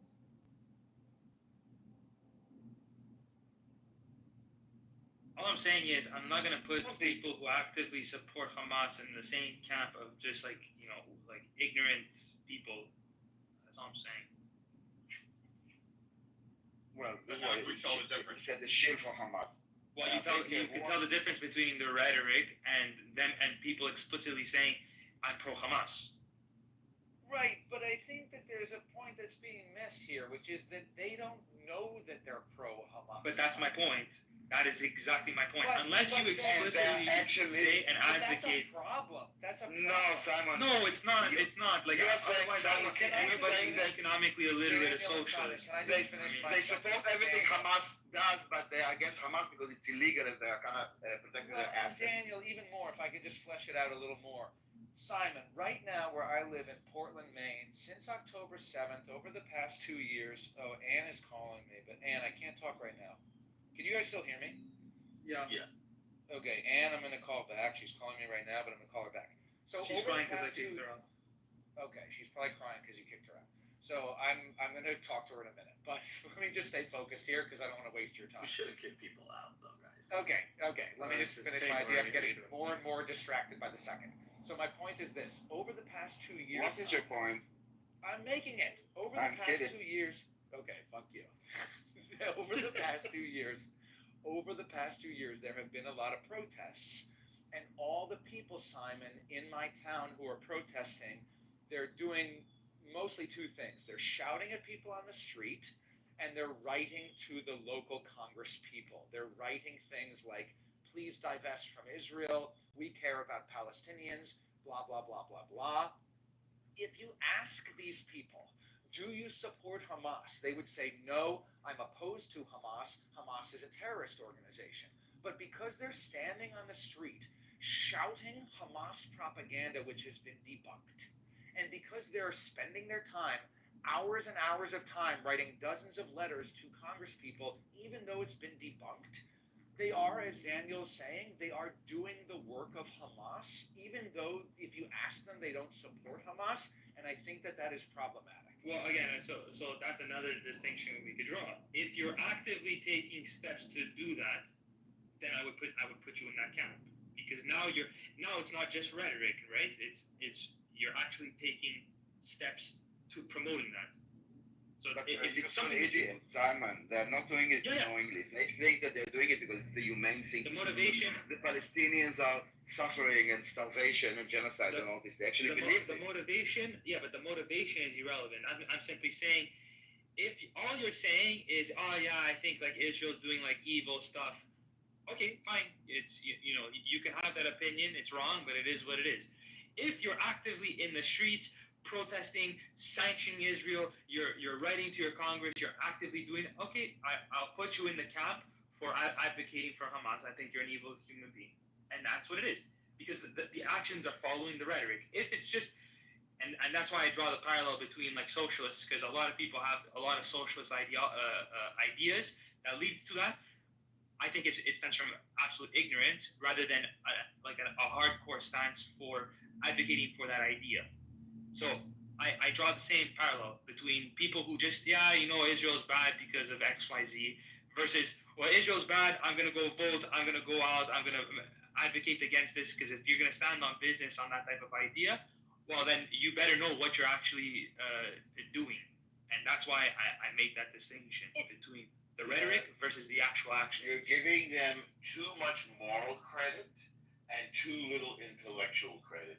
They know very well that they're lying, and they're doing it deliberately. Their anti-Semitism is coming through. They see an opportunity to lie about Israel, and they take it. Any person who knows 1 + 1 = 2 knows the difference between people who have been detained for criminal activity, like throwing rocks at cars or being involved in terror, and some old ladies and little babies were taken in their pajamas after their family was slaughtered out of their home and are being held in a terror tunnel under the ground in Gaza, and they won't let the Red Cross even see them or tell their families that they're alive or not. To not know the distinction. Go ahead, Clark.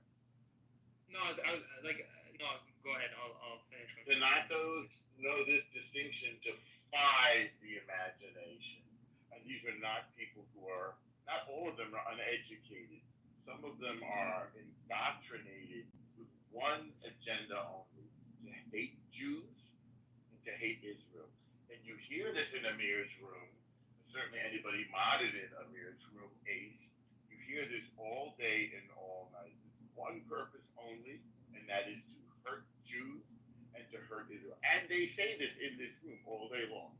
They also use the N-word. They scream it at the top of their lungs for hours at a time. They also, yes, they do. And they also hate black people, gay people. Oh, you are a liar. Jews. No, it's true. I can quote it. Listen, the rooms are all recorded. The rooms are all recorded, Ace. It's absolutely true. I've been there for it, and I've seen you on the stage. Not a lie, it's the truth. It's the truth. I've seen it. I yell against them because I correct their lies. That's why. I correct their lies. I go up on either in the chat. Yes, I am. Either in the chat. No, I'm not lying. I'm telling the absolute truth. If you keep interrupting me, I correct. Black Rabbi is my brother. I correct their lies in the chat or when they have me on stage with my mouth. That is what I do there. And you do the opposite. You endorse their anti-Semitism, homophobia, and racism. And I've been there for it. That's a fact. You're a liar. No, I'm not a liar. Nope. Okay, but I wish I were. All we have to do, listen, are you against homophobia? Are you against gay people? Do you have a problem with their acts? Me, no. Of course not. Well, okay, so there you go. She's not. So I want to know something this is very strange. In no other kinds of protests or any kind of demonstrations or any kind of supposed cause have I seen so many different quote unquote causes simply become an amalgamate of one cause. I simply don't understand how you can be a homosexual person and advocate for gay rights, but at the same time you support the movement that literally and publicly calls for your death. Are you referring to like Queers for Palestine? Like that kind of queers or gays or lesbians? I mean, look, the fatwas of Sabri Akrama are still there. Okay? Sabri Akrama. The fatwas of Hassan Yusuf and Ahmed, and what's his name? And Ahmed Yassin are still there. The father of Mus'ab Hassan has fatwa, legal rulings against gay people. If you're going to go out there and say you're against a war against anybody, then make it clear. Make it clear. Use your brain. But don't go out there and say gays. I want to know, what does that mean? What is that supposed to mean? What is gays for Palestine? What is that supposed to mean? I want to know. Well, these are the contradictions that people, engage in. There was a guy I was speaking to. He was a gay Iranian guy this week, and he was like, "Oh, I changed my entire position on Palestine. I used to support them to the death, and he's like, now I'm very, very pro-Israel." I was like, "Oh, that's interesting. Like, why did you? Like, what was the main point?" And he goes, "Oh, yeah, what was the deciding factor?" He goes, "Oh, the main thing, and like the biggest thing for me was because I found out that Palestine didn't support gay people." I was like, "That's the fucking, that's Simon, so retarded. Like, out of all the things it could be, what is that supposed it's just because they're gay." Palestine doesn't support gay people. I don't understand the relevance and the relationship here. No, but my point is that it's such a like nothing point. I mean, there's like so many other things but because he's gay, because he holds like some like personal thing, it's not because of like some principle of freedom or some principle of like like Israel like is a fantastic state for human beings just in general. There's this one policy that I don't really support, and like that I support, and because they don't support it, well, it is what it is, and that's why I changed my entire position of defending this nation of people that have a right to protect themselves. No, it's just they don't support gay rights, and That's enough. That's as far as my position goes. Right. Like that's like willfully ignorant. That's just like, it is what it is. Bro. Simon, did you see there was a video that went viral? I could put it in the chat as well, of this. I think she might be Palestinian. This is another problem I find. Someone thinks me saying I don't know enough about it, and that the people who are from there probably have more information, right? Like that is me not dumbing myself down. It's just like understanding that these people probably know more about it, right? Sorry? Well, it's a logical fallacy. Just because you're from a country doesn't mean that you know everything about it more than. No, that's not what I mean. I'm saying if you're at least in the, like, you could study these things, but what I mean is, the point I'm trying to make is there's a lot of people claiming to be Palestinian who are from multiple other countries like Libya, all these different countries, and they all just have all these opinions on the region.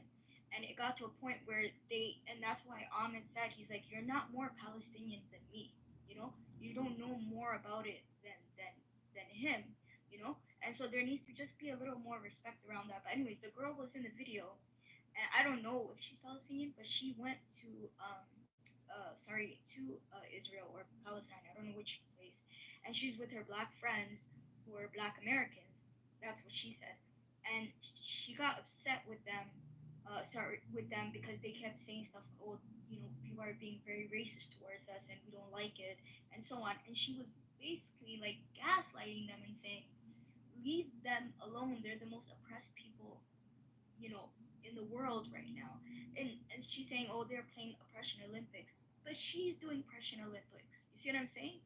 Like, leave their racist comments alone because they're oppressed. When the black students were going on a trip to help them. You get what I'm saying? I was like, I don't know if you saw that. No, it's not clear. Why don't you use a topic sentence? I'm not really following, to be honest. Take one sentence, Sabina, and express what you're trying to say.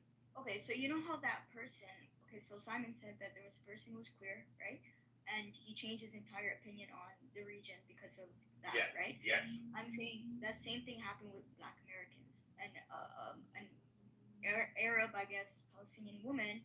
I don't know what she identified herself as. Then she's excusing racism. Is that what you're saying? Yeah, exactly. Thank you.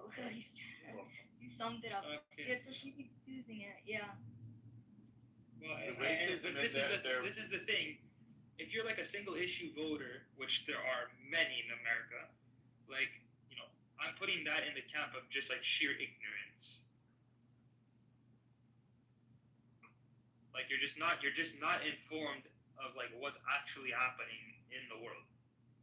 That's why you'll cling to this one issue that some political party is doing, and it's all you know. And as long as like they say, oh, my party didn't do this, oh, I can't support them anymore.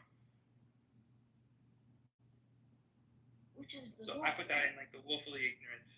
And it's fine, like you don't have to be educated on this type of stuff, if it bears no mind. But I would say like don't vote in that instance, then, because sit it out. You don't actually know. Right. You know what we're alluding to, Simon, is that there is a pretense that this is a progressive cause, when in fact it is extremely reactionary. The people who are claiming that this is a progressive cause are in fact, they're anti-Semitic, they're racist, they're homophobic, they are regressive.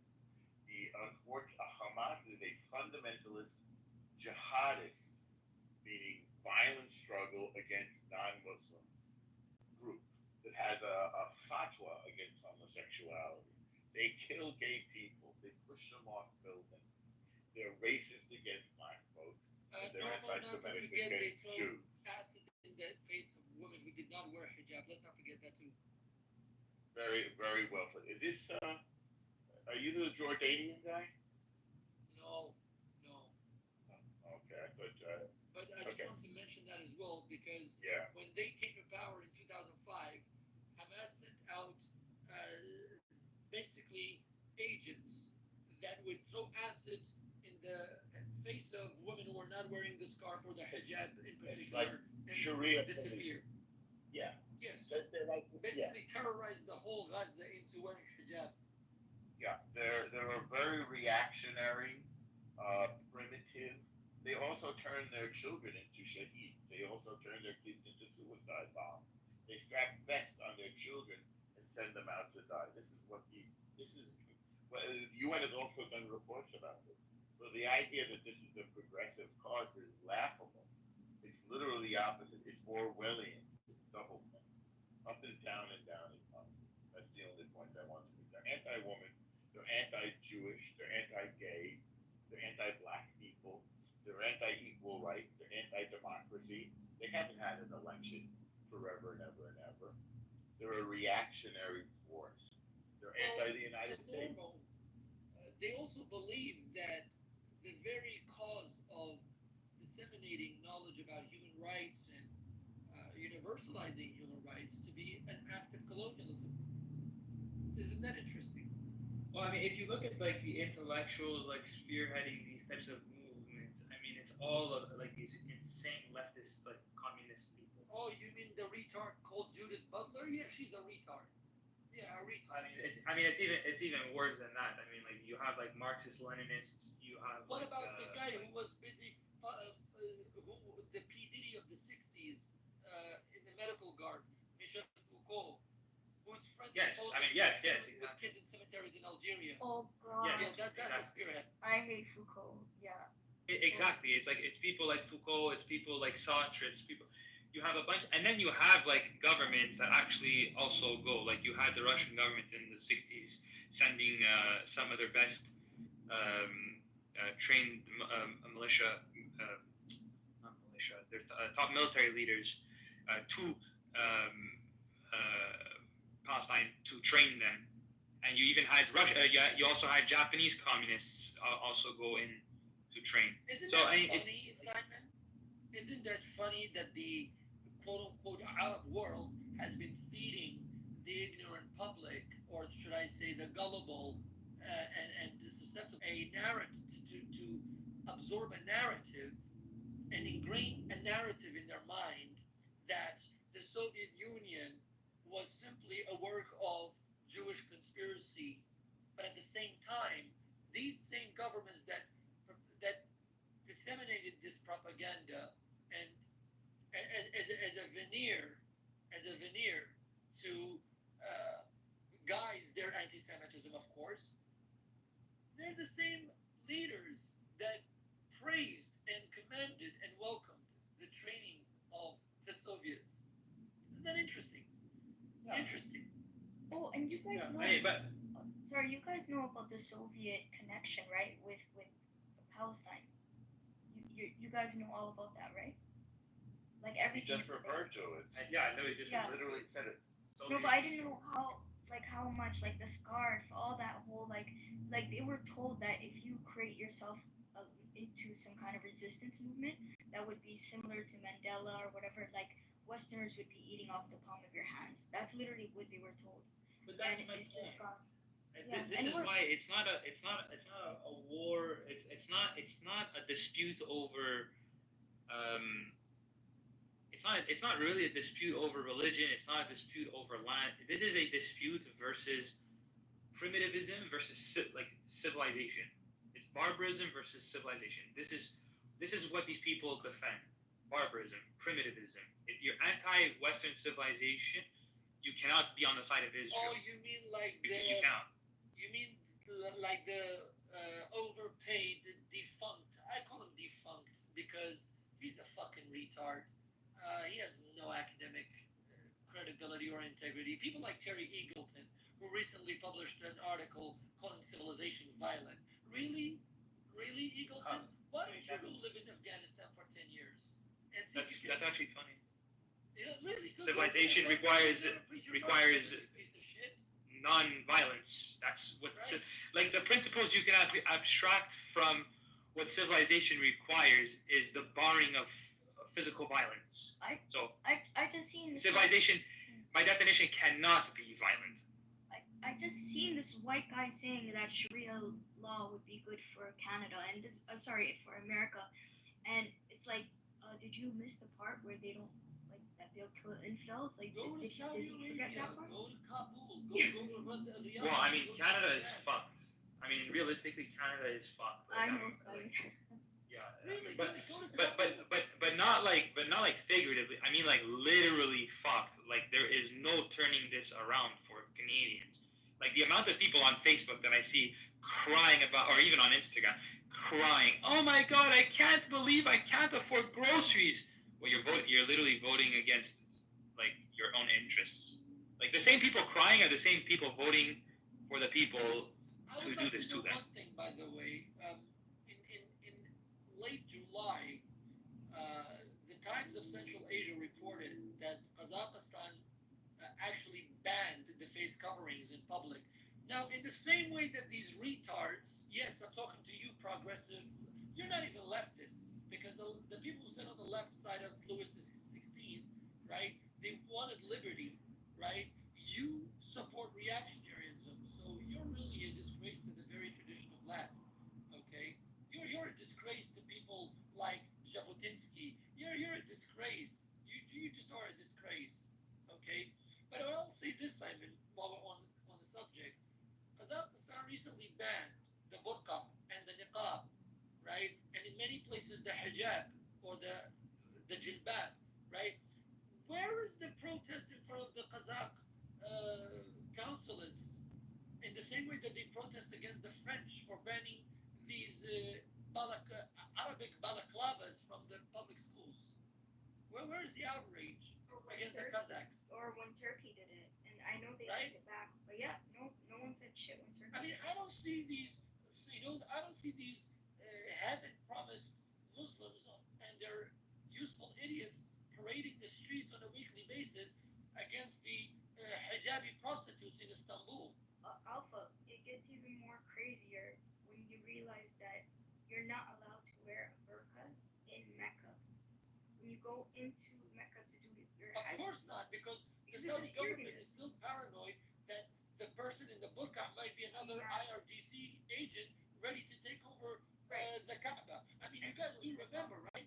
1979 when the Kaaba was taken over, right? And the Saudi had to appeal to the French infidels to come rescue the Kaaba, remember? I think that's why it's so important for people who are sort of pushing the movement or agenda or ideas to make the Jews into like the white people and the Palestinians or the Arabs into the brown people, because especially to get people like Black Americans on their side or whatever, the sort of progressives that are quote unquote tired of the West, because they believe that that if people believe that, then because they're people, especially from the Black perspective, they're kind of tired of being told that their ancestors were barbarians and that they were quote unquote civilized by the white people. And I think by bridging those connections together, they're garnering sympathy from the greater world. And a lot of people, even poor white people or whatever, white people in America, that educated white people, however you want to think about some of them, they are also sort of anti this Western colonialization. They don't want to be seen as being part of like spreading colonization. Although they don't realize that some of these people also want to spread colonization, but just more like Arabized colonization to the West.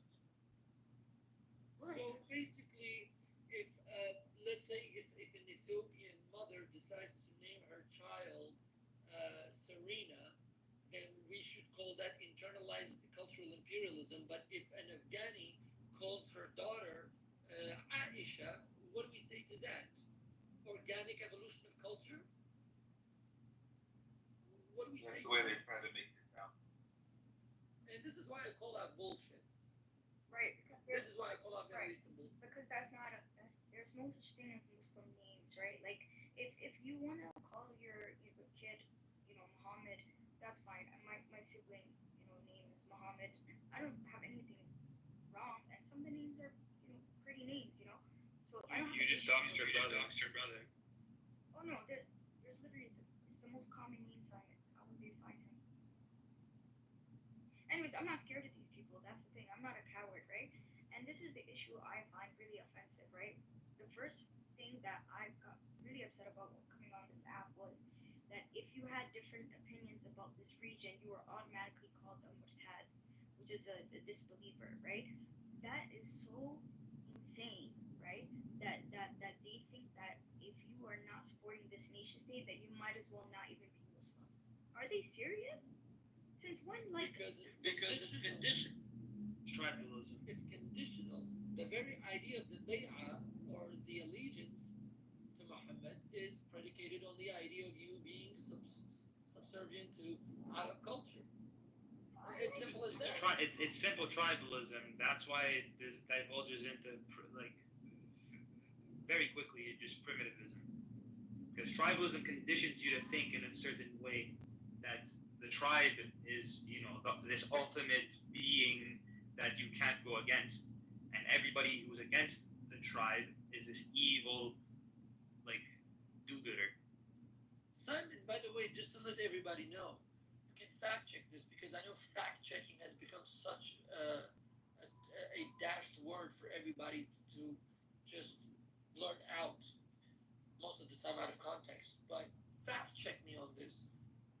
The Ottoman Balfour, as they call it, Daniel Pipes did a wonderful job by publishing an article on this, very, very credible. Can you post the link to the article, please? I'll definitely do that in a moment, Sam. There's something called the Ottoman Balfour. Now, when I did a comparison between the Balfour Declaration and the proposal of the settlement of Jews in ancient Israel, the land of ancient Israel, which was known as the Holy Land for a very long period of time in human history. Now, when I did the comparison, in many documents, there's not a single word such as colonialism used by the Jews or the British, but the Ottomans explicitly used the term colonization. That we forfeit the land as the mandatory power of the land, which they were. We forfeit the land, and the Jews to colonize this land. I'll put the link in the chat. Do a comparative study, and maybe these progressives and these so-called irredentists, right, and these genealogists. If you do a little bit of genealogy, you should be protesting the Turkish consulate. So the next time that Recep Tayyip Erdogan comes to your city, you make sure you get your crowd and you beat the living shit out of him. You make sure you do that. You beat him up, you beat his security up, right? And maybe you should call Mamdani before he becomes mayor, right? Maybe Mamdani can do an intifada against Erdogan the next time he visits New York. Because Erdogan's ideological ancestors explicitly told the Jews to come and quote unquote colonize, right? Their own land. Funny. You coming home, right? You come home after 2,000 years, after Roman imperialism, after Roman genocide, Roman ethnic cleansing, and Islamic imperial ethnic cleansing. You do all of that, and you still come home so resiliently. And it's funny. I really find this stuff funny. That they have the audacity to tell Jews, right? How dare you intermingle with Europeans, right? You're a European Jew. Go back to Poland. Really? So who did you mingle with? Why is it that in Khan Yunis you have all of these eponyms like Al-Kurdi, Al-Jazairi, Al-Armani? Why do you have these names? Why? Why not Arabi? Why is it Armani? Why is it Al-Jazairi? Why is it Al-Maghribi? Why is it Al-Turki? Why is this? Al-Ashuri? Why? Why these tribal names and ethnic names? Why? So another reason why it's actually important for some of them to make this into a quote unquote indigenous movement, right? And it shows indigenous rights is because of what you just said. When especially when it comes to things like the Balfour Declaration and the IMN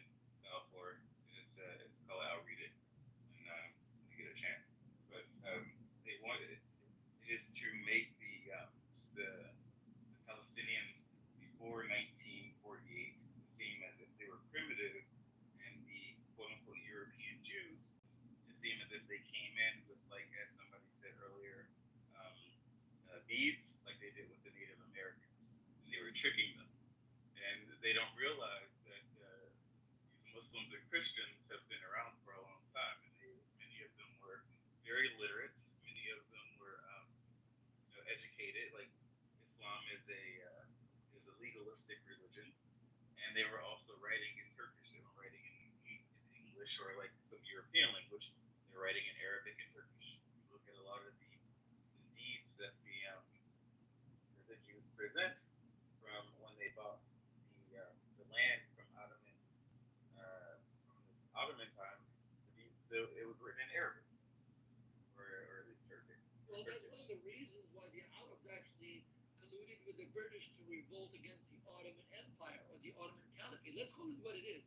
I'm sick and tired of calling it an empire. It's not just an empire.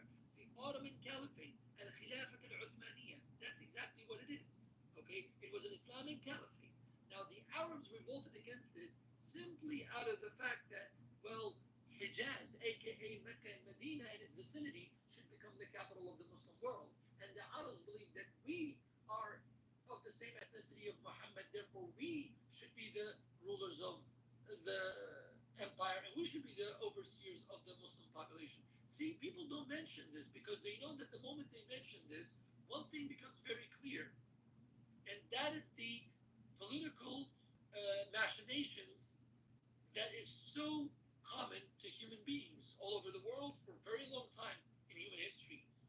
And they don't want to do that because they want to portray this cause as a cause of divine morality, this divine morality that is giving this cause impetus.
The internet is gonna kill Islam because right now people don't need a book. They can just Google it and they can find it. And we're proud of that. Exactly. Like if you look at like Afghanistan, if you look at Egypt, the Kurds are good people. They don't believe in that shit. And like if you look at the life of Muhammad, Muhammad is a warlord. He's a pedophile. He's a sex offender. He's a child molester. And this is why they're trying to recognize Palestine, because Macron has 10% of his population that is Muslim, and in England it's like 9%. When you go to London, it looks like fucking Islamabad. It doesn't even look British. It's terrible. It's a terrible place to visit. And if you visit Ontario, Canada, Canada looks like fucking Islamabad, or it fucking looks like New Delhi, but without the Indians. It's New Delhi with the Muslims. It's a terrible place to live. It's terrible. That's why America has to get rid of these people. Look at America. They have to deal with an election of Mamdani, a terrorist from Uganda, that he could probably get elected in the United States. This is what they do in London. Sadiq Khan is the mayor, for Christ's sake. And these people, they come to London, they come to New York, they have like 12 fucking kids, and the average person can't even afford to buy a house. It's a terrible thing what these leftist people are doing. That's why they're scared of the Muslims. That's the only reason it's taken off, not because they give a shit about Muslims. I want to say something. Alpha, you lived in India for quite a time, so you know about the Gujaratis, right? Yes. So what happened that Zorhan Mandani said recently there that, Narendra Modi, he's a fascist and he butchered all the Gujarati Muslims in 2002. And when I say people that I'm a Gujarati and I'm a Muslim, they're like, oh my God, I think you guys were extinct. And all this bullshit lies. 65,000 Muslims live in Gujarat at least. What the fuck is he talking about? See, look, in what happened in the Gujarat riots was people see the Gujarat riots. They don't see what the riot was for, what was the background story. Okay? A similar thing happened in one of the Kurdish populated cities where the Yazidis were attacked. And people said, well, they retaliated. No, it's because you didn't go into the background. You just saw you saw the gunshot, like you heard the gunshot, but you didn't see the slap before the gunshot. So you didn't see the bully, but you saw the victim fighting back. You didn't see the bully. And this is not to justify violence at all. But from Mamdani, Zaran Mamdani coming around calling Modi a fascist, give it a break, Mamdani. And what does this have to do with New York politics exactly? It's, in one of his speeches, he just lied about that all the Muslims in Gujarat are dead or something. Like, you can just Google it up. Because Gujarat is actually one of the largest states to have a majority.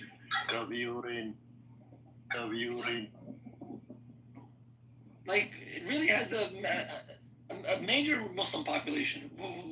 So, where did that come from? Where did he get the statistics exactly? Exactly. He's the very face of elitism. He claims that he is socialist. Like, seriously, what the fuck is wrong with this guy? Bro, the capital of the state is named Ahmedabad. So, what are you talking about? Exactly. No, I'm really asking. And also, what does this have to do with New York politics exactly? New York mayoral election exactly? No, like he's trying to get that sympathy. We are persecuted people vote for us. That he's a minority. His community was exiled from India. I'm like, dude, what the fuck are you talking about? My exiled. By who? Exactly. By who? I mean, the Jews. By Manmohan Singh? By the Jews? I don't know. Definitely the Jews. the Jews, the Jews were controlling Manmohan Singh, right? My goodness. You gotta love these people. What the hell? Come on, New Yorkers. I mean, look, I love New Yorkers, man. Bro, New Yorkers gotta step it up. There are people who are protesting against him. It's not like he's going on with the full support. There are people who are saying that this is a scam. He's a con. Singh is just a Punjabi translation for Cohen. So it's the Jews. They're just LARPing as not Jews.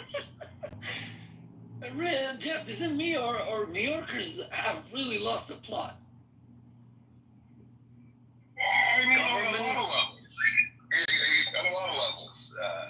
I mean, you're right, though. I mean, to me, the most, never mind the stupidity of being wrong and bigoted and just ignorant. Never mind all that. But why are you running on foreign policy when you're running to be the mayor of Like, it doesn't make any fucking sense. Exactly. He said that he would arrest Benjamin Netanyahu if he comes to New York. Well, I will give him credit. At least he's wrong, more or less within the scope of what he shouldn't do as mayor, right? Like, he's not just criticizing, like, American policy. He's not just criticizing foreign nations. At least he's saying, as mayor, part of my job, I will do this with the power I think I have as mayor. Like that's just wrong, stupid, offensive. That's all a bad thing. But at least it's something that, as mayor, he has somewhat of a right to speak up. You mean the right to make an ass out of himself? Sure, I'll do that. Completely. But it's at least somewhat close to his job description. But your point stands, though, Jeff. I don't understand. This is why I asked Avi, you're running for mayor. Why the foreign policy? I think it's really clear. Being anti-Israel in New York is a very, very strong activator these days. So it's no different than harping on abortion or immigration. They've done the research. You'll get people to the polls if you want to save the poor Palestinian children, the widows and the orphans. Like, I'm going to reply to that. Not to cut you off, but I'm really shocked. Look, when I study the history, when I look at the history of New York, bro, some really, really wise people have come out of New York as a state, not just as a city, as a state. Then what I've been seeing in the past at least 5 years from New Yorkers, what's going on? This is not what New York was known for. How'd you lose the plot? How'd you lose the plot, really? I'm genuinely asking. How did you lose the plot? I mean, California was the state known for Silicon Valley. How'd you lose the plot? How'd you become so dumb to buy into just dumb shit? How did that happen? How? Do you actually want the answer?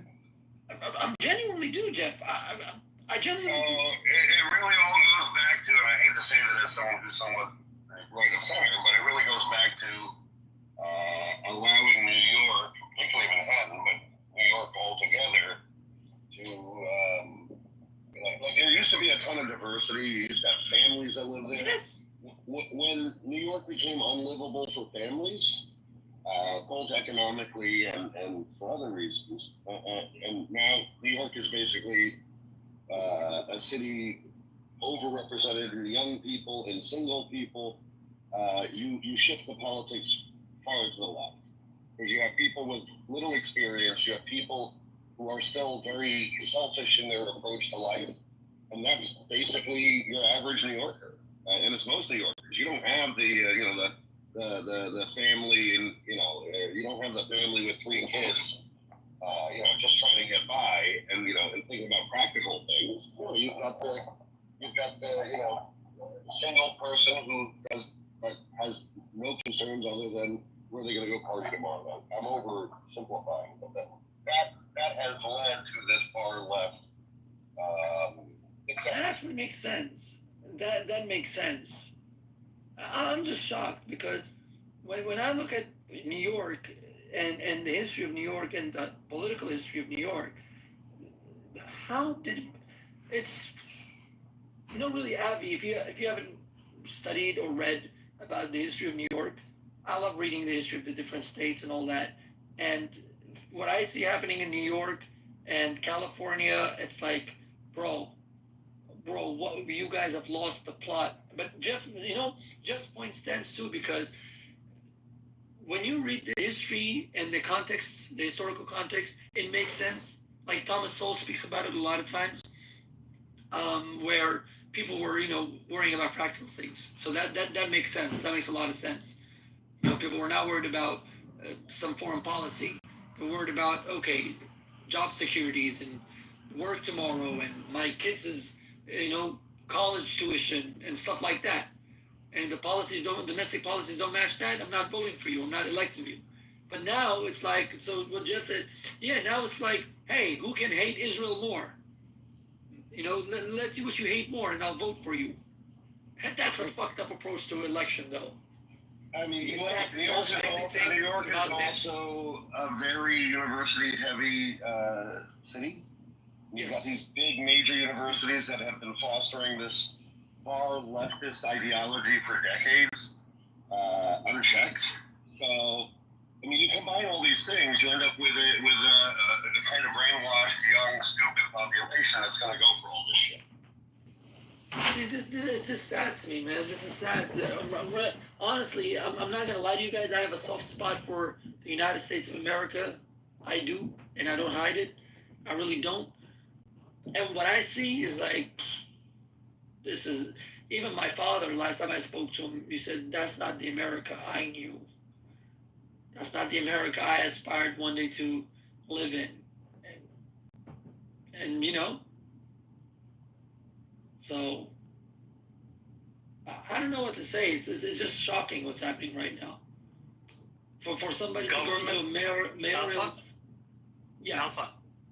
Government-owned grocery stores. Can you believe that?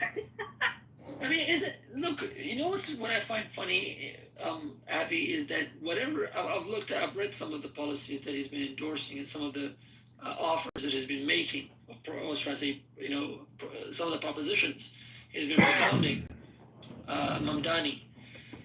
Isn't that what Ayatollah Khomeini did? He made the same promises. Really, he did. Ayatollah Khomeini did exactly what Mamdani is doing right now.